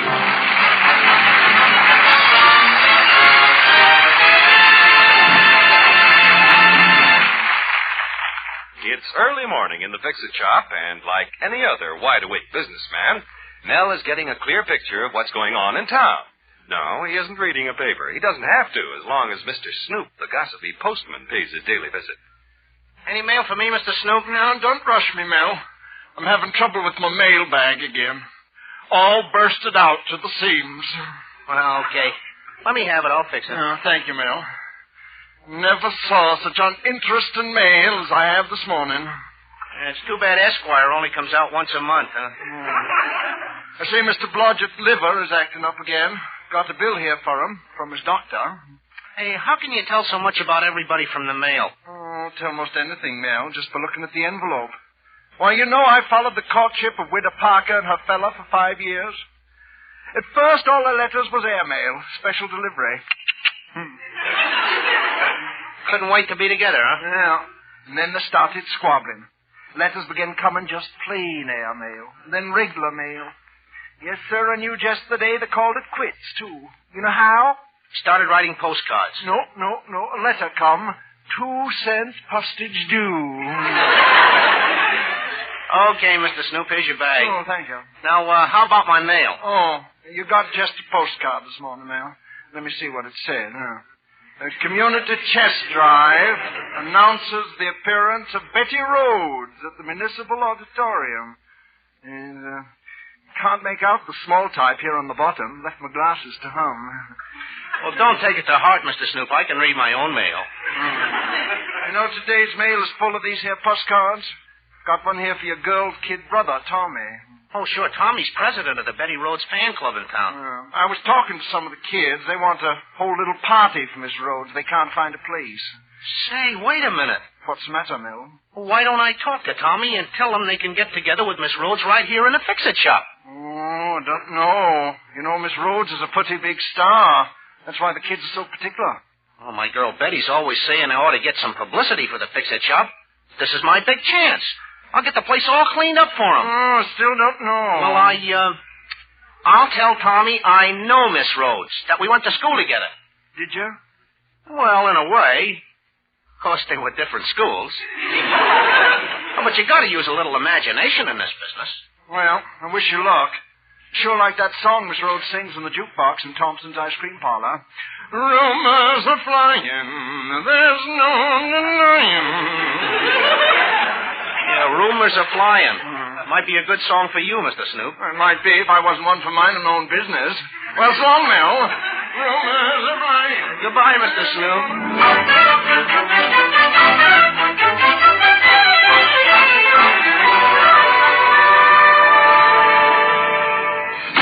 Tommy. Oh, say, Mel, is that true what you said on the phone?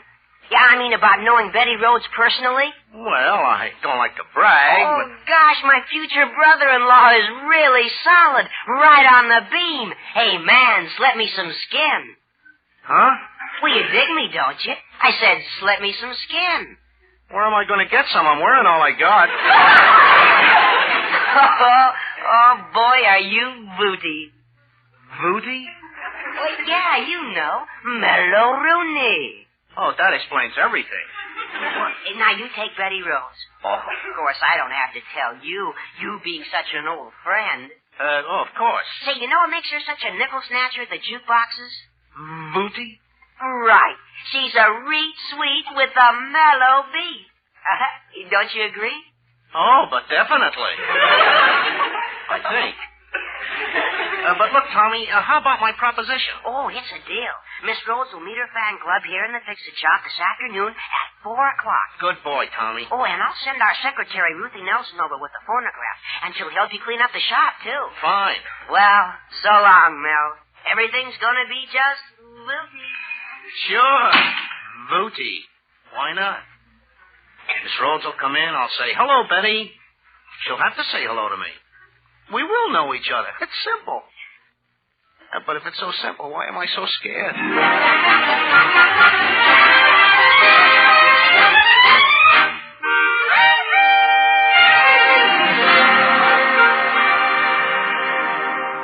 Mel, is it true what everybody's saying, that you're a personal friend of Miss Rhodes? Oh, that. Well, you see, Betty... We've heard her on the jukebox so many times, and you never even told me. Oh, I guess it just slipped my mind, honey. Oh, I know. You were afraid I might be jealous. Now, weren't you? Well... Of course, that's it. But, darling, I don't mind at all. I think it's wonderful. Why, even Father was impressed when Tommy told him. You know what Daddy said? No, but I can guess. He probably went... That's right. But this time he meant it affectionately. I don't know. How can you bite somebody's head off affectionately? Well, tell me, Mel, what's Betty Rhodes like? Oh, well, honey, she's, a girl. You certainly don't miss a thing, do you?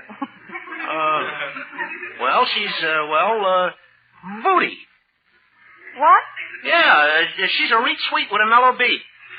What? And you can take my word for it, too. Well, I don't know if I like you knowing her that well. Oh, honey, I'm just doing this to get some publicity for the Fix-It Shop. Well, anyway. Oh, yes, I almost forgot. What's that? Well, Daddy's coming over here, and he said that since you know Miss Rhodes so well, there's a big favor you can do for him. Isn't he a little too old for autographs? Oh, darling. No, it's something else. He was very secretive about it. He said if all this is true, he'll be your friend for life. Gosh, that would be swell. But he said if all this was a gag, he'd... Yeah, I know. And he's strong enough to do it, too. Of course, I told him it couldn't be a gag. That'd be silly. Ridiculous. Well, darling, I'll see you this afternoon when Miss Rhodes gets here. I can hardly wait. Bye. So long, honey. Gosh, how am I going to do any favor for Mr. Colby when I never even saw Miss Rhodes in my life? Well, I'm going through with it anyway. When she comes in, I'll just step up like an old friend, and I'll say, hello, Rhodesy. I know the exact words I'm going to use. Gosh, I wonder what word she's going to use. Oh, no, she couldn't. She's too much of a lady.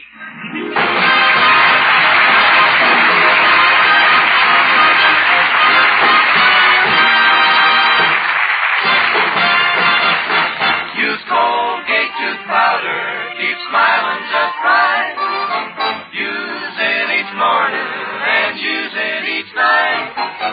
Don't take a chance with your romance. Use Colgate tooth powder. A breath of trouble dims your chance of being someone's big romance. Do you think that this breath of trouble, unpleasing breath, could be hurting your romance? Let Colgate tooth powder help you. Just do this. Brush your teeth night and morning and before every date with Colgate tooth powder. For Colgate tooth powder cleans your breath as it cleans your teeth. Yes, scientific tests have definitely proved that in 7 cases out of 10, Colgate tooth powder instantly stops unpleasing breath that originates in the mouth. What's more, no dentifrice at any price cleans your teeth more quickly and thoroughly than Colgate tooth powder. Remember to buy it first thing. And remember the name, Colgate Tooth Powder, with the accent on powder.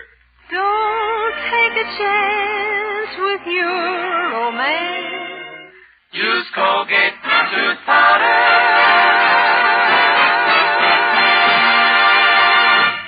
Well, Mel's decided to get some publicity for his fix-it shop, and so he told a little white lie about knowing Betty Rhodes personally. Mel's girlfriend is duly impressed, and even her father, Mr. Colby, is beginning to see Mel in a different light.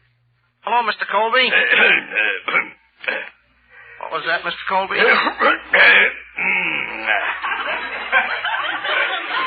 Yeah, it is kind of warm in here. Mel, is it true what they're saying, Tommy, Betty, everybody, about you and Betty Rhodes being such good friends? Well, sure, that's right. I wouldn't be surprised if she was an old flame of yours, huh? Oh, not exactly a flame. Just sort of a flicker. Well, anyway, that's good. That's wonderful. There's something you can do for me, son. Son? Gosh, Mr. Colby, you just called me son. Well, now, Mel, don't I always call you son? Yeah, but that's only the beginning. Son do this and son do that. Yes. Well, between you and me, Mel, between you and me, I am not just a manager of a supermarket. There's a side of me even you haven't seen. Oh, you probably look the same on both sides. I mean... Yes. Ever since I was a kid, I wanted to be a songwriter. Why, 20 years ago, for instance, I just missed the Wheel of Fortune. You did? Yeah. I wrote a song, but it flopped. Someone had written Who Threw the Overalls in Mrs. Murphy's Chowder. Well, what was the name of your song? Who Dunked the Pajamas in Mr. Colucci's Minestrone. Yes, everybody steals my ideas, but now I have a new song, and nobody can steal this one. Why not? Hasn't got a title. Oh, Melvin, my son, you get Betty Rhodes to sing it, and I'll do anything I can for you. But, Mr. But Colby... if you mess it up, you know what that means. Yeah. Gosh, it's getting warmer in here all the time. Well, son, can I depend on you? Sure, I'll tell Rhodesy. Rhodesy? You must know her real well. That's great. How does your song go? Oh, 2 eyes of a blue, a heart that is so true. Blue? Yes, like it? Well, it sounds like a great song for a hoot owl. Huh? Well, you know, it sounds a little familiar. Of course it does. I just sang it to you. Oh. Well, okay, Mr. Colby. I'll tell Rhodesy all about it. Oh, fine. I'll be here to sing it for her myself. 2 eyes of blue. Nephew, now I have heard everything. Did you hear Mr. Colby? Yes, and how can he yell like that with no one beating him? Gosh, Uncle Rupert, I think I'm getting a little nervous. Here. You better let your old uncle give you a little advice about the right approach when you meet a lady of the theater. Oh, please, I'm in enough trouble. For instance, when I used to wait at the stage door for Lillian Russell every night, I was the very epitome of courtliness and gallantry. So you've told me. Why, when that great lady came out of the theater, I'd meet her with a low bow. Then I'd guide her gently to her carriage. I tell you, the stage door Johnnies didn't have a chance when I was around. That's because you were the doorman. To be sure. Gosh, Tommy said some girl named Ruthie Nelson was going to bring a phonograph and help me tidy up the shop. Where is she? I wouldn't worry about Ruthie Nelson, nephew. You'd better worry about Betty Rhodes. Well, I'll let you in on a little secret. I am.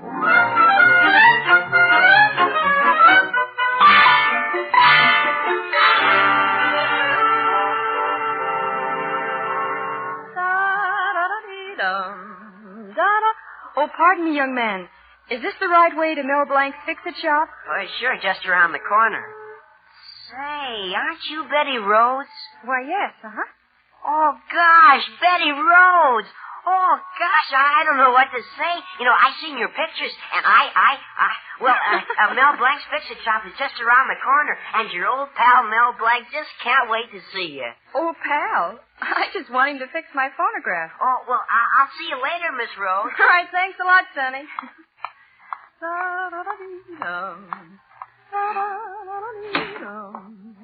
Oh, pardon me. I brought this phonograph in, and there's... Oh, you must be Ruthie Nelson. Here's your broom. You can start sweeping out the place. Hey, where you been? What? Oh, Tommy sent you over for the Betty Rhodes meeting, didn't he? Oh, you must be the one who's Betty Rhodes' old pal. Oh, pal. Oh, I'm the only one who ever called her Rhodesy. Rhodesy? Yep. She called me Melzy. We're practically lifelong friends. Well, look, kid, you better get busy with that broom, huh? With a broom? Yeah, and here's a rag. You can start dusting when you're through. Everything's got to be spick and span when she gets here. I got a big favor to ask her, Rhodesy. Well, I'm sure you're going to get just what you're asking for, Melzy.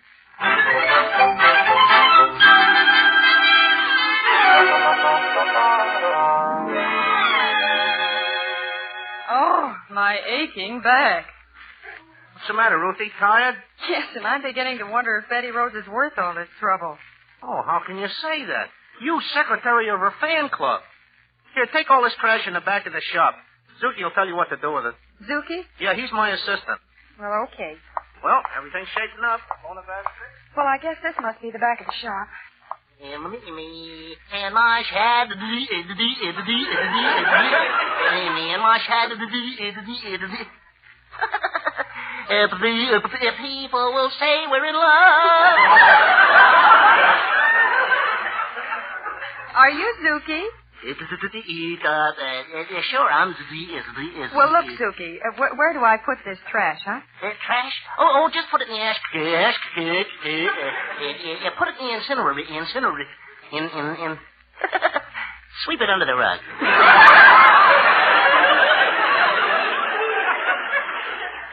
Say, Zuki, where did Mel meet Miss Rose? He's only making believe. So he can get on the right side of his girl's father. Oh, I see. Hey, you know, I'd like to be a singer, too. Oh, really? Oh, yeah, I'm not bad. Listen. One meatball.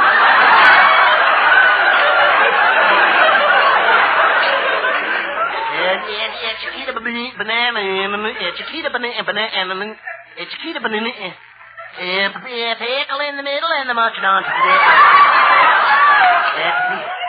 the pickle in the middle. Oh, what's the matter, Zuki? I think I'm getting a stomach ache.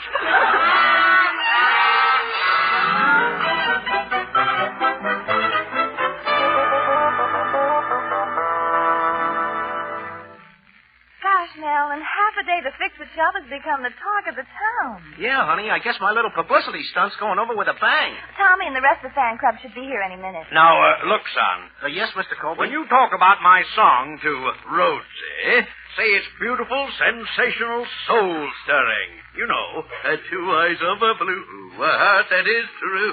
Please, Father, not again. Oh, hi, everybody. Oh, Tommy. Oh, when's Miss Rhodes going to be here, Tommy? Be here? She's been here for 2 hours. What? Well, sure, I showed her how to get here. And here's her phonograph. Oh, but that's Ruthie Nelson's. Oh, no, it isn't. Ruthie couldn't make it. That belongs to Betty Rhodes. You see? Here are her initials. B.R. That's Ruthie. Somebody slapped me on the back. Something wrong, Mel? Shall I get you a glass of water? Yeah. Put some poison in it. Mel, what's the matter? Darling, what is it? Hey, look, everybody, I might as well tell you. I don't know. Well, hello, everybody. Oh, hello, Miss Rhodes. Well, aren't you going to say hello, Melzy? Melzy? Look, Miss Rhodes. Oh, Melzy. Call me Rhodesy. Rhodesy? I must be off my nutsy. Oh, come on now, honey. Don't be so embarrassed. Melzy, you didn't embarrass so easily when we went to school together. School? Huh? Oh, sure. I remember the last time I said goodbye to you, Rosie. You cried like a baby. I did. Of course, you was only 2 years old. And just think, in the meantime, you've become a big, aggressive businessman. Remember me? 2 eyes of blue, a heart that is true. You hear something, Miss Rhodes? Yes, frightening, isn't it? Miss Rhodes. I mean, Rhodesy, my future father-in-law here, Mr. Colby, he's got a new song he wrote. He'd like you to sing it for him. Oh, say, the kids will be here any minute. Let me put on your new Victor record. Rumors are flying. Oh, yeah, that's a good idea. Go right ahead, Tommy.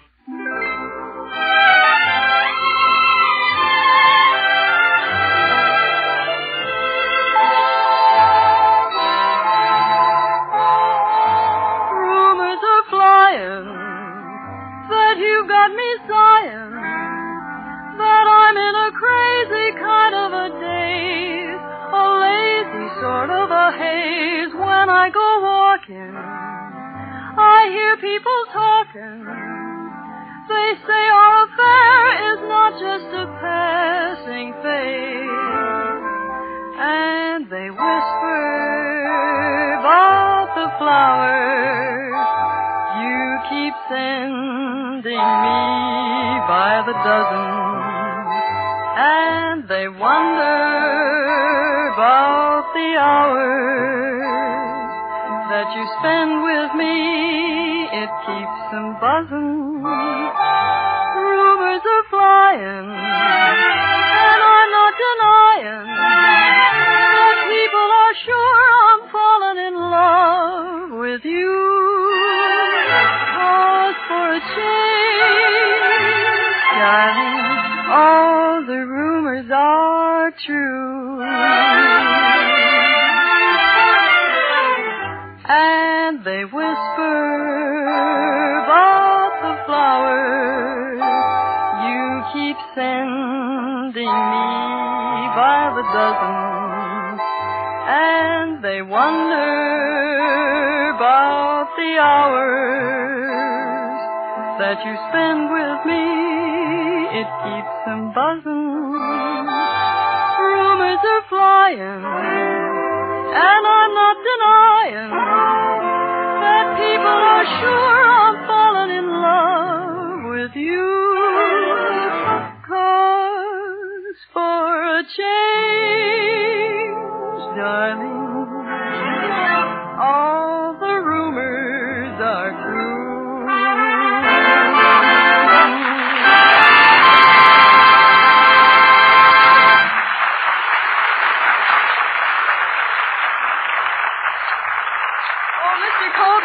Didn't you say you wrote a song you wanted me to sing? Oh, I've been robbed again. Daddy, where are you going? Colby is flying. There's no denying.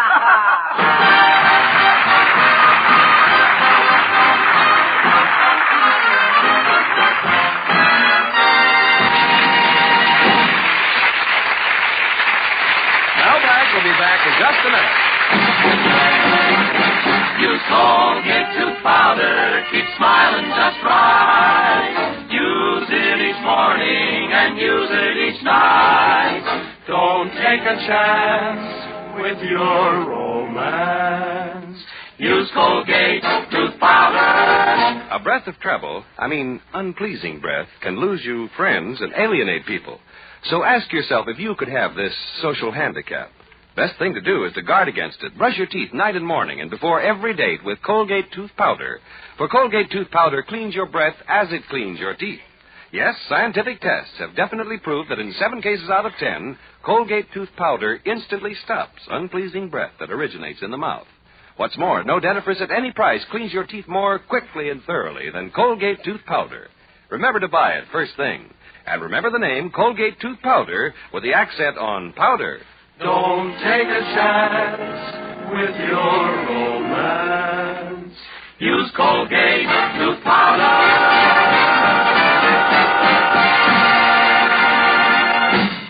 Gosh, we had a lot of fun tonight. Thanks, Betty Rhodes, for dropping in. Oh, it was a pleasure, Millsy.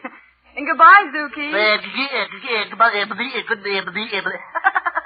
Hello.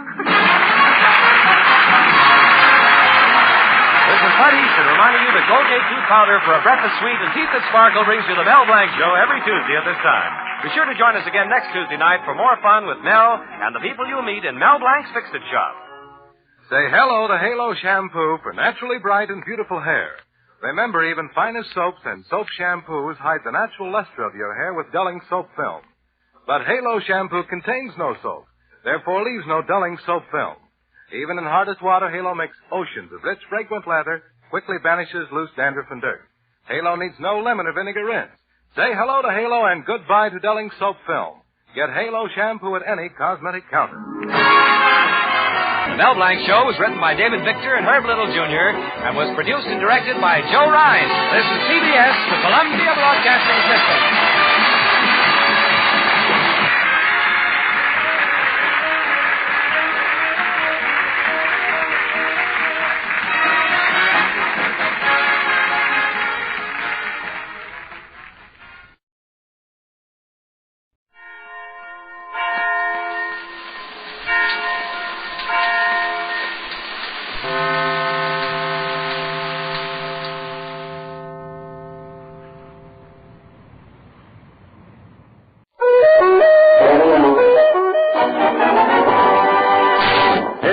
Mexico time with Fred Allen.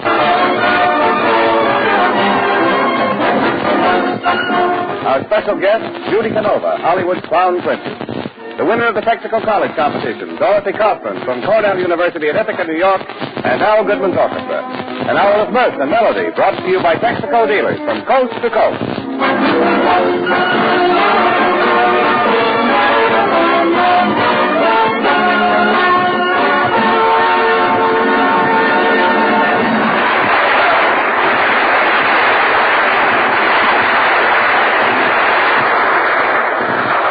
Ladies and gentlemen, next week we will present the new Texaco Star Theater Summer Show with music by Al Goodman, acting by Jimmy Wallington, and songs by Jane Froman. Next week we really have a... Never mind next week. What about tonight? Tonight we bring you a man who will not be on next week's program. He's Fred Allen in person.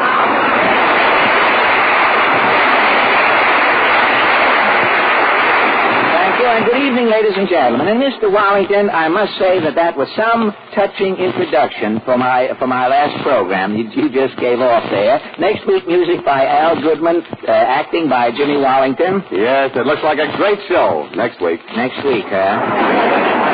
Man's looking ahead, an optimist. Well, what about... let's retrogress. Can you handle the word, or shall I break it up for you? What about, I'll probably find out it should be retrogress.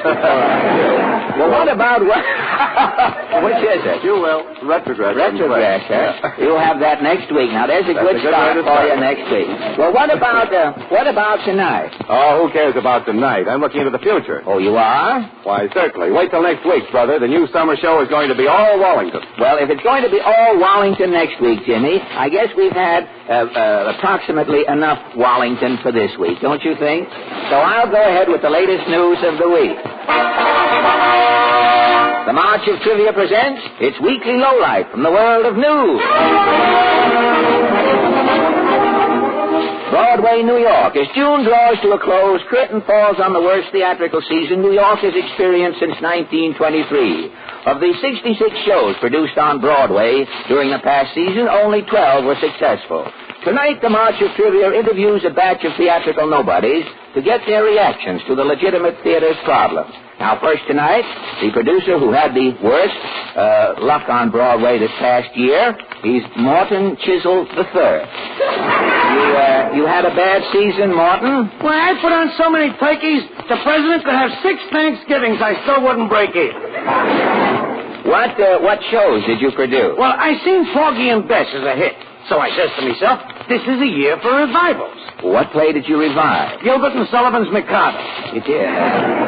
What happened? The next day, Japan declares war. I got a big sign outside the theater. It says Mikado. No one came near the place? Only 2,000 people. They tore the joint to pieces. Well, I'm not surprised. I should have taught you a lesson. Yeah, well, that's the way it went all season. I revived Getting Grady's Garter. What happened? The rubber shortage come. I had to turn Grady's Garter into the rubber dry. Well, that closed the show, naturally. I rehearsed The Merchant of Venice. Well, what happened with that? Shylock was hungry. He ate the pound of flesh at rehearsal. I couldn't open. Well, as a theatrical producer, have you any advice to give to new producers interested in the theater, Mr. Chisel? Only this. Yes? If a producer's got a shoestring, he shouldn't produce no play with it. What then? If the shoestring is long enough, he should hang himself. Well, a theatrical producer gets it in the neck either way, and thank you, Morton Chisel. A lady who abandoned the Brandon Broadway years ago is Dodie Rochambeau. Would you bring in one of the portable receptions for the next actor, please, just to make sure? Will you, a lady who abandoned Broadway years... Wait till I give this little girl a piece of gum. Would you like a piece of gum? A lady who abandoned Broadway years ago is Dodie Rochambeau. You started, I believe, the first summer theater, Dodie? Yes. I opened a barter playhouse in a barn in New Rochelle. Oh, a barter theater. Well, how did your barter theater do? The first week, we took in 700 tomatoes. You did, really? Not counting those thrown at the actors. Oh, well, that was extra, wasn't it? One summer, that sounded like a joke left over from Mr. Chisel's routine. You had, I think tomatoes would have saved the day, but all right. One summer, I had the Winnie the Pooh players at Nyack. Winnie the Pooh players, you did, really? We played in an abandoned lunch wagon. Well, what show did you do in the abandoned lunch wagon? The Man Who Came to Dinner. Another summer, I had the Tinker Bell Troubadours at Cape May, New Jersey. Oh, the Tinker Bell Troubadours. Were they in a theater? No, we played a fair. In a brewery. Last summer, we did all of the telephone booths in Red Bank. Plays in the telephone booth?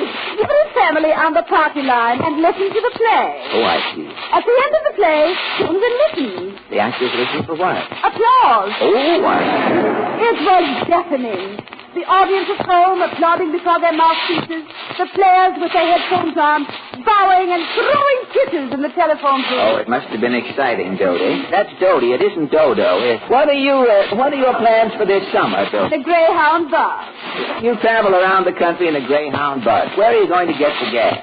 We have an angel. Oh, a man with plenty of money? No, he has an X-card. Well, it looks like a great summer for your Ibsen repertoire.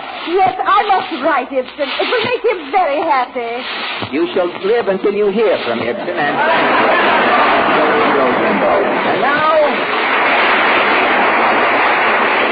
And now a theater manager. He's Sir Cedric Gottlieb. You have been in the theater a long time, Sir Cedric. For 20 years, Sir Cedric Gottlieb is managing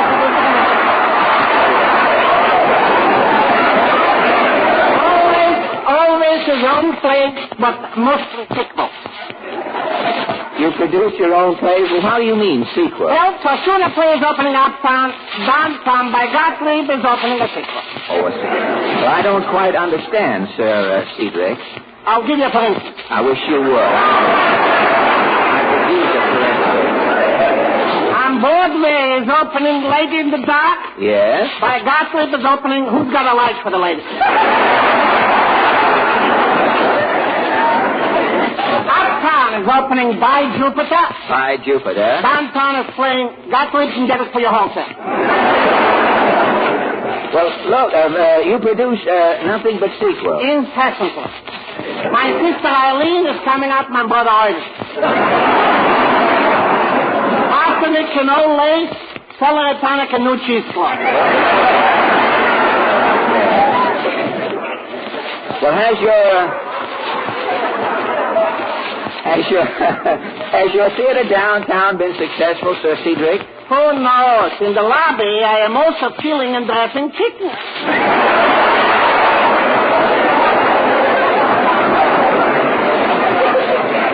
You mean that you combine business and buffoonery? Well, between the two, I am breaking even, but it's just barely. Well, you may find a wishbone someday and get your wish down. Well, tell me, Sir Cedric, what do you do in the summer? Summers, I am closing up downtown, and I'm going up the river. You give shows on the river, do you? Up and down the Hudson is floating Gottlieb's combination showboat and popular prize delicatessen.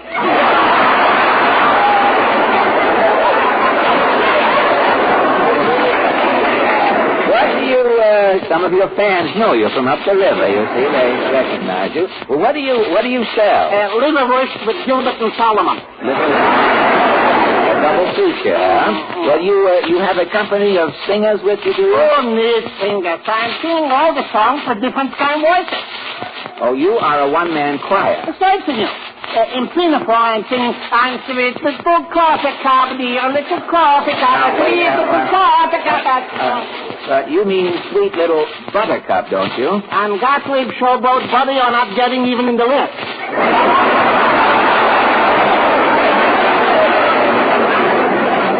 Fine. Well, what about your plans for this summer, Sir Caesar? Well, for the first time in 20 years, this year, Gottlieb Showboat is not sailing. Why not? The Navy is not making up its mind. The Navy? I am writing, do I need or don't I need? The Navy is not answering. Do you need or don't you need what? Convoys. Oh.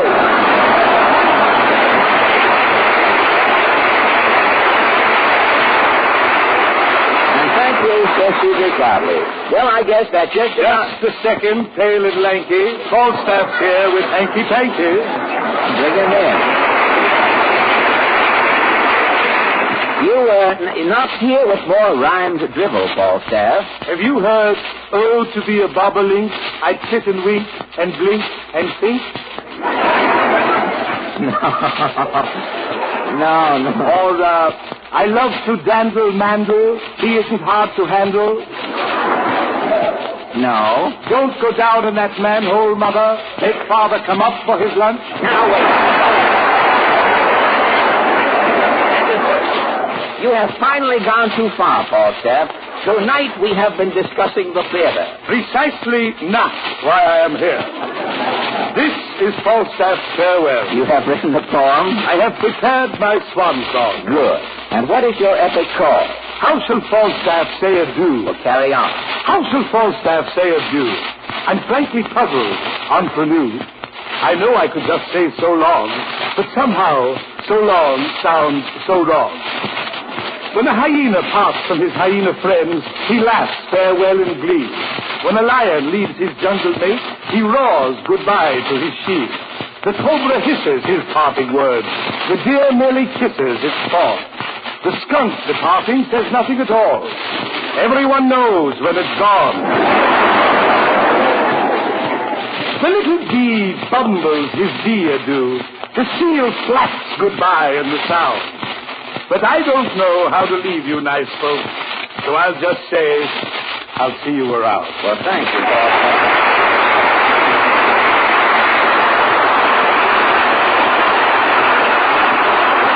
Thank you.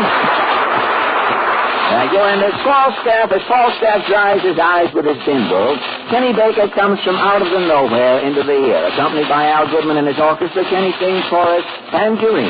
Kenny?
out all the stories. And through the tales are just a detective. Wait till you see her face.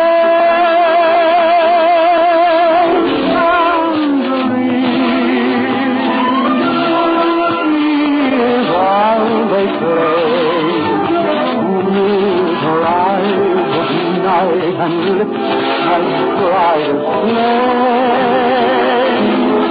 Yes, she has them all on the run, but her heart belongs to Diane.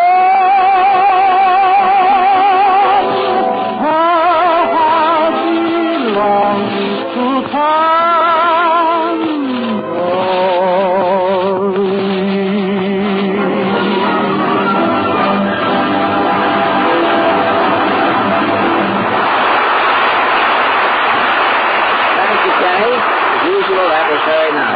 Say, Jimmy, I'm glad you stopped by.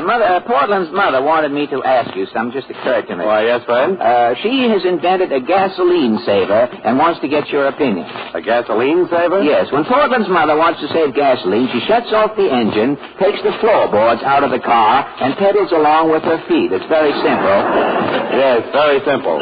So is she. Jimmy, you are talking about my mother-in-law. Well, regardless, Fred, she'll have to realize that saving gasoline takes serious, intelligent thought. That's why it's so wise these days to make a Texaco dealer your personal car warden. Because that way you get the benefit of his training and experience to get the utmost in mileage from your gasoline. And believe me, your Texaco dealer can give you a lot of practical gasoline-saving tips. For instance, keeping the carburetor in proper adjustment, the spark plugs clean, and the car well lubricated. Driving tips, too. Your Texaco dealer knows the proven ways to stop gasoline waste. Yes, and he can tell you why it pays these days when every mile counts to use a high-quality gasoline, Texaco Fire Chief or Premium Texaco Sky Chief. So to get the most in mileage from every gallon, make a Texaco dealer your car warden.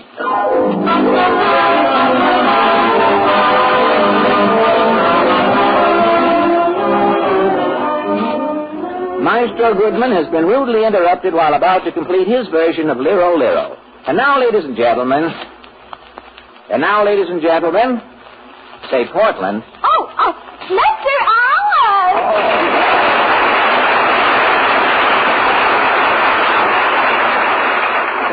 Say, what is this? For 38 weeks this season, every time I have said, and now, ladies and gentlemen, you have interrupted me. Now, tonight on our last program, you missed your cue. Whatever is askew. Well, I was thinking about what Jimmy Wellington said. You mean about not having any jokes to tell? Yes. I was thinking if I was Jimmy, I wouldn't have anything to say. So? So I didn't say it.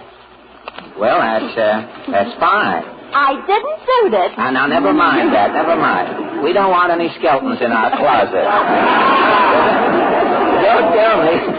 Don't tell me Mr. Wellington has been agitating that you want to tell jokes, too. I have some jokes if you'll let me tell them. Well, this is our last program. They'll have 13 weeks to blow over, I guess. What jokes have you? One is, you say to me, I hear your uncle is a policeman in Georgia. All right. I hear your uncle is a policeman in Georgia. Yes, he's a Dixie cop. A Dixie cop.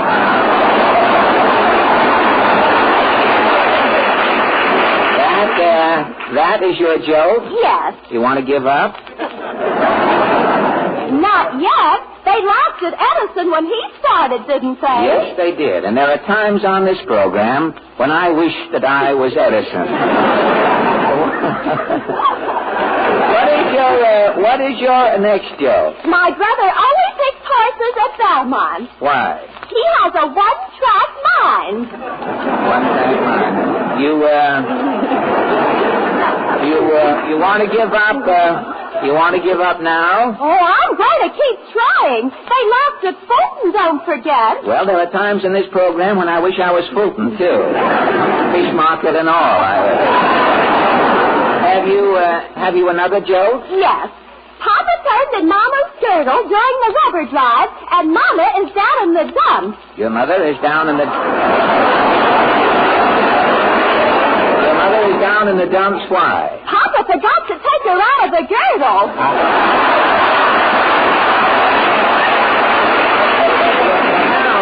Now will you give up? They laughed at Jack Benny. That is a lie. Discussion of facts. They may have laughed at Rochester, Schenectady, Buffalo, Troy, and Albany, but they never laughed. Oh, hello, Kenny. Hi, Anthony. Hi, Porty. Hello, Kenny. Say, I've got a laugh for you. What, Kenny? Guess who's going to try to get $10 from you after the show? Who? Me. Money. That's all you seem to think about. Frankly, I don't get it. Frankly, neither do I. I'm in there fishing. All year, Kenny, you've talked about nothing but money. Can't you banish pelf from your realm of thought? I try to, F.A., but they keep reminding me. Well, who keeps reminding you? My landlady, my barber. You owe your barber money? For 3 haircuts and the landscaping of 1 nostril. You had 1 nostril landscape. Who is your barber? He's Mr. Gilsey. He used to be a tree surgeon. Mm-hmm. Well, he still cuts your hair as though your head was a stump, if it's any... I know. The back of my head looks like a head. And you want to pay this barber? Well, that proves you don't know what to do with money. Now, don't forget, Kenny, when you came on this program, you were barefooted and you had long underwear. Now I've got shoes and no underwear. Well, stop worrying. By March 15th, you'll be the best-dressed man in town. Mr. Allen, there's a lady looking over the transom. Well, pull her down, Portland. She's our guest tonight. Ladies and gentlemen, meet that happy-go-lucky star of picture, stage, and radio, Hollywood Sis Hopkins, Miss Judy Canova.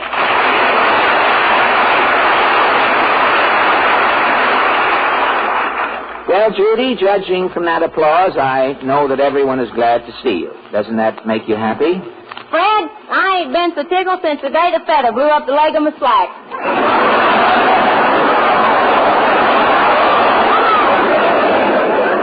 Well, the last time I saw you, Judy, we played on the same bill together at Centralia, Illinois. That's right. I was doing an act with my sister Annie and my brother Zeke. Judy, Ann, and Zeke. We were sure playing the small time in those days. How did you used to find those little towns, Judy? Zeke had a compass. Well, a compass is better than an agent in that territory that we were playing. I played a town in Michigan one time. You know, it was so small you could stand on the post office steps and drool out of town. You know, Annie and Zeke and me played a theater so far back in the woods that only one of us could play the guitar on the stage. Well, why, Judy? The other two was busy beating off woodpeckers. They was eating the guitar. In what key? In any particular key? Well, gosh, in those days you were just a little she-yokel. Now today, look at you. You're a big picture star. Ridiculous, ain't it? Tell me, how did you ever get out to Hollywood, Judy? Well, Fred, it began down home. I started wearing shoes, and folks started calling me a glamour girl. Down home, huh? Yep, and the next spring I won a beauty contest. Really? I was Miss Burma Shade for 20 miles along Highway 66. Good for you. Yes, sir. A Hollywood talent scout heard about me, and he sent for me right away to go into a picture. What picture? They call it The Grapes of Wrath. A character part. Well, did you have to make a test or anything? Well, the first day at the studio, I was just wearing my little old calico dress. Yes. One producer looked at me and he says, "In a tight dress, nobody'll notice that face." And when you put on a tight dress? He looked at me and he says, "In a loose dress, nobody'll notice that figure." Well, how did you end up, Judy? I just kept wearing my little old calico dress. And today? Nobody notices nothing. Well, tell me, with all of this wool shortage threat, what are the sweater girls out in Hollywood going to do? Oh, they're all set. The studios is raising their own sheep. Well, I'm surprised that they haven't made you a sweater girl, Judy. You know, Fred, I asked my producer about that. And what did he say? He says, Judy, let's face it, that wool looks better on them sheep than it'll look on you.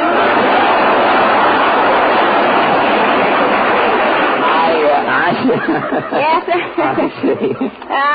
There's a disheartening thing about a sweater, though, Fred. Yes, Judy. And you only get out of it what you put into it.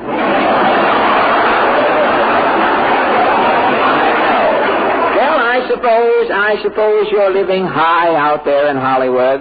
Gosh, Fred, I never dreamt I'd be living in a shanty like I'm living in now. No? No, sir. No more burlap windows. We got real glass. Real? Yes, sir. You can see through parts of it.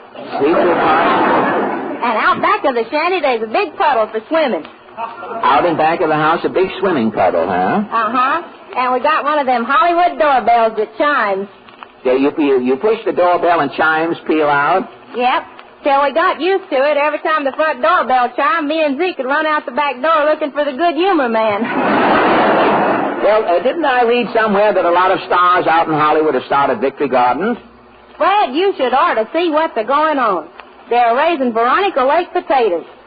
They only got one eye. Oh, yeah. And the Guy Kibbe apples, they're Baldwin. The Guy Kibbe apples, the Baldwin. Well, I heard that I just wanted to make sure that I got it myself, you know. I can go along with the gag, sister. Not right up with it. I'm a little behind, but I overtake it. You know, I go with you? Yeah, sure. I was like a tandem. I heard about Victory Gardens. I heard that Orson Welles stood out in the middle of his garden, Judy. Orson looked down at the seeds in the ground and said, "Grow." And 14 acres of corn sprang up. They say that Orson's radishes are wired for sound. Well, enough about Hollywood, Judy. Now let's get down to business. I have a proposition for you. Well, now, if that ain't the funniest thing, Fred, do you know I got a proposition for you, too? You, Judy? Yep. I want you to be the leading man in my next picture. Oh, that's silly, Judy. What have I got for pictures? Well, it ain't what you've got, it's what you ain't got. Well, how do you mean? Well, you see, in all the pictures they've been putting me in, the juvenile is always good looking. And if he ain't good looking, alongside of me, he looks good looking. I see. Well, haven't you tried to beautify yourself? Well, I went to a plastic surgeon, and he wanted to move my mouth around in my cheek to make a dimple. You mean move your mouth around into your cheek just to make a dimple out of it, and it wouldn't work? Now, how would it look? I come on the screen to meet my lover. I got no mouth. My dimple opens up and says, "Chester, I love you." If he wants to kiss me, how can I pucker my dimple? Oh, you can't. Well, I think you've got something there with Chester, Judy. Yep. If I'm going to look good, I got to have somebody opposite me who's unpretty. Oh, now, wait a minute. I have been called baggy eyes and long puss, Judy, but unpretty is a harsh word. You're unpretty, Fred Allen, and you know it. You really think so, Judy? You know something, Fred? What, Judy? Standing here next to you tonight, this is the first time in my life I ever really felt good looking.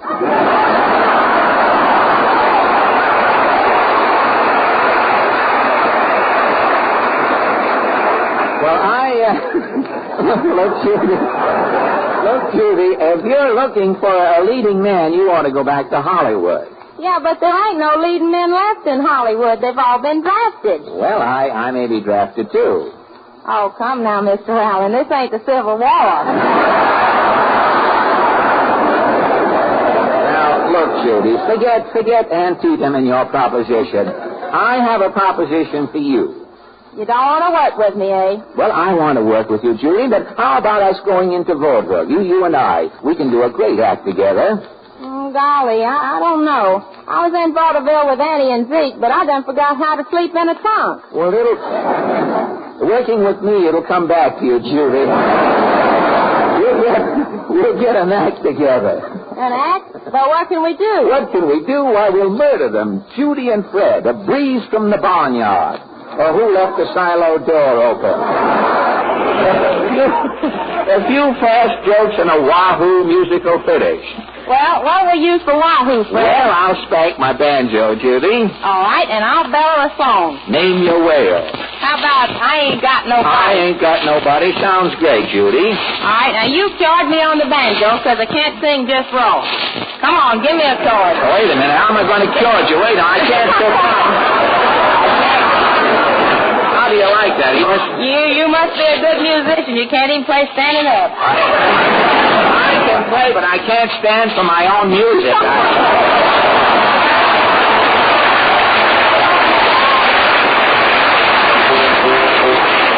I can't play the banjo unless I'm a little flat to start, you see. All right, Mr. Goodman, see who plays.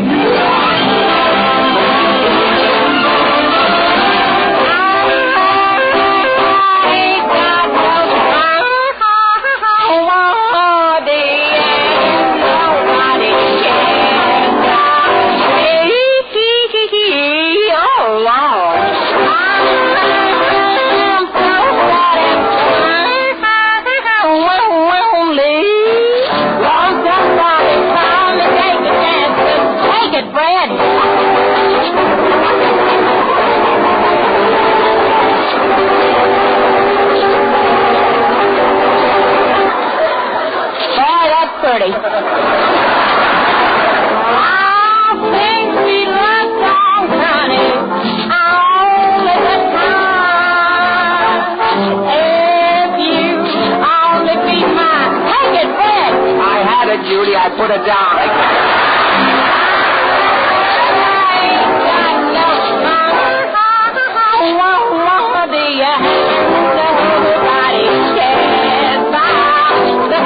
This is going to be a long one.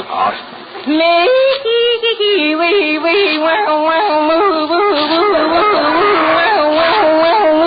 Holy Fred. You can get me by mail, Judy.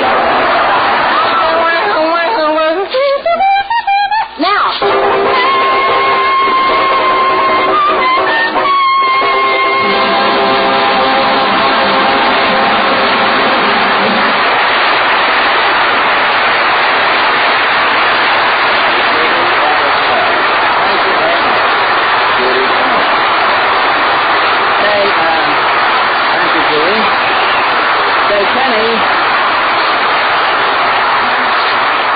Say, Kenny, do you think it looks nice to slouch around while Judy was singing there with your hands in your pants pockets?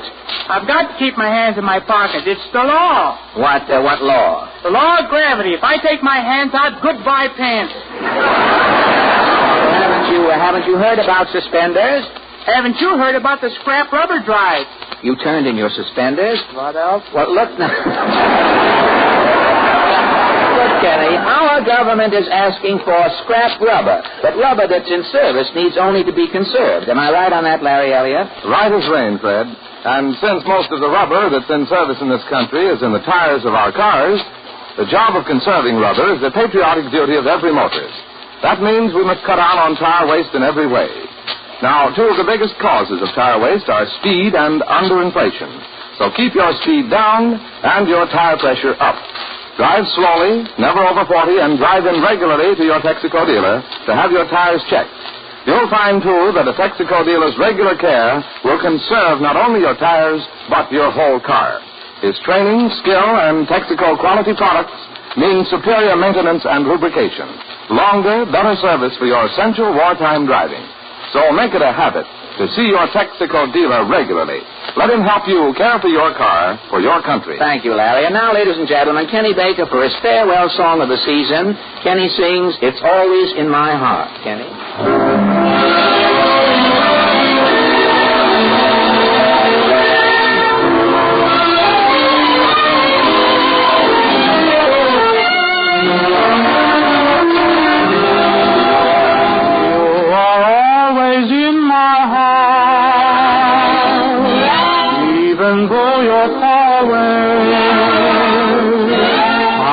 Hear the music of the song of love I sang with you. You are always in my heart, and when skies above are gray, remember that you care, and then and there the sun breaks through. Just before I go to sleep, there's a rendezvous I keep, and the dream I always need helps me forget we're far apart. I don't know exactly when, dear, but I'm sure we'll meet again, dear, and my darling, till we do, you are always in my heart.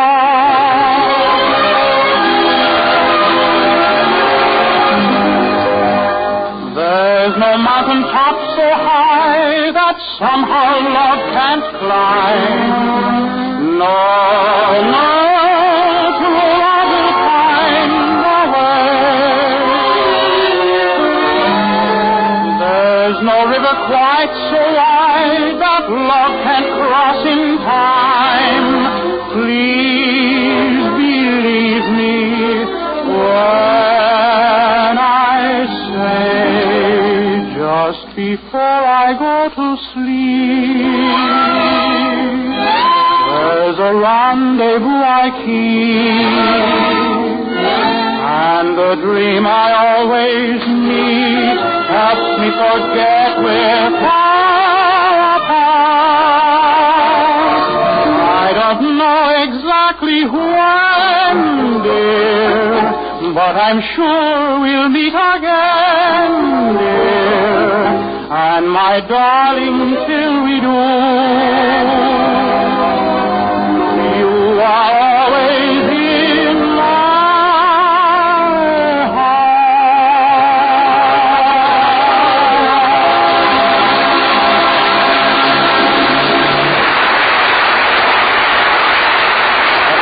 Pause for station identification. Fred Allen returns to present Judy Canova with the Texas Workshop Players and the most talented undergraduate of Cornell University.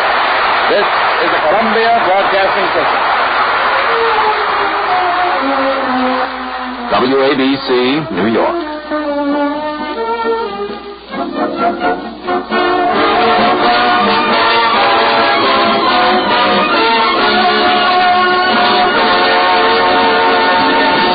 Once again, ladies and gentlemen, the Texaco Star Theater brings you the most talented undergraduate of a leading institution of higher learning. Tonight, we salute Cornell University in Ithaca, New York, by presenting its most talented student. The winner of the Cornell competitions is here tonight as Fred Allen's guest and receives a cash award of $200. Are you ready to introduce our guest, Fred? Yes, Larry. Ladies and gentlemen, may I present Cornell University's most talented undergraduate, Miss Dorothy Carthran.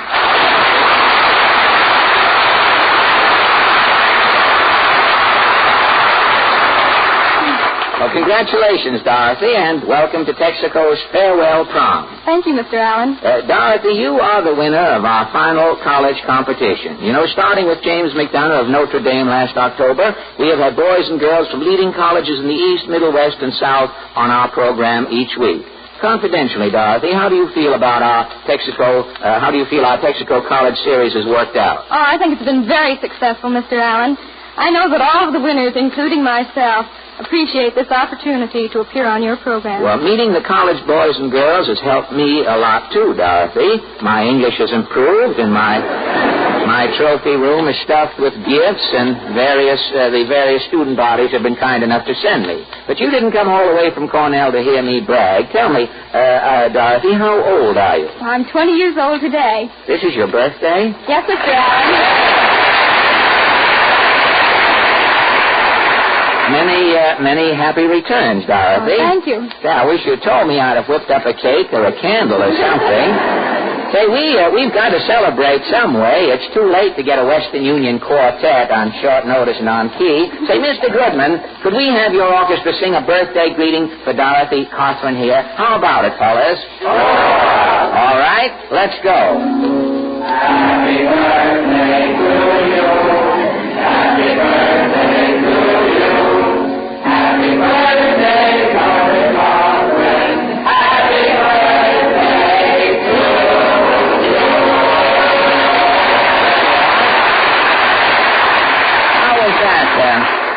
was that, Dorothy? Oh, it was wonderful, Mr. Allen. Thank you all very much. Well, Fred Waring thinks he has a glee club. Mr. Goodman's boys sing without music, Dorothy. Without voices, they say. But we digress, Dorothy. What year are you in at Cornell? Next fall, I'll be a senior. A senior, and what are you studying? I'm majoring in home economics. Home economics. That teaches you where to put your ration cards in the kitchen so that you can find them. How to bake cakes with substitutes, huh? Oh, it takes in a lot more than that. Well, what does the home economics course teach? Home nursing, mass feeding, the care of children, and many other things that will enable the girls to help with the war work. Say, the girls at Cornell are going to be a great help. I guess most of the boys are taking military training, too. Yes. Cornell is one of the most important college training centers in the East for naval officers. You have a reserve officers training corps at Cornell, too, don't you? Yes. It's the largest in this corps area. Since 1919, Cornell has trained 23,000 second lieutenants for the Army Reserve. Well, Cornell is such a popular university, I imagine it has many famous alumni. Yes. Mr. Henry Morgenthau, Jr., the Secretary of the Treasury, is a Cornell graduate. Well, I didn't know that. I thought Mr. Morgenthau was born in the mint. I thought he was born in the mint and raised by a budget which he later raised to return the favor. Well, what other famous men come from Cornell, Dorothy? Who's she? She who? Who she is the Chinese ambassador to the United States. Oh, who's she? For a minute there, we sounded like Abbott and Costello. Well, is Cornell responsible for any of our theatrical celebrities? Yes, Mr. Allen. Frank Morgan, Adolphe Menjou, and Marshall Tone. Oh, really? I didn't know that Adolphe Menjou was a Cornell man. I thought that he graduated from Hart, Shafter, and Marx. I thought he graduated magna cum belt in the back. Well, tell me, Dorothy, do you have any extracurricular activities at school? Yes, I'm soloist with the Cornell Women's Glee Club, and I sing in a choir. Do you intend to make singing your career? I hope to later on. Well, if you want to warm up for the future, Dorothy, you can sing your song right now. Oh, before I sing, Mr. Allen, I have two gifts for you. Well, Dorothy, this is your birthday. My gift is arriving, I see. I didn't give you a present, and now you have two gifts for me. Gosh, I feel as cheap as sugar used to be, Dorothy. Well, what have we here? Well, our Cornell crew coach, Stark Stanford, sent you this crew cap and oar. Oh, this cap, huh? This is the oar that goes with the cap. I think if he had the cap nearer the size of the oar, we'd have a better way around. Well, now, I haven't done any rowing for years, Dorothy. If a crew coach yells stroke at me today, I probably have one. But this is certainly a nice souvenir, and I want to thank Coach Sanford at school there and the boys and girls at Cornell, and you too, Dorothy, for your kindness tonight. And now, what about your song? I'm going to sing My Hero from the Chocolate Soldier. Well, that's swell. Ladies and gentlemen, Miss Dorothy Cochran, Cornell University's most talented undergraduate, sings for us My Hero.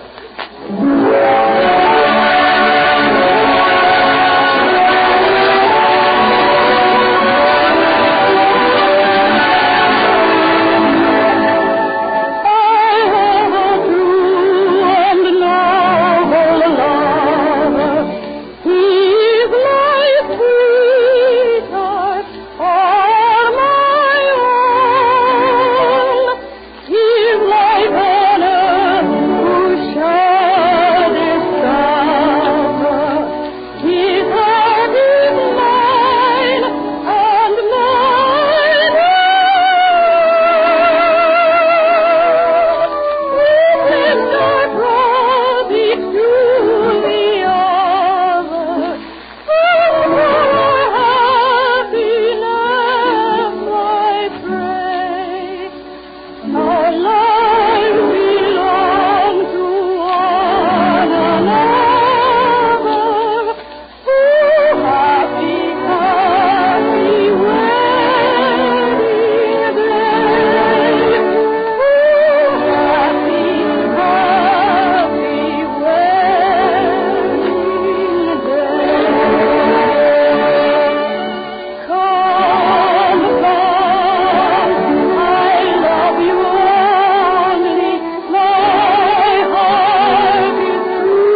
sure the students, faculty, Cornell alumni will be as pleased with your performance as we are tonight. All of us here in the Texaco Star Theater wish you every success in your musical career. And now, ladies and gentlemen, comes Jimmy Wallington with the last call. Yes, ladies and gentlemen, the last call for your scrap rubber. The National Scrap Rubber Drive ends at midnight, Tuesday, June 30th. And by that time, every piece of discarded rubber in America must be collected. Tons upon tons of old tires, inner tubes, rubber-soled shoes, rubber toys, and cast-off rubber of every description have already been turned into gasoline dealers. But there is still waste rubber in many American homes. All of it must be reclaimed and put back into service in vital military and civilian use. So if you haven't yet turned in every scrap of rubber you can spare, get busy tonight. When you've collected all you can find, take it to any Texaco dealer or any other gasoline dealer. You may contribute to rubber, or if you wish, you will be paid a penny a pound for it. All rubber goes to our government. All profit from its sale will be turned over to Army and Navy Relief, the USO, and the Red Cross. So help put the scrap rubber drive over in the real American way. Remember, you have only 2 more days, so collect all your scrap rubber and turn it in to any Texaco dealer or any other gasoline dealer by next Tuesday. Help erase the Axis with your scrap rubber. At this time, ladies and gentlemen, we usually have the Texaco Workshop Players starring Leo Wimbrow. But tonight the Workshop Players will not appear. I've been busy getting ready to go on their vacation confidentially. Now, I have a few more things here to pack. Wait a minute. Say, what is this, Fred? No sketch tonight? Well, I didn't have time to write a sketch this week, Jimmy. I still haven't finished packing. You see, I've got to have all this stuff strewn out here. I know, but where are you going this summer, Fred? Well, I'm going down to the seashore, Jimmy. There's a little spot, Brophy's Beach, down along the Atlantic coast. Brophy's Beach? Yes, I've never been there myself. I'll come in. Mr. Allen? Yes? Come right in, Mr. Shimmy. Yes, Mr. Allen. Now, wait a minute. What is this? This is Mr. Shimmick. Never mind Shimmick with the fuzz on him there. Who are you? I am Mr. Otis, one of the many vice presidents of this gigantic broadcasting company. Well, after all, This is your last program of the season. Yes? On behalf of this gigantic network, Mr. Shimmick and I want to wish you a happy vacation. Well, thank you very much. Where are you going, Mr. Allen? Well, I'm going down on the Atlantic coast, along the Atlantic coast there. It's a little place called Brophy's Beach. Brophy's Beach? Mm-hmm. Why, we just got back from there. You'll have a wonderful rest. Oh, yes. You'll be in bed at 6 o'clock every night. 6 o'clock? Yes, as soon as the sun goes down, there's a blackout. Yes, you can't see anything, so you go to bed. Well, 6 o'clock, that makes rather a short day, doesn't it? Oh, no, you're up at 3 every morning. At 3? Oh, yes. The Coast Guard starts shooting off cannons. Well, of course, I won't mind the noise. I'll be in swimming most of the day. The water's good, isn't it? If you don't mind the sharks, yes. Sharks? I went in swimming just once. What happened? My toes are a memory. Look at my right hand. One finger? Yes. Fortunately, I'm at radio. With one finger, I can carry on. Oh, good. Oh, you'll enjoy your vacation, Brophy's Beach, Mr. Allen. Well, if I can't swim or sit around there, I'll just loll around the hotel. The Neptune Plaza? Well, why not? With those seagulls flying in and out of the window? You have to wear your hat in the lobby. Oh, you'll relax at Brophy's Beach, Mr. Allen. Oh, yes. A happy vacation, Mr. Allen. Let's go, Mr. Otis. Take my finger, Mr. Sheriff.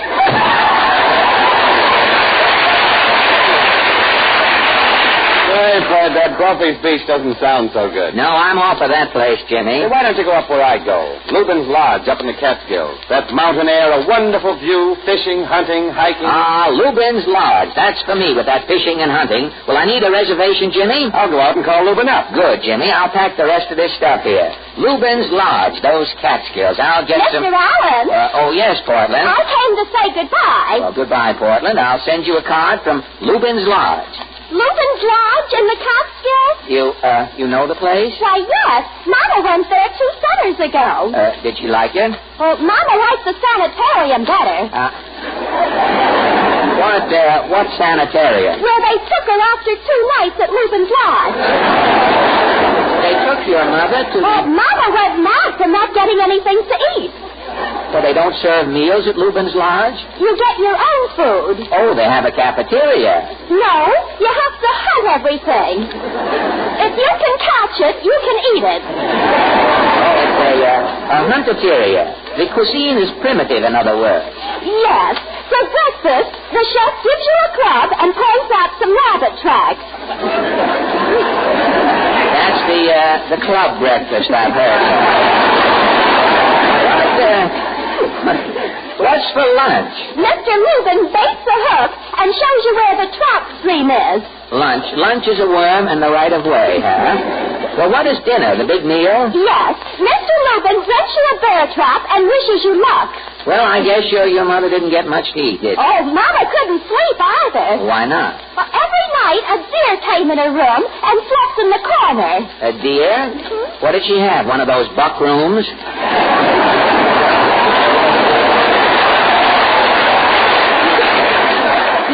Mama said it was terrible. The deer used to have nightmares. No kidding. The deer used to bang his head around. Hey, those antlers banging against the wall must have been pretty noisy. Oh, Mama said it sounded like people playing shuffleboard with hall trees.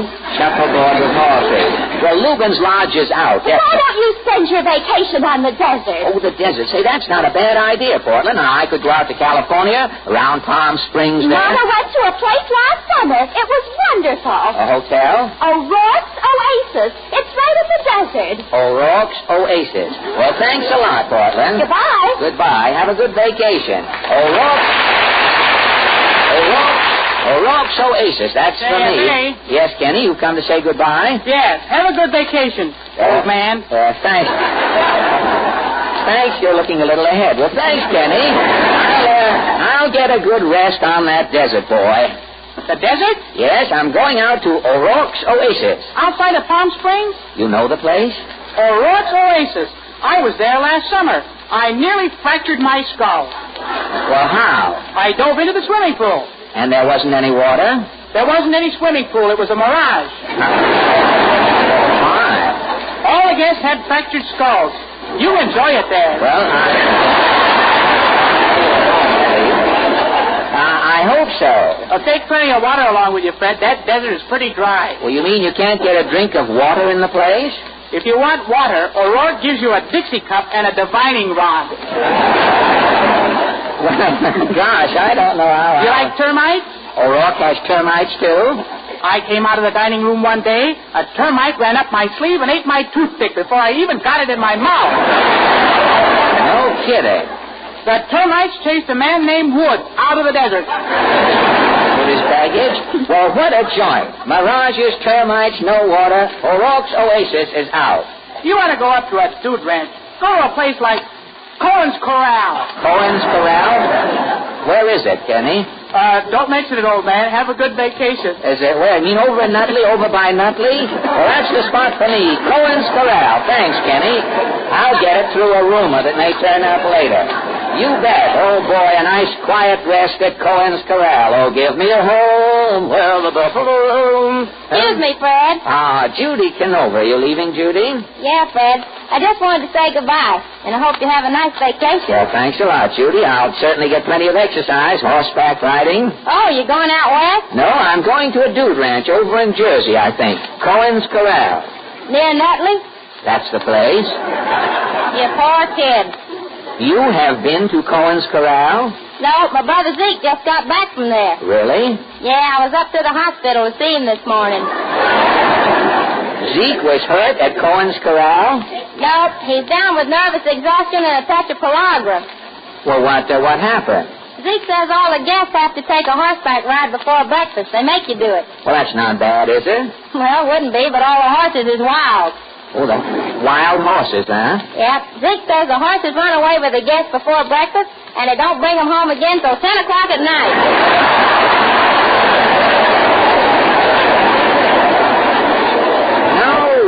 No kidding. Yes, sir.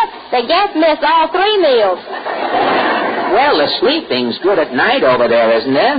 Zeke says it's freezing cold. There's an Indian sits in the corner of every room. An Indian for what? Well, if it gets too cold at night, you get up and take the blanket off the Indian. Well, what happens if it gets still colder? That depends on the Indian.